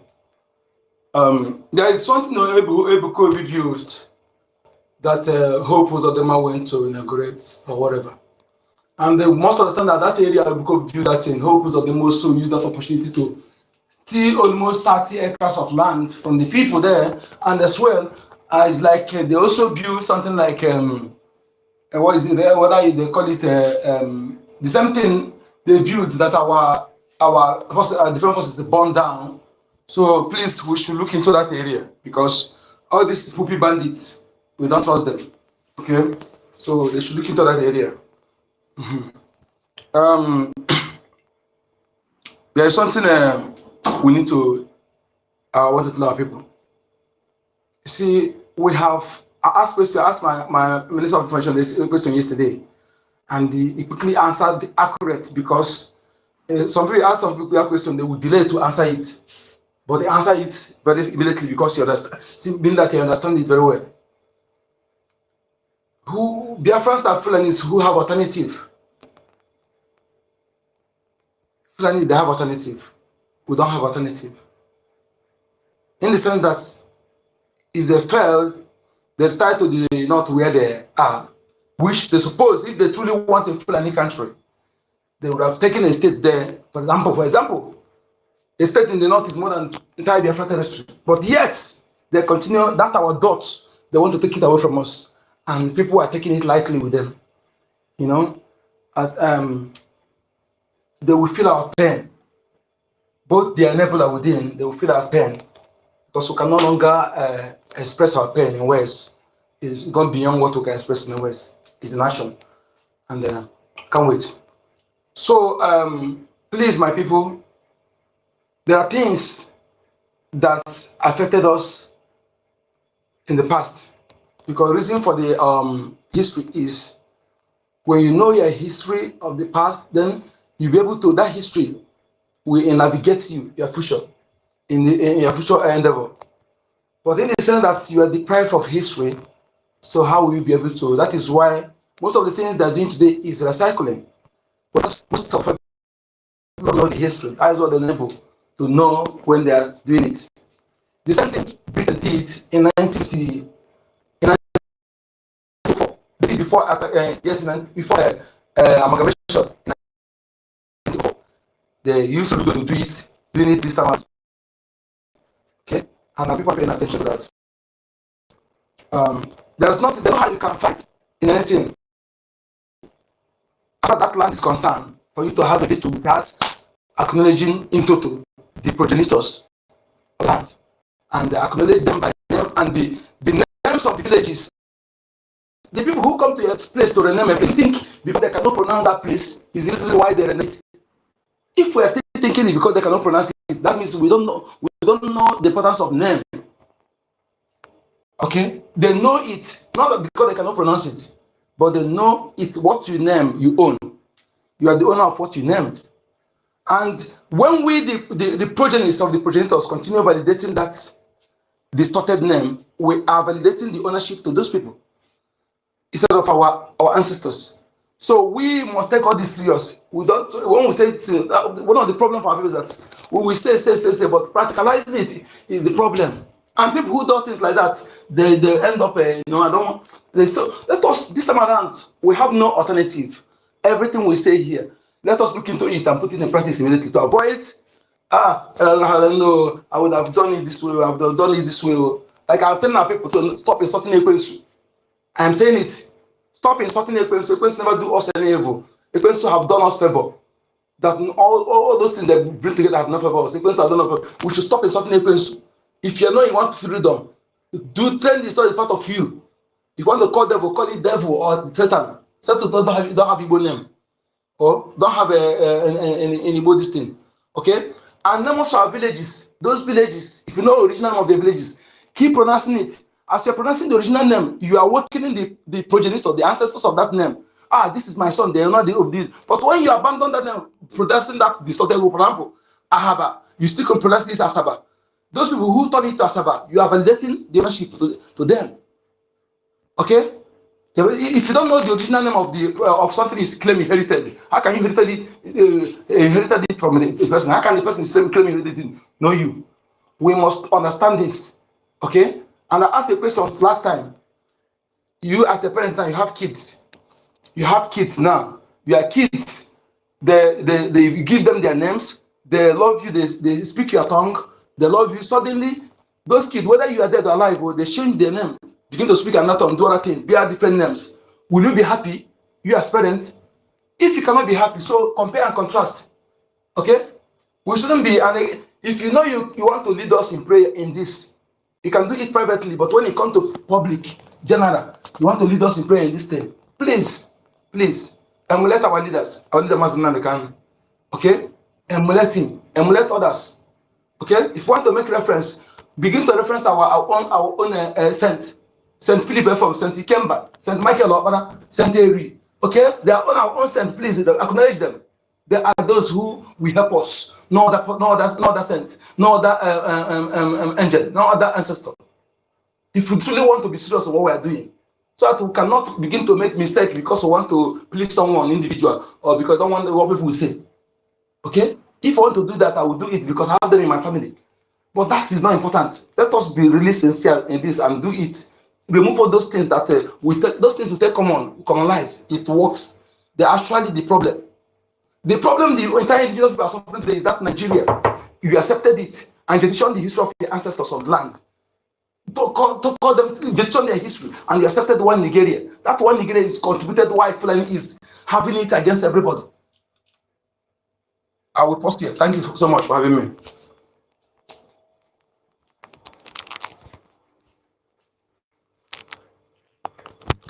Thank you so much, Nkodinamba, for that wonderful submission.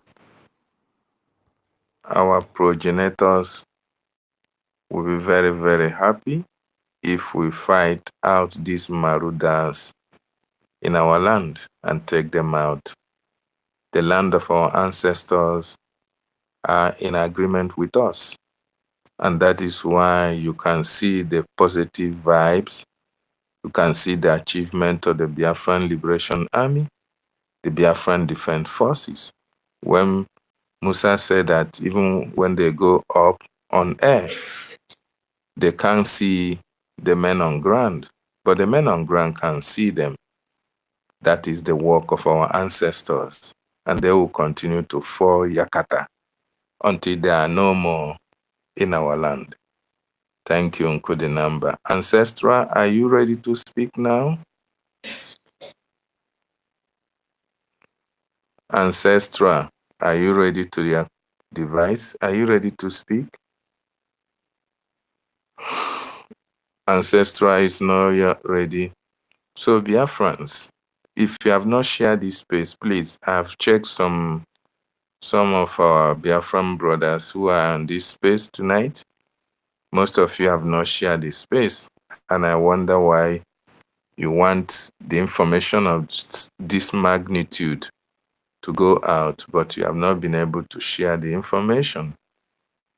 It's quite unfortunate. This is the little you can do in order to make sure that a lot of people come across this wonderful message that we are sending here. This message is not only for Biafrans, it is for non-Biafrans as well. For the world to listen to our plight, to know what we are actually passing through. Very, very important that they understand that the lives of people are at stake. The indigenous populations in Nigeria are at the mercy of the terrorists. People are being killed indiscriminately.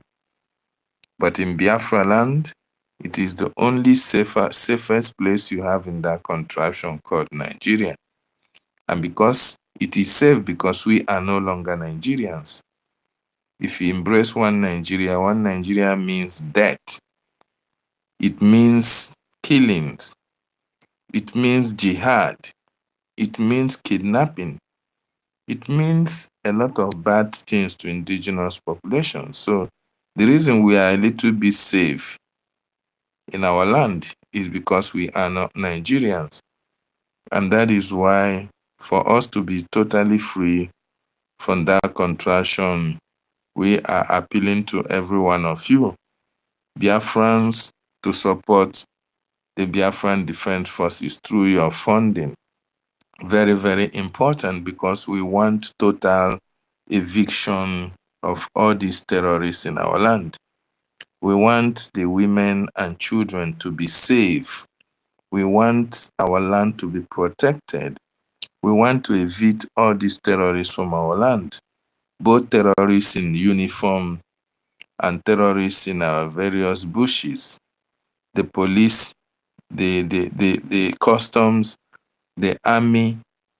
All of them are terrorists because they are the ones that are terrorizing our communities. They are the ones that are terrorizing our people. And we cannot fold our hands and watch our people being killed at random. We cannot fold our hands and watch our properties being burnt. We cannot fold our hands and watch our farmlands being ravaged, our crops being eaten up by these headers, by these terrorists that come in the form of headers. They go out in our farms looking for our fathers and our mothers who went to the farms in order to hack them down. We cannot tolerate that anymore.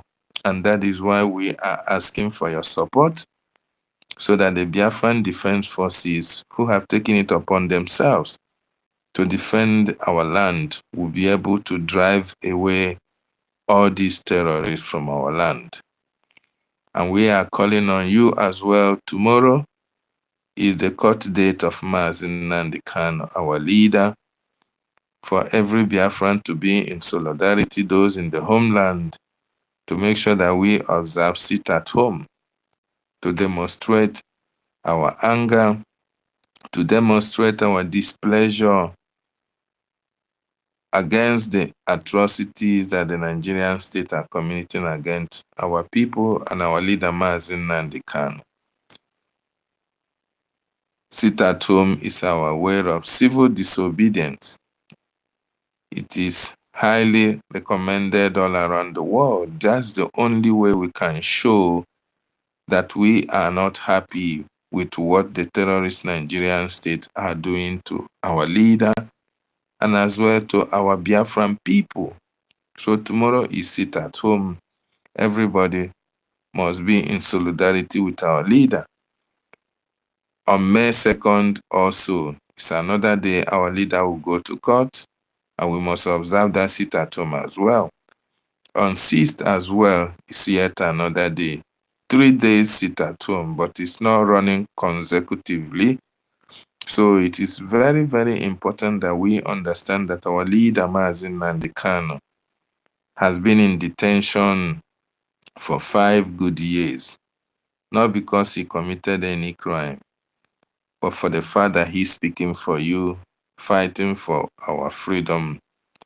Those things that you are commending Ibrahim Traoré of doing in Burkina Faso, we have men who can do. In fact, what Traoré is doing cannot be compared with what our leader have in stock for Biafra people.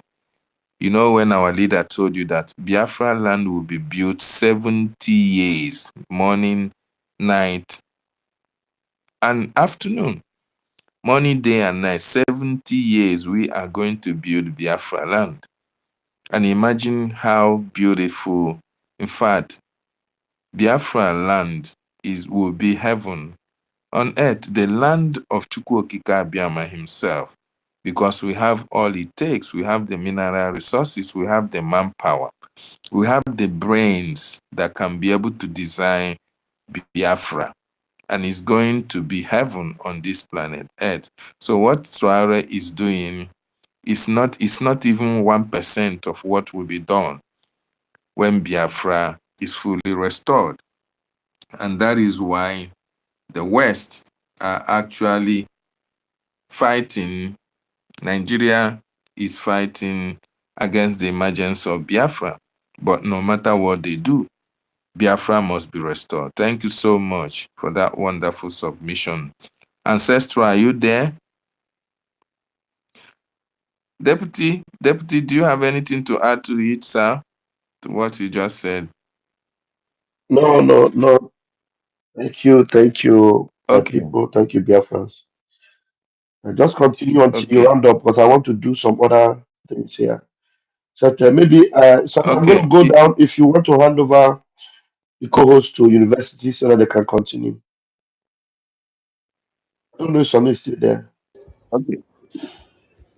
Past Yeah, midnight. Yeah, let's yeah. let's say Information Minister. let's say in the next 30 minutes they should be rounding up so that because Okay. the media team has been on air since morning, so we should round up in the next 30 minutes. Okay, sir. Yeah, so that everyone can retire. Yes, sir. Thank you, Right. sir.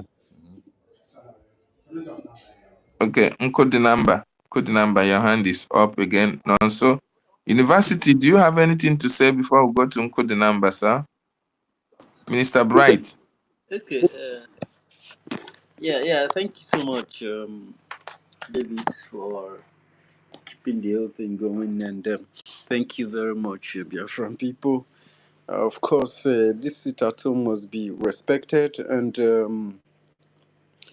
the sit at home is being engaged in our state also, in the state of Igodomigodo, is embarking on this very special journey because since the sit at home started, we have not been able to participate in the sit at home fully, owing to the fact that the enemies that we have in Igodomigodo is very deadly. They don't like a bright future. They don't like anything that is favorable to the people. They want the people to continue to practice slavery in the 21st century. Igodomigodo is the only land that people are actually enslaved and they love it the way it is. They don't like it and they are complaining about their suffering and their loyalty to their suffering, the person who is inflicting the pain, the suffering, makes many people to be, it's very complicated. They are just, I can't really imagine it that in the 21st century, people are worshipping people. When you mention the person as the progenitor of the problem in the place, they kill you. In short, these people have even killed more than the Fulanis. And I continue to maintain that fact because the blood of those people who were buried in the land of Igodomigodo also runs in me. Thousands of our people were buried alive in Ring Road as well as the New Benin, Lagos Expressway roundabout. All those places that those people are marching their leg, the flesh and skin and bone on the heart of my people is there. You are marching your foot on. You can bury the history. You can frustrate the history. You can rewrite it.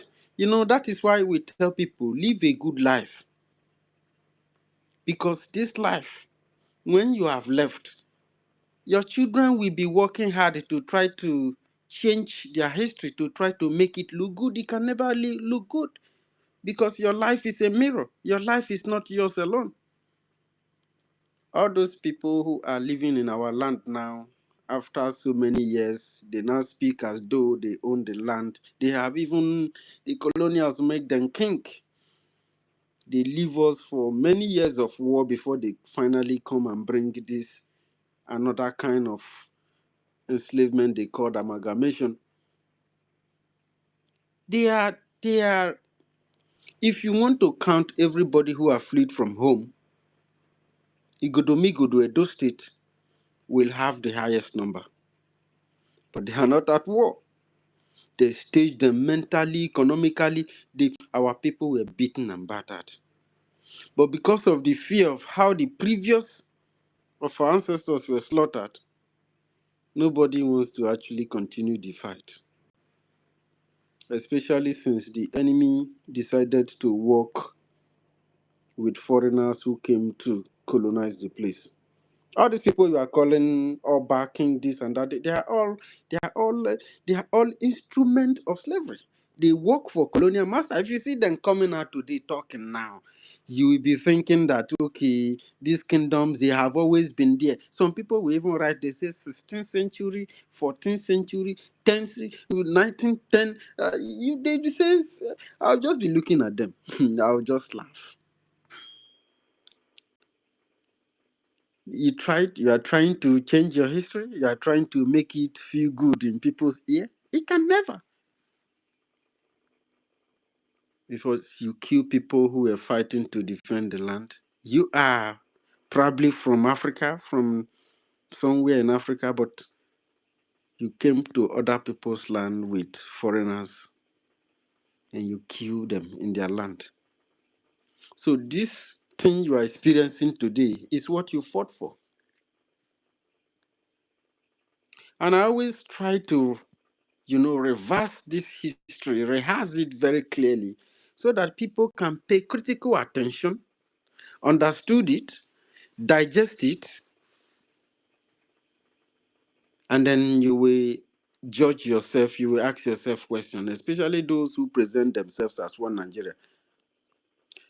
For the most part, since Biafrans energizes this system, I have not seen much of them come out to condemn any white man for being involved in colonialism and slave marketing. Because they finally realized that when they were fighting against Biafra, Biafra was fighting to protect Africa. Biafra was fighting the only country that single-handedly created his own land, that revived his own land that was written out of history, and tried to defend it. You know what? The people they used to destroy the freedom of this land were still some Africans, Yorubas, Hausas, and this Arab tribe Fulanis. They killed fellow Africans. They killed Biafrans. What crime did Biafrans commit to them? We were in our own father's land. But they came to our father's land with weapons, with foreigners who were supplying them weapons. Some even later in future claimed that they never knew that Nigeria was killing his own citizens, that they never knew that it was freedom fighting, that they never knew that Nigerians were killing themselves. These people you are calling Nigerians, they are not Nigerian. Nigeria means slave. These people don't want to be slaves. They want to be independent. They want to work, struggle very hard and succeed. They want a beautiful nation. They want to build fine houses. They want to have industries because their children are very creative and they need these resources to empower these children so we can help our neighboring African countries. If we can't help ourselves, look at us today. We don't have money. We don't have armament to even protect defend ourselves, let alone defending other African people. And there is war everywhere. Every country that these people created, there are groups who want to separate from it because it is evil. It is an enslavement. And this is very important so that those one Nigerianists and those of you who tends to be sitting at the fence and wanting others to die for you, like Jesus Christ, you can use your tongue and count your teeth.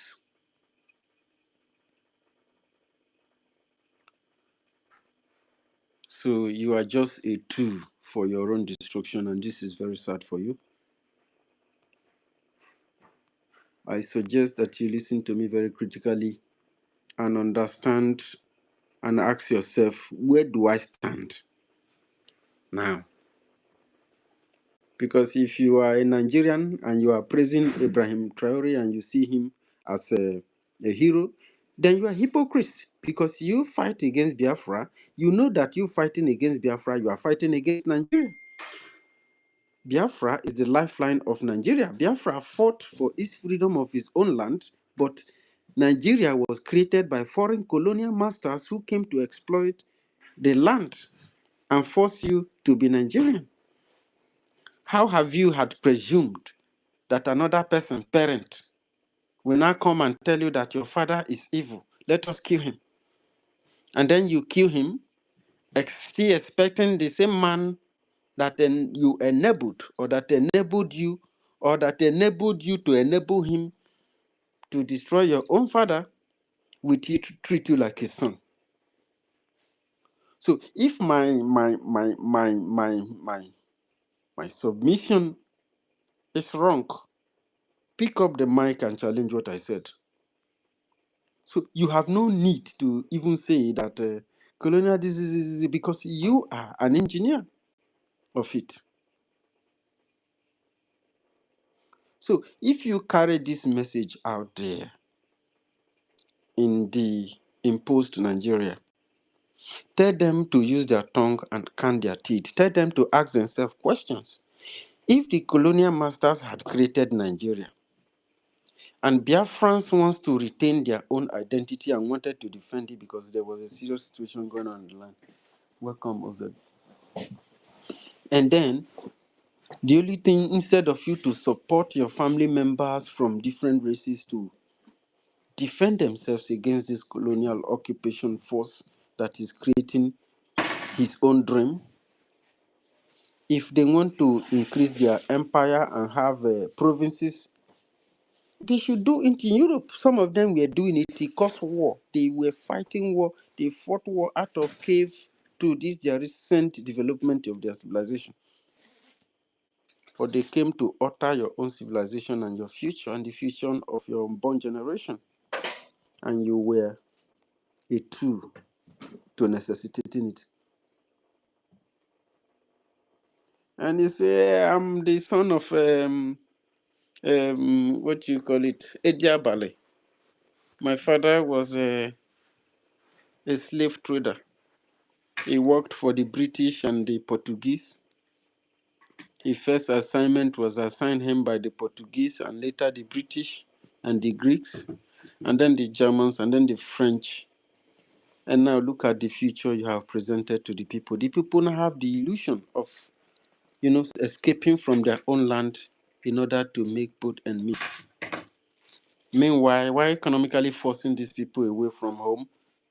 Terrorists have been imported. Even INEC claimed that they even imported terrorists into this land. The British National Intelligence, Internal Intelligence, during the 60s, claimed that they brought over 75,000 Fulanis to fight against Biafra. But you fight alongside with them. Somebody bring a foreign terrorist. Let me tell you, colonization is terrorism. But if it's done by a colonial master, it is called colonization. If it's done by a group of ordinary people, indigenous people of the land who wants to succeed, who wants to separate from the colonial structure, they call them terrorists, they call them miscreants, they call them secession. There's a way this one Nigerian is, the thing is so very common with Yoruba mouth, secessionist. There is nothing like a secessionist. I cannot be a secessionist in my own father's land. It is Nigeria that seed himself inside. I never asked for it. Some people said that we agreed with amalgamation. We never agreed with amalgamation. If we had agreed with amalgamation, we wouldn't have went to war against the system. Because the colonial cannot give you a perfect life. It can only create a terror, a division. He uses division as a weapon. Division is his most fundamental weapon in tearing families and communities apart. If he works so very well, in the next 10 to 20, 100 years, you and your family members will be very far from each other. You'll be cat and rat. You will be dragging lands. And until a society come to this awakening and understand that I'm African, you are an African. We are neighbor, we are close. If we go back in time, we came out from the same stomach.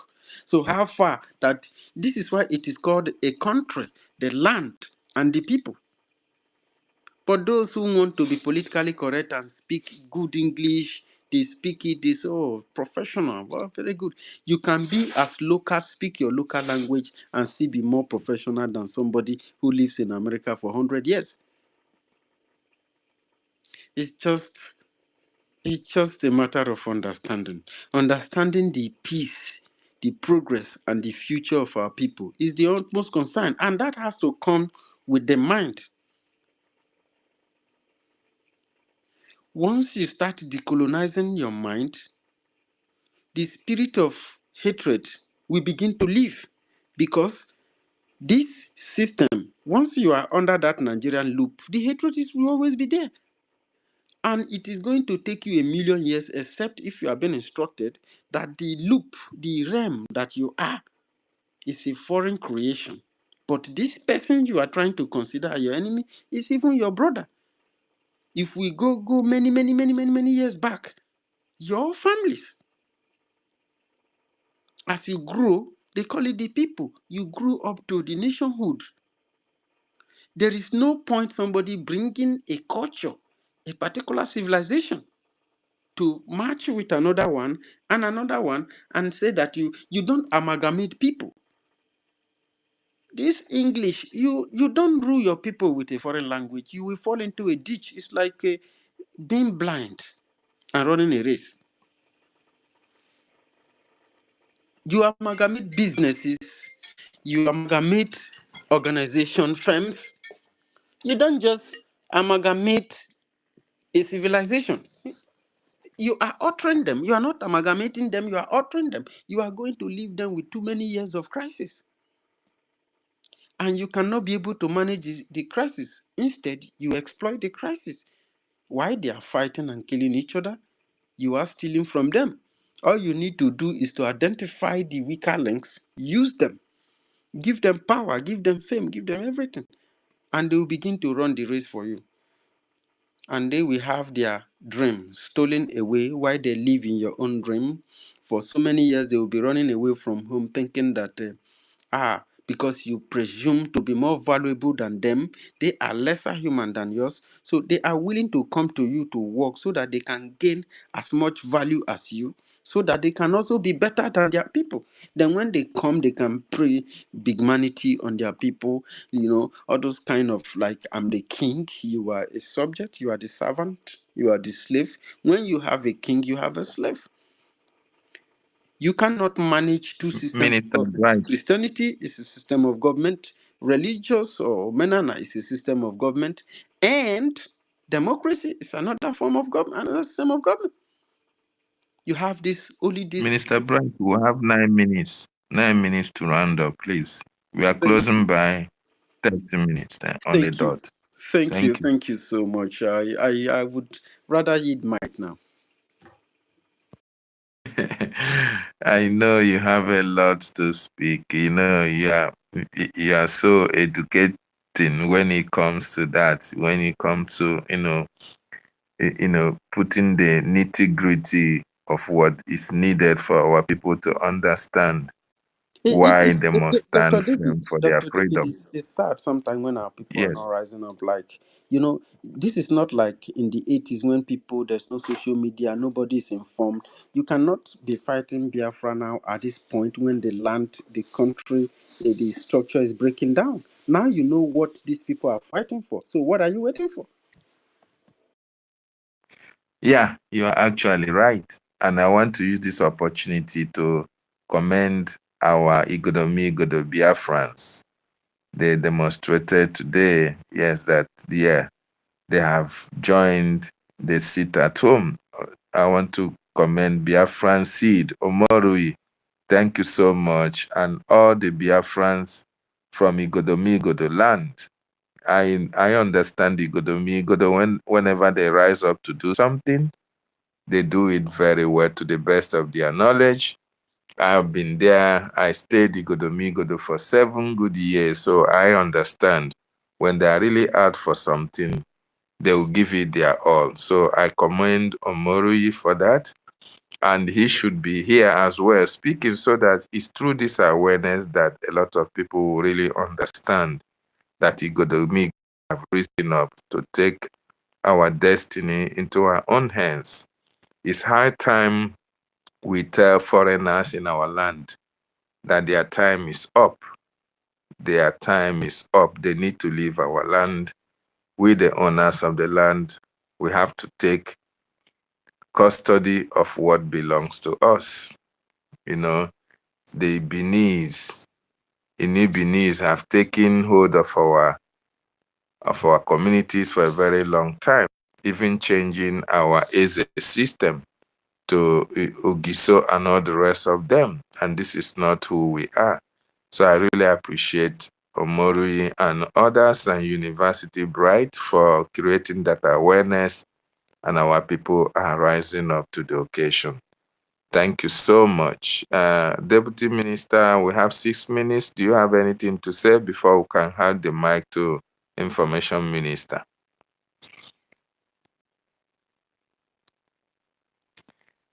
Oh, Deputy is not close. Honorable Betty, please, your final submission before we can hand the mic over, ma.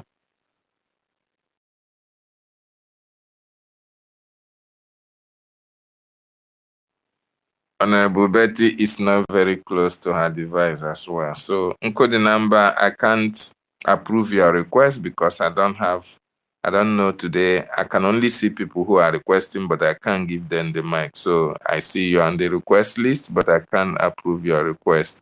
And we are also running out of time. And I want Biafrans to understand that tomorrow is another day for the sit at home. Our leader is going to court. And the only way we can be in solidarity with him is to sit at home so that the zoo will understand that the person they are holding unjustly is the leader of over 80 million Biafrans. Very, very important they understand that.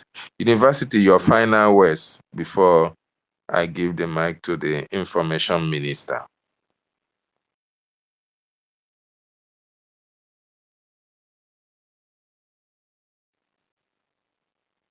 Okay.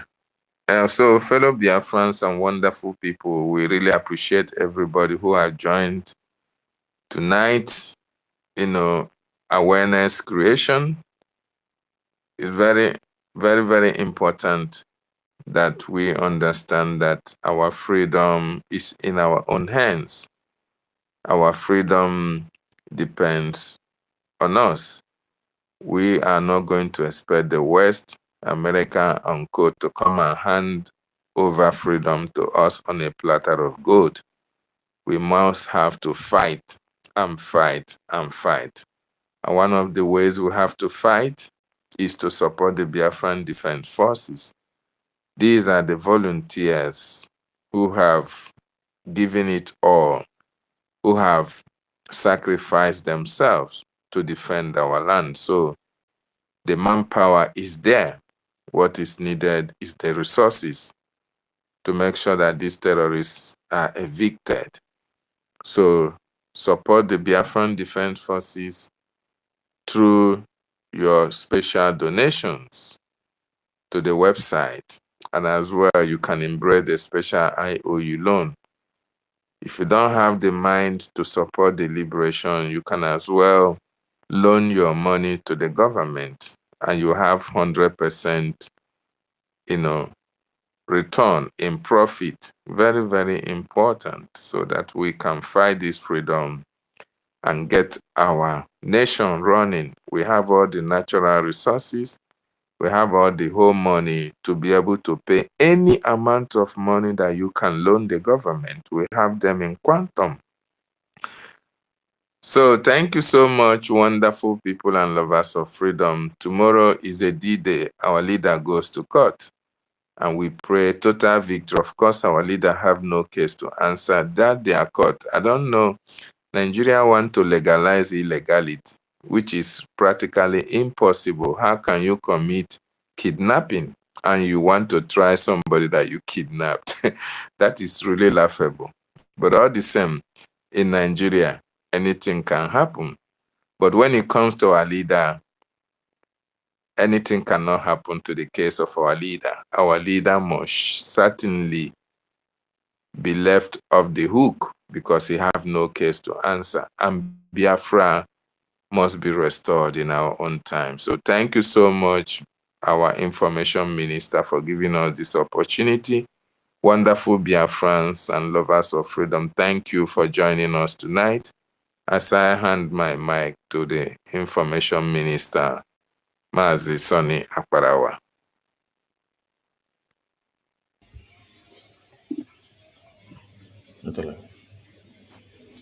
Information Minister, are you close to your device? Yes, yes. Thank you, Okay. thank you, Michael. I think we are okay with your closing remarks. So see you all tomorrow. In other places, it's already a new day. So thank you all, and God bless. Thank you.